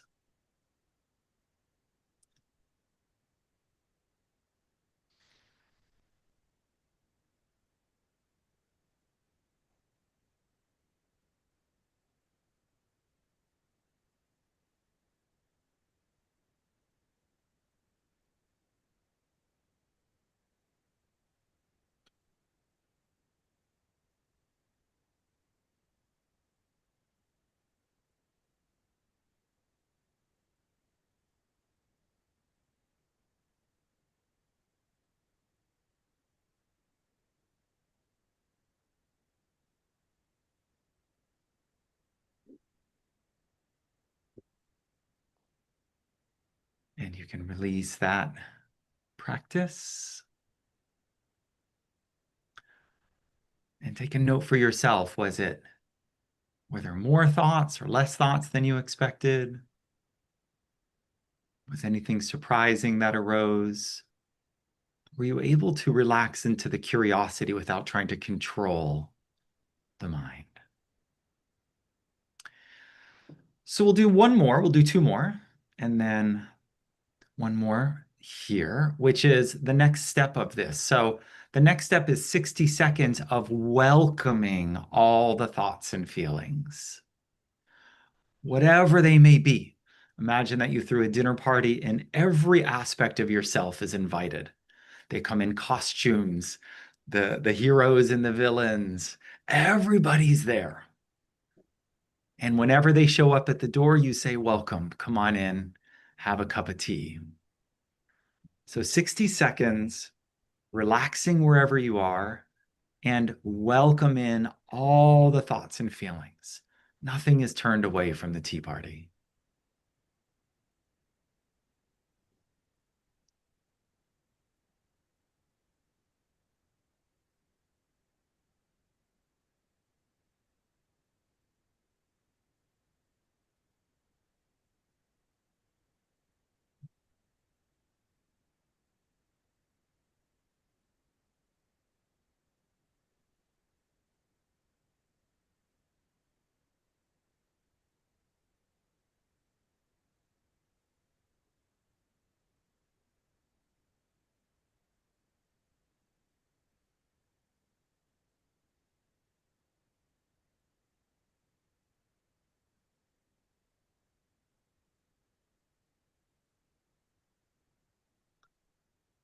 can relax and release this, and we'll continue right to the last minute since you all are experienced. So allowing both of those micro skills to be present, looking for the thoughts, welcoming all the thoughts and feelings.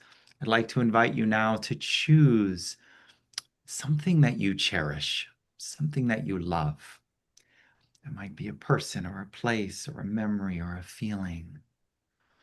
But imagine that some feeling or some person or some place or some memory you love that you can bask in it, that it can fill all of your cells of your body.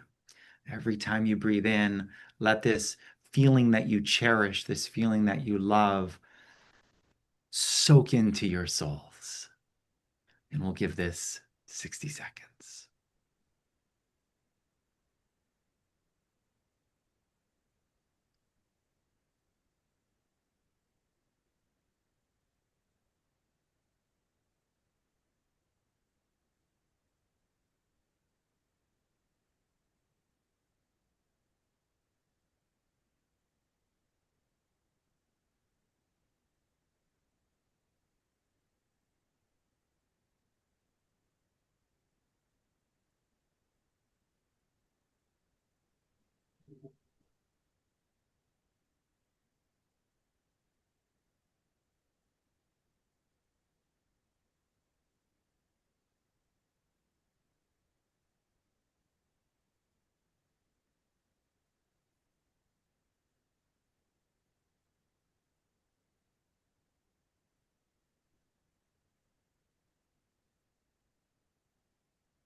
And you can relax and release this.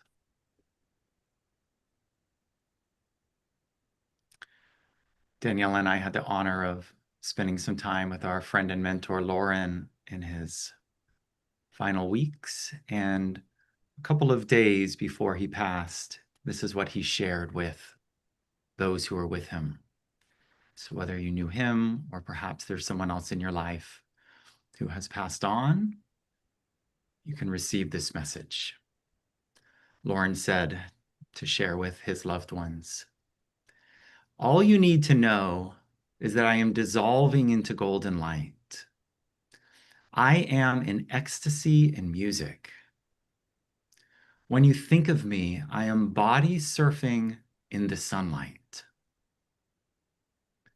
If you can figure out a way to fly into the flame of your being, you can join me there."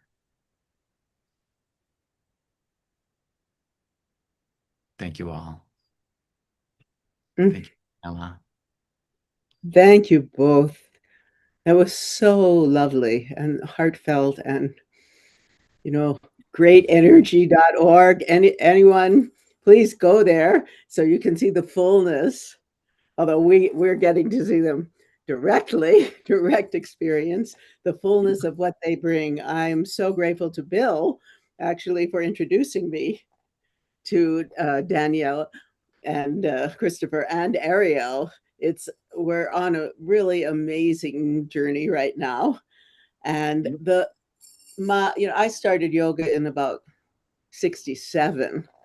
And the integration that's happening, and Anukul, you're very aware of this, of all these disciplines, the TCM and the Ayurveda and the yoga and the Tai Chi and the Qigong and meditation and mindfulness and all of the 5 pillars that Bill talks about with the Global Transformation Project. It's so inspiring and so uplifting. And it's been, as Bill was saying, we're on this incredible journey meeting people from all over the world who are looking to bring beauty and joy and peace and so much more to children, to everyone. So, Bill, just remind us about the Global Transformation Project for a moment, and then we'll close. If I could just, when you were reading your message from the person who had passed, it reminded me of my mother came to me in a dream. She'd been dead for 50 years, but she came to me in a dream, and she said, I know that you long for me, but she said, just know this, anytime you love anyone or anything, I'll be there. I'll be that part of that experience that you're having.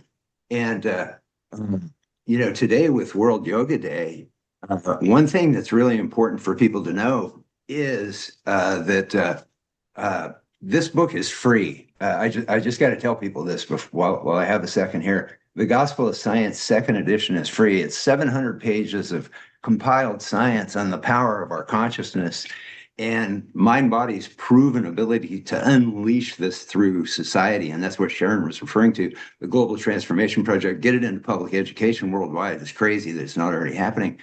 But the thing about it is I just wanted to take a moment here to realize that, and we have the science in that book. You'll see the data from the Global Consciousness Project, which was started from the Princeton University Director of Research. And so what is happening today on World Yoga Day is humanity's consciousness is coming into a greater sense of coherence. And the data's there. You can see the data chart, and that's powerful to see that chart, to know that's real. And World Tai Chi Day did the same thing. World Silent Prayer Day in September did the same thing. World Peace Meditation in December 31st did the same thing. And so there is like this huge, beautiful awakening that is spreading through the whole planet, the consciousness of humanity.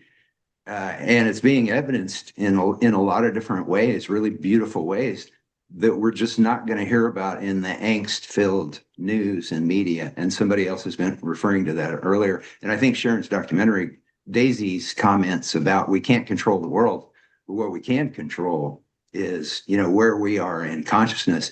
And when we love this world and love this planet, and really that's what all these arts are about. And again, Sharon's documentary said it so well. It was Master Lee's daughter who said she is the love of the universe. And it's like every time I remind my students, every time we go into these higher states, these coherent states, what the science shows is it's rippling out through the consciousness of the whole planet. And so when we're meditating, we're all meditating together, and we're all doing all these things. And the work that all of you people are doing is it's like beholding a miracle. I can't believe that I'm sitting here, hearing all this. I feel like I'm living a dream that I dreamed. It's really something. You are. That's what the science. That's talk, right? That's what the science shows. It proves what you just said. Yeah. So everybody get this. It's free. Amazon Kindle. It's free all day today and also Monday, the 22nd. So for the next 2 days, you can go there and get it on Kindle for free. Thank you, Bill. Keep on dreaming. Your mother has said the right thing to you. That thank you, Neil. Depicts that if the mother comes in the dream when you know she is no longer on the earth, that means you had an affinity as a child that is coming through there. There is some bond that is coming there. So keep on bringing mom on the dream. Sharon, we will now conclude. But before we do this, first of all, ever since you signed on Healing Our Earth, you had a fixed smile on your face without any strain or stress. You declared that for 35 years back when you did meditation, it was first time for you. Ever since you're not left. In the environment where you are right now, you've used magnolia color quite well, which is the correct color because in hospital it's light green, light blue, but the form should be magnolia for meditation and yoga. Christopher, as you were talking and what was going on in your mind, when you were talking to the others, and I will ask Atalia and Anukul to make a comment before we wind down. Were you conscious that you were delivering a session, or was it just nature how it is? Could you repeat the question? I had a little hard time hearing it. Were you conscious that you were delivering a session, or was it just natural and it was just coming with the flow as it was coming in? From what I shared today? Yes. I had intended to share those micro skills, and everything I shared around that was spontaneous. I felt guided to honor my teachers in that way. just as I was approaching my time. So you went into the auto gear. Yes.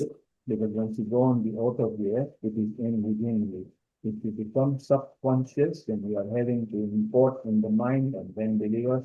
Well done. That's why you had a plastered smile on your face all the time. You look very fit for your age as well. So whatever you are doing is working. We are very proud of you. Daniela, you were enjoying what you were doing, delivering nicely and deliberately, which is very good. Bill, you are of course part of Healing Our Earth, and we're seeing you regularly over here. Acharya Shivam, who is a dean at MIT in Pune, in India, and has got several thousands of students under him. Acharya, what did you think of the way Christopher delivered his simple, soothing meditation? If you could unmute yourself and a quick comment. So thank you so much for inviting me.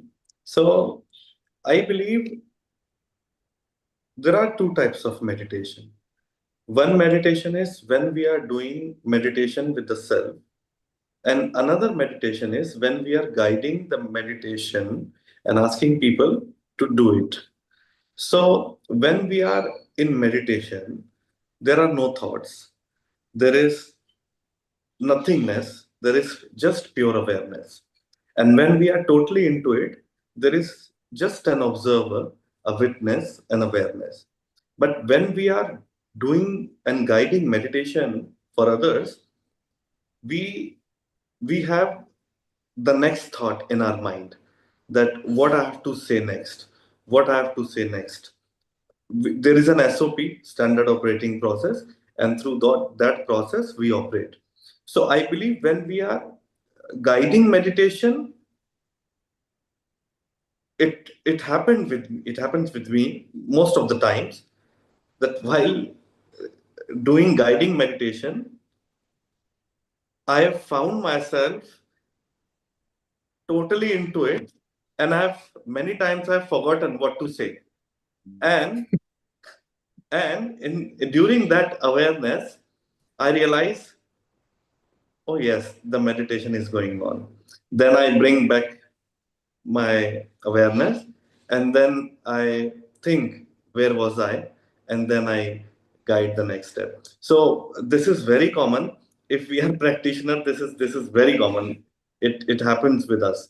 So how are you feeling, Christopher, about this? What is your experience when you deliver?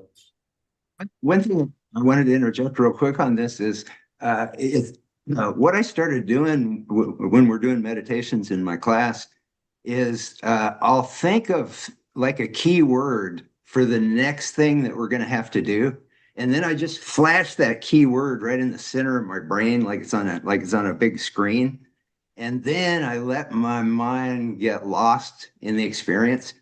And then it helps me when I come back. It's like it helps me kind of see it on the screen. I'm not saying it's 100% because I do like to get. I do love to get lost with the students. So I don't want to hold on. That experience you're talking about, I think that's a real paradigm shift for teachers.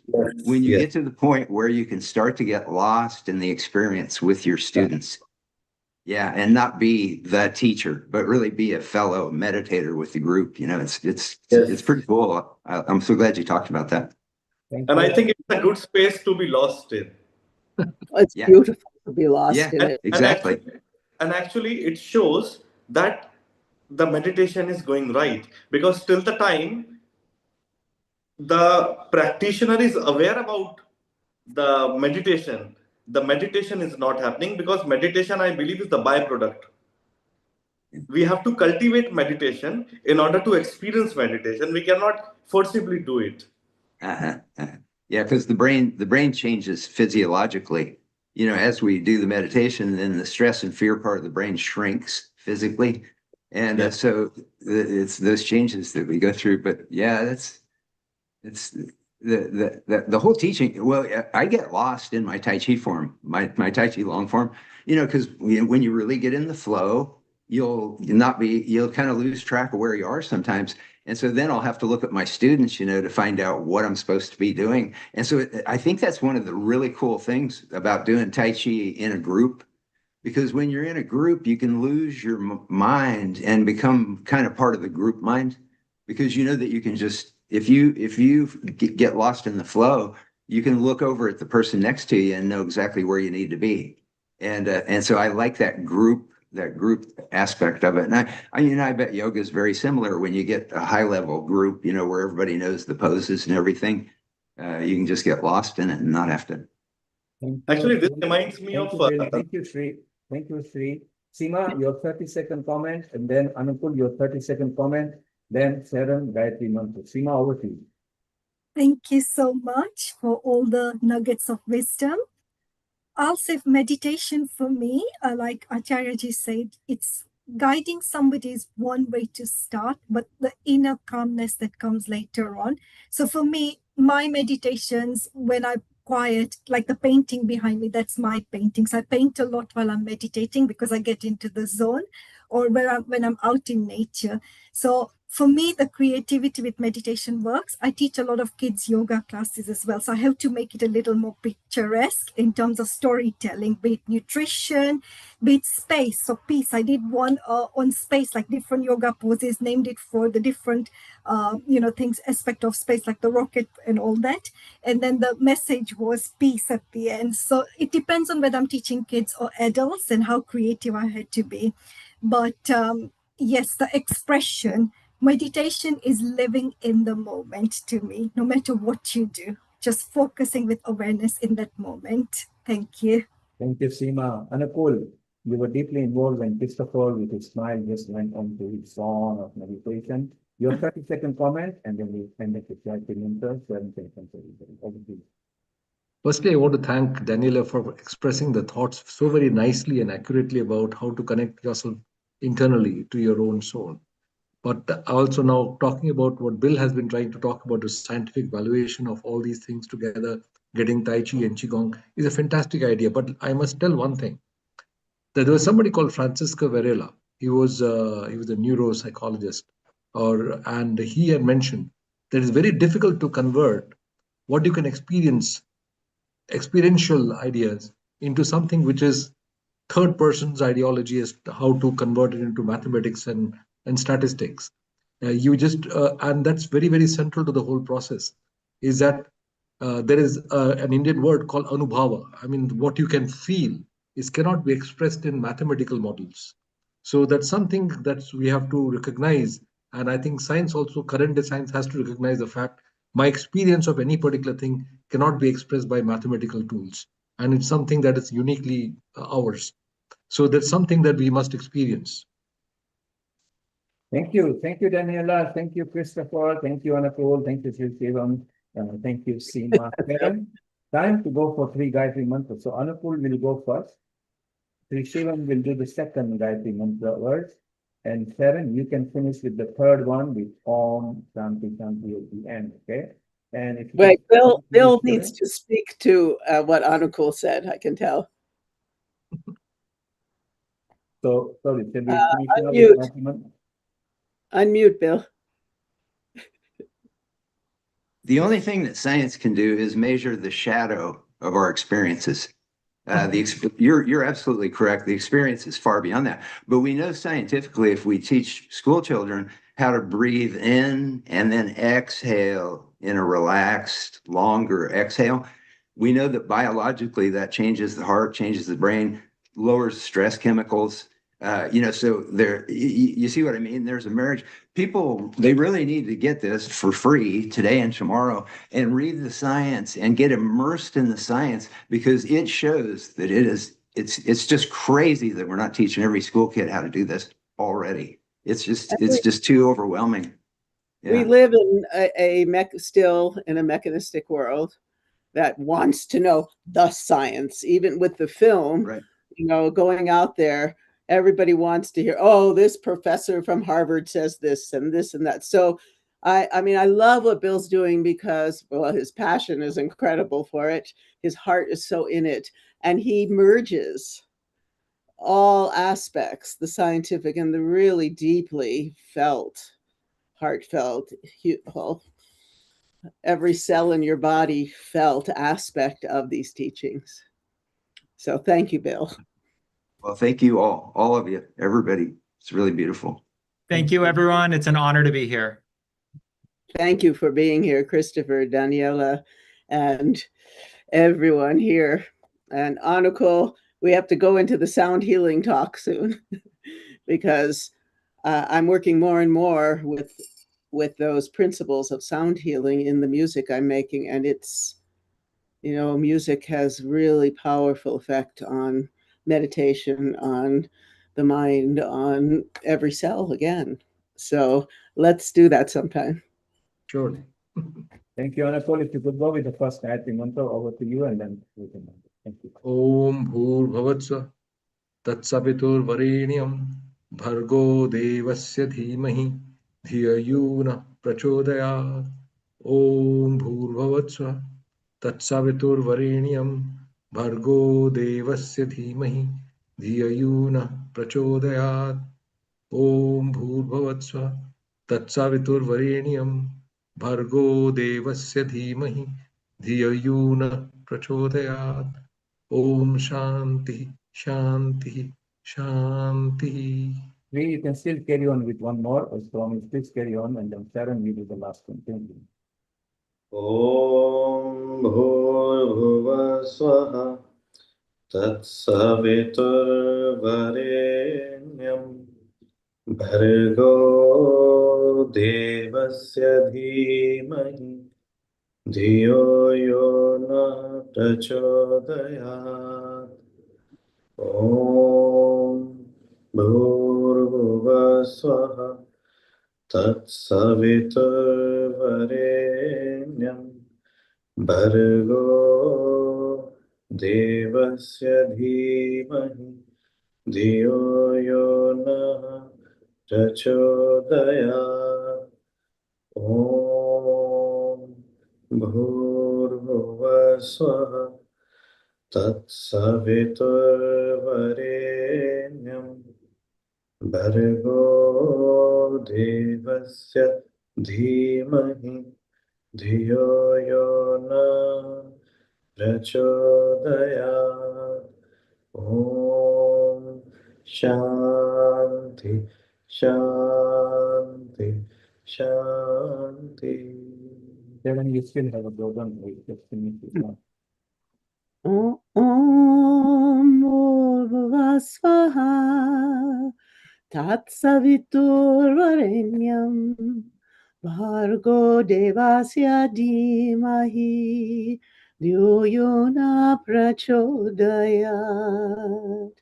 Om Bhurbhuva Swaha Tatsaviturvarenyam Bhargo Devasya Dhimahi Dhiyo Yona Prachodayat. Om Bhurbhuva Swaha Tatsaviturvarenyam Bhargo Devasya Dhimahi Dhiyo Yona Prachodayat. Om Shanti, Shanti, Shanti. Thank you, Sharon. Thank you, everybody. Love you all. Remember, next week is Rotary episode. We dedicate to the Rotary Organization of the World. The following week is Women's Self-Care, Self-Love. Sharon, if you and Daniel are coming, if you let me know well in advance, so I can allocate some time so we don't overrun. It'll be fine. Seema, if you want, just keep in touch with the team. Let's bring women empowerment, women's self-care, women's self-love. It can be a beautician talking about beauty. It could be a hairdresser talking about hairdressing. It could be somebody with a mental coach and about women matters and everything to do about women, for the women, by the women, and for men to learn from women how to help their women, whether it's mother, daughter, wife, girlfriend, whatever it is. Thank you, everybody. Need to shoot off. Love you all. and see you again. Thank you so much. Thank you. Namaste.